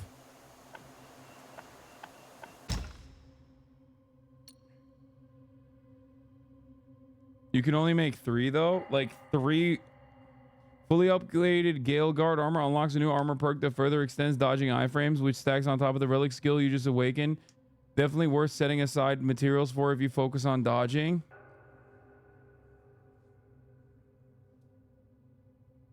Like you only have 6 silk. Oh yeah, this is 2. This is also 2. And then this is 1. No, I can make a full kit with 6. I can make a full kit with 6. I just don't know how much golden silk I can get overall. Because I could upgrade as well.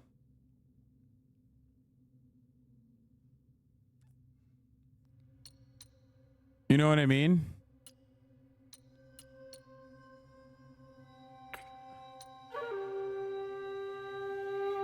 What's a spirit skill? You can fully upgrade 2 armor sets per run.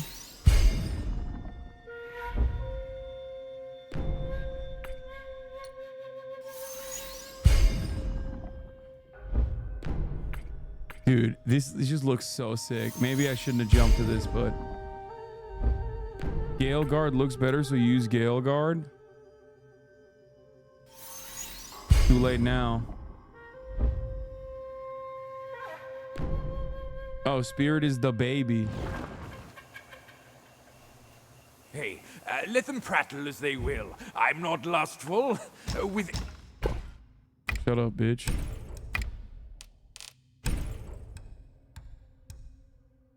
age comes fondness for fair sight. Sit. What did I get? I get the Blue Bridge Romance. It's simply to soothe the eyes. By light of day, this village isn't half bad to look upon. Wait, let's go back to... You know our master was taken by its looks. That's why he insisted. Be nice, bitch? Nah. He's just a yapper, dude. He's a grade A yapper. Gay. Get it?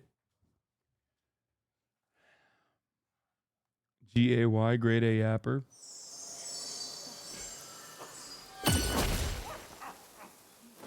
He should come into this realm with me. Oh, what the fuck?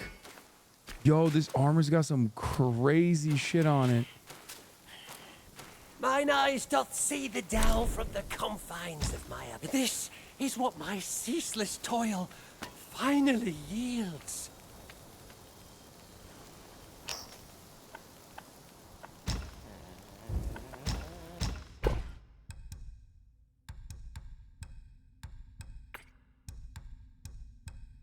Long aura amplification pellets.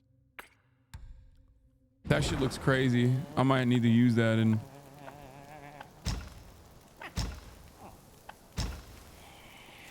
What do we got? We got 9. Chat, we're just going mana, right? Right? We're doing mana again.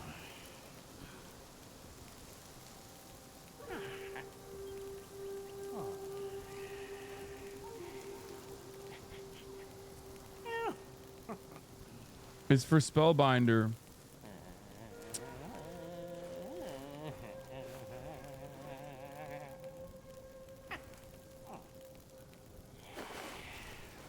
Seek from within to ascend. Oh man, you got one shot in the last boss. I don't know. Is my health too low at this point? I actually don't know.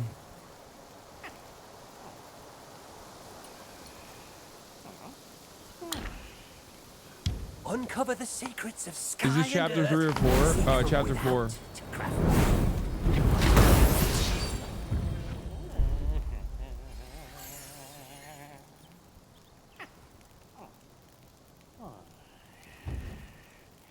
No shame in taking the pills. More I'm in the last chapter. Skills. Upgrade drinks. How do I still not have enough awakened wine worm to fucking upgrade the lamb brew? What is he selling?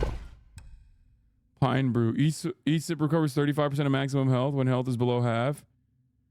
Yo, this is kind of good. I think I should buy that, right? Try it as you will. Joy is what counts. Pine brew.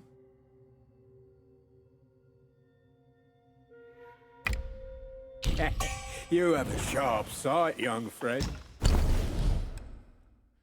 Should I just finally upgrade the fucking lamb brew or what? Like I don't think I'm going to use the lamb brew, honestly. Increase the number of slots for soaks, reduces the amount of health recovered from using the gore, but enhances the effect of continuous recovery. Yeah, lamb brew is ass, dude. I don't think I'm going to use it. I can upgrade the medicine sage gourd. Am I using this? Am I upgrading this? I'm using this, right? This is the one I'm using currently, right? No.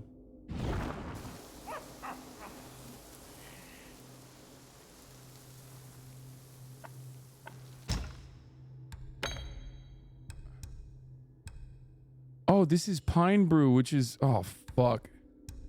It's the drink. I'm using Jade Essence currently. Because this one is better because it gives you mana. This increases your movement speed This gives you mana. It only has 2 slots. This has 3. But I think it's better to have 2 slots and increase your mana.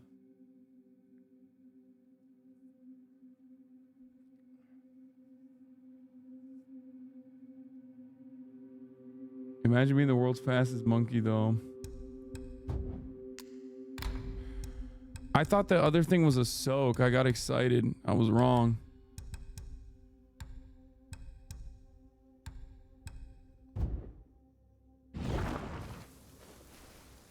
The main gourd is and the brew is the best. At the end, you just have to keep upgrading it. Wait, really? Should I not upgrade this then? No, this is all of it, right? Yeah, it just increases the gourd uses. And full. And then this, you mean the 3-year-old coconut wine gets the best?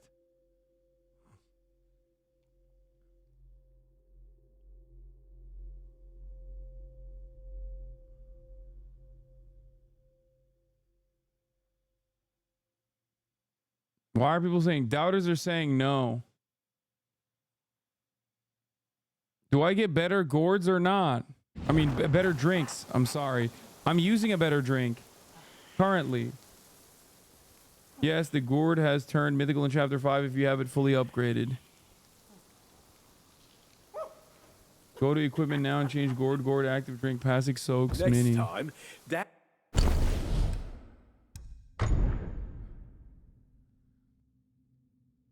Oh, it gives chill immunity. Oh, I'm using the Fury Gourd, which is a 7. Fuck. It is better, I think. But I guess this has more uses.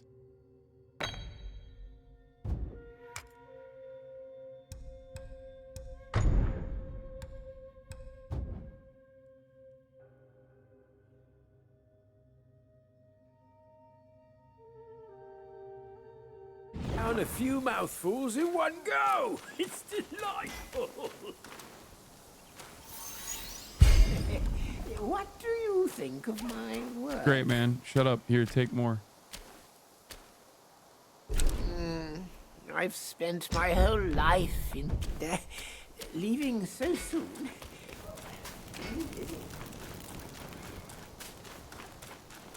Pink Pony Club.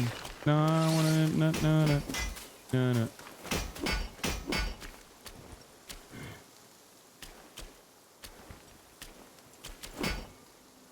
Back so soon. Give it here. Dude, I want to see what the fuck happens if you upgrade this shit. Fuck me, dude.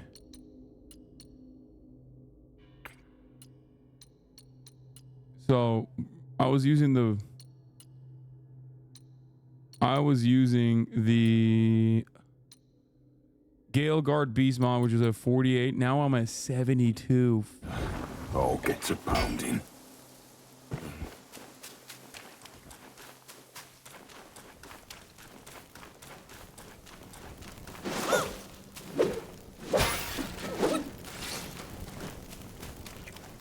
There are some armors that are drip upgraded when you turn to the mythic. Yeah, I know. I can't wait. Go upgrade the coconut wine. I'm not using the coconut wine, chat. I don't know if I should waste it on the coconut wine. I thought we were waiting.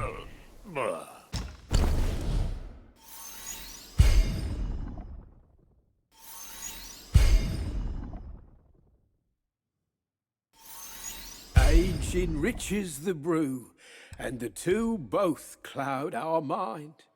46% of maximum health. The older the wine, the greater the recovery. Recovers more health upon using the gourd.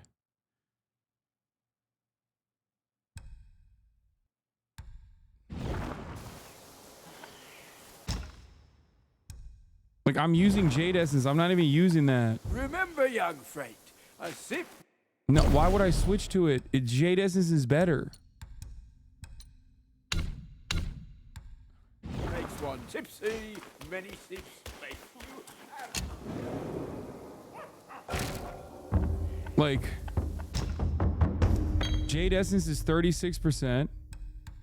Coconut wine, 18-year-old, is 46%. But Jade Essence also gives you a mana boost. Why did you upgrade it? Because I'm going to eventually upgrade it more. But it also gives you 2 slots.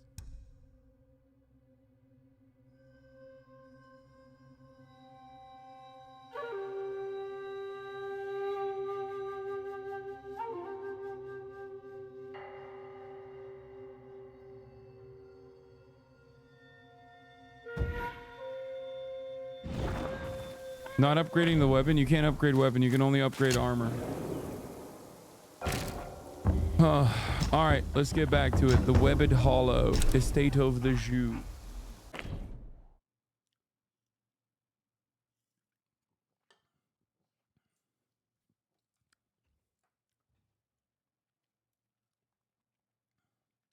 You decide, my friend. I think at this point you're focusing on the littlest of things. The point is to just get stronger, so you have a better time. You are wise beyond your years, There's a nice shrine young master. here, kid. We should take a look.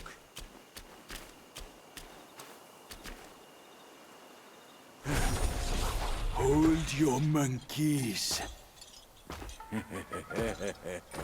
Let me fix you up a little. Yes, you are unsubscribed. That's the top of the hour. That is the problem. Here's this 3-minute ad break now.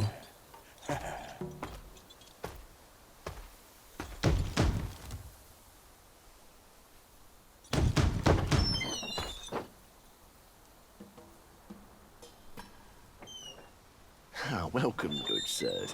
The feast is all set. Please come in and be our guests.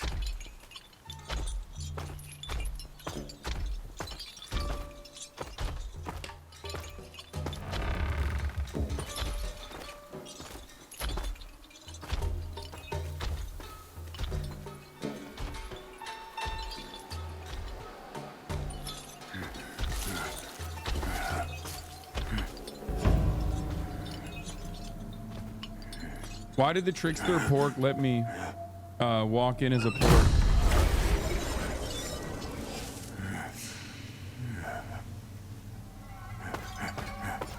My gentlemen, you're fashionably late. Is your lady not joining us again this time?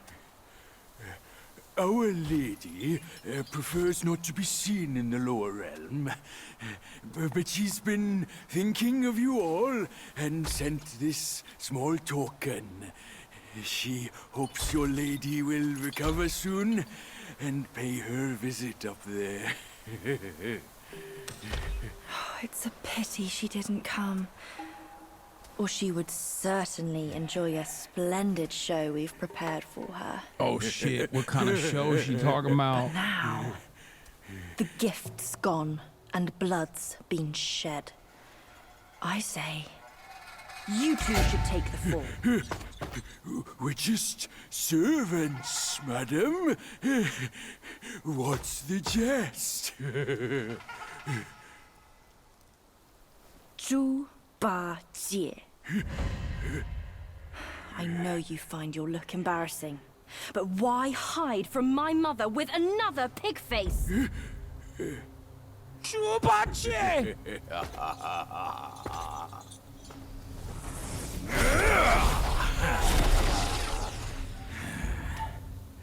Rude girl. Don't you know I'm a pious Buddhist? Give me your mother's name, and I'll check my list. You heartless ass. After you ruined her house and her reputation, you're telling me you don't remember her? Reputation? Yao Guai's care about reputation. All she cared about was lust. Now I know. You're one of her spiderlings. Oh, he piped? He piped? Well.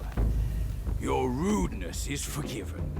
Show some respect. Maybe I'll kindly pay your mother a visit. Hey, yo, Zhubaxie said I fucked your mom. I'm afraid that is not your call.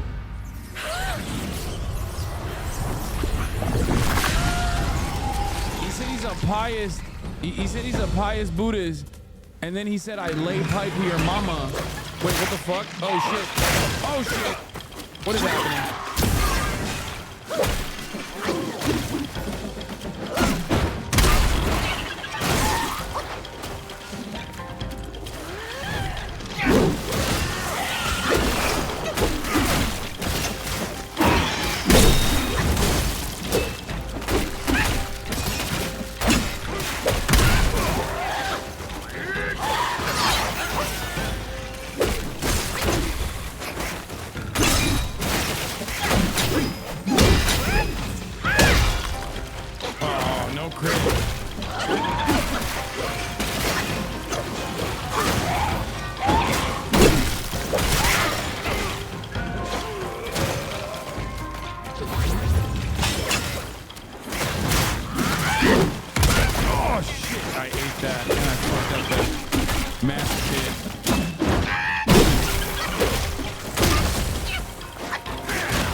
Sister owned. That was incredible, dude.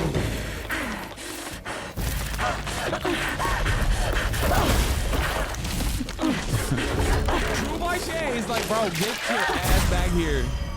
He said, let me get that. No. No, he got hit in the head. Oh no. If he dies, I'm gonna be so pissed. Curse it. Bugs are bugs. Probably not. Wearing Why? human skin can't change your gross nature. Yeah, sure. We are so low compared to you, a glorious admiral of the court. Ain't the last monkey still fresh in his grave? And here you are, another monkey's sidekick. Cut your bullshit! Get your mother to beg for mercy, and maybe I'll spare your foolish life! Truth is, the thing you seek is right here in the hollow. Flee now if you're too scared to come in. Scared my hoof! I'll destroy this rotten hole right now! Let's see where else you'd build your lair!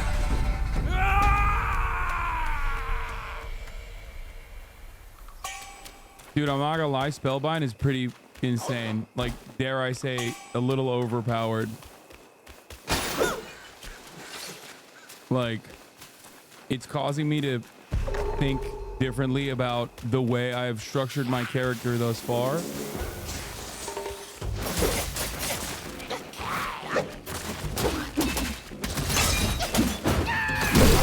It's making me feel like maybe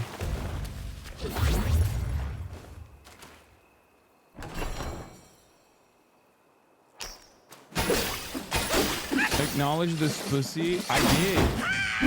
I did. Zhubaishe was like, bro, get that pussy back over here. Get that spidussy. Get that spidussy over here. I'm not done with you. He's like, first your mom, now it's your turn. Yeah, upgrading mana was dumb if you're a Spellbinder user. Wait, what are you talking about? Why would upgrading mana be dumb if I'm a Spellbinder user? It literally uses mana that it converts to attack points. Doesn't it? Am I wrong about this? Shit. What the fuck are these guys, man? Can I even hit them? What the fuck?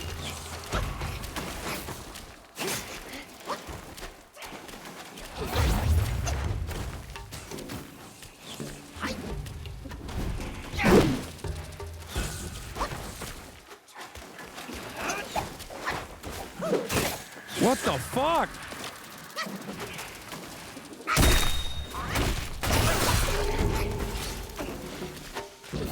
That's so fucking annoying.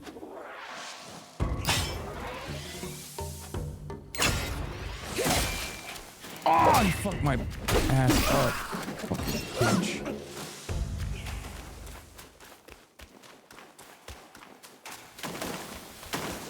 Wait, there's another one?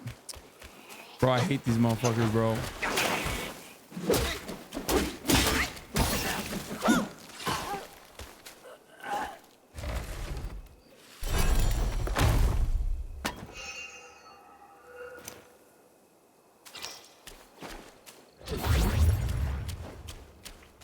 Let me guess, this is a fucking monster. Oh, thank God. By the way, you can use a heavy while doing a light combo as a way to dodge attacks and gain focus. Yeah. You mean a resolute strike, right? Zhu Baijie is an old school way to insult someone and call them ugly in Chinese. That's sick. But Zhu Baijie is not ugly. And he pipes.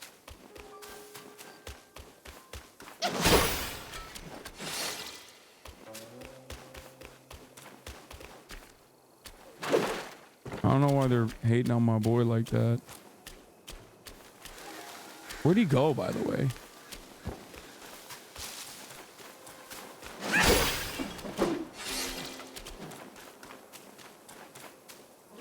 Monster? Nope, thank God. Because he used to be a hot fuckboy. Oh, is Twink death? Did Zhu Baijie experience Twink death?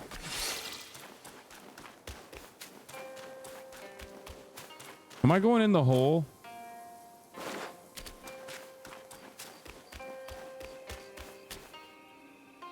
Do you think this will win Game of the Year? No.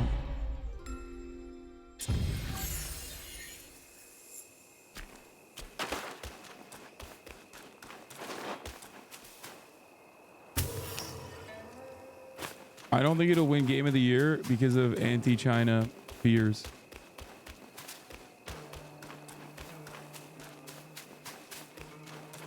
No, I'm kidding. I don't know. I'd have to consider what are some of the other games.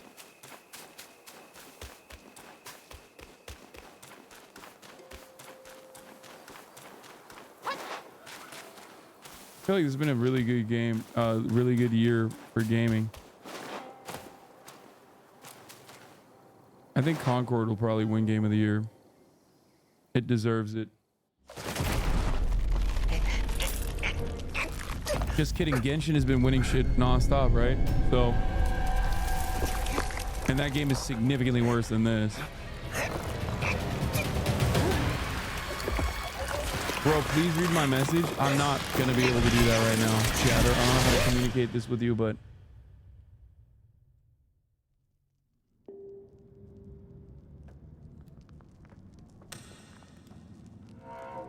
I think this deserves it. It's one of the best games of the year.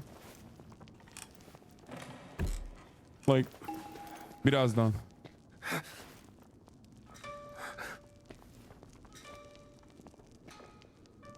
Yesin o zaman. Hayır, beraber otururuz ama yemeyeceğim yani. İlla her şey yemek üzerinden olmak zorunda değil bu ailede. This is second Concord's Game of the Year. I agree. Or that other woke game, Dustborn.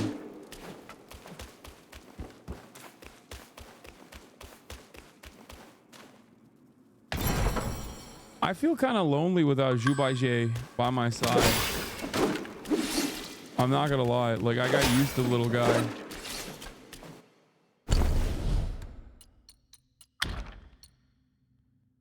Upper Mana Bot.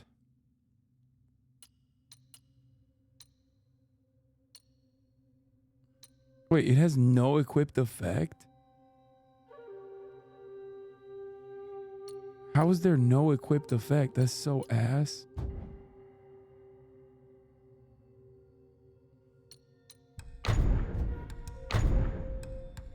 What are the new curios I got? Moderately increases poison resistance. Okay, that's not worth.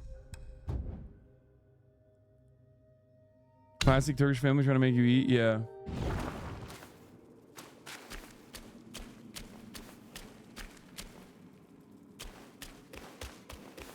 Turkish chatters know what I'm talking about. My family is literally constantly fucking hounding me to eat with them. Wait, what just happened? Am I stuck here? Oh.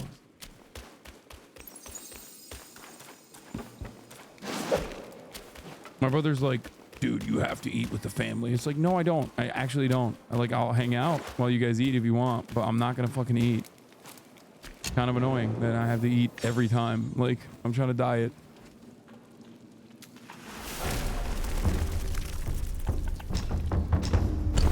Wait, I can craft a new weapon now? Chitin Staff. Attack 80. Upon a successful hit with a charge heavy attack with each focus point costs... Dude, I don't know. The Conjun Staff is pretty fucking OP. The thunder damage to enemy instead of area damage is pretty good. You know what I mean? Should I get the Chitin Staff? Chitin Staff? Chitin. If you do a secret level, it unlocks 90%. You plan on bulking in the winter? No.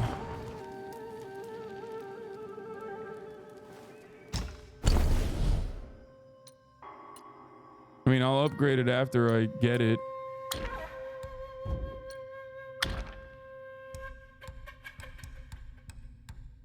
The Rat Sage was such a disappointment. And I like the crit.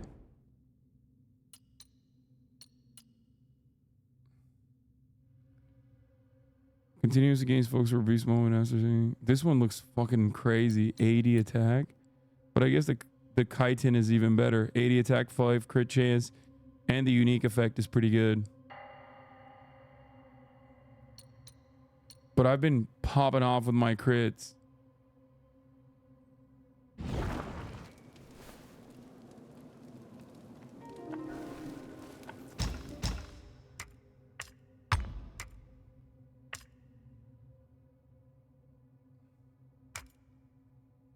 Umbral Abyss. Ooh, this is good. Should I just use this one instead? L2.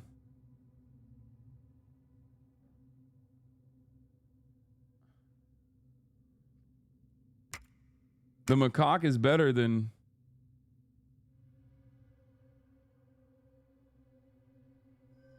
It's the second best?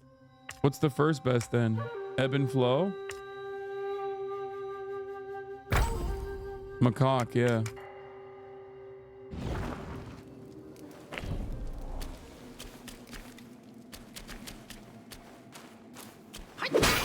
Bro, am I perma stuck in Spellbind? What's happening here? I've just realized now that like I'm still in Spellbinder. Okay, I'm out of it. Never mind. All right, we'll end it here. I'm going to hang out with my family. I'm not going to eat, but I will hang out with my family. All right, chapter 4 has been pretty good so far. Pretty exciting. Have you growed your worm yet? I grow my worm every time I play these games, man. W Gaming. W's in the chat for gaming. Some of the best content, in my opinion, of this stream. Straight up. Hope you guys enjoyed it. Okay. That'll be all for today. Stunning lo-fi introduction. See you tomorrow, everybody. That'll be all for today. Love you all. Peace and bye-bye.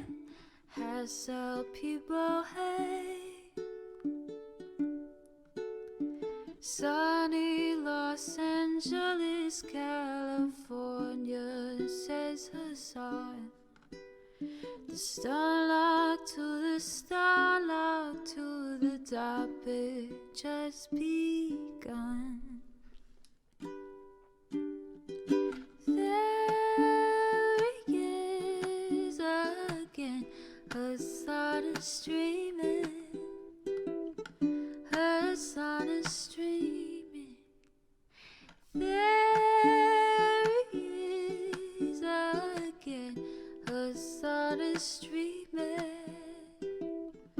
Hasan is streaming. Reviewing the P.O. box. Uncle Uger's face.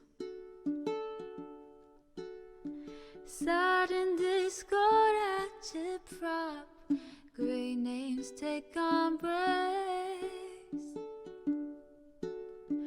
Tiny Bernie Sanders, LGBTQ Air Force. The whole left at your fingertips, honey at your door. H3 crowded debate, the Young Turks online show.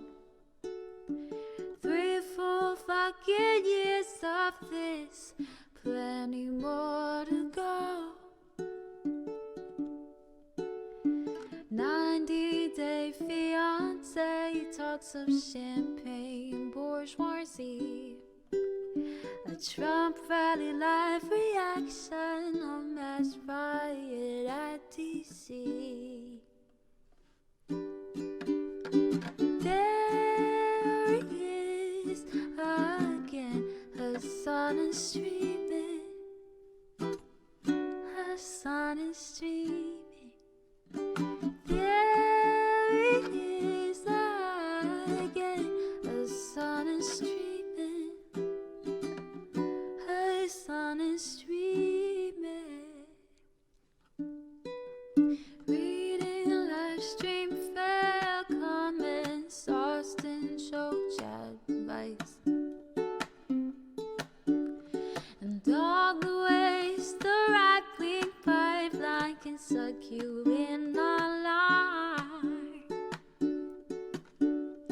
JCS react, Lord frame gets broken, cover blown. A full-blown mass pandemic, monster streaming at your home. Total radicalization coming out to find. The system you were taught to trust in was broken the whole time. All these daily streams, whether big or whether small, have helped me and so many find the meaning through it all. There he is again, Hasan is streaming. Hasan is streaming.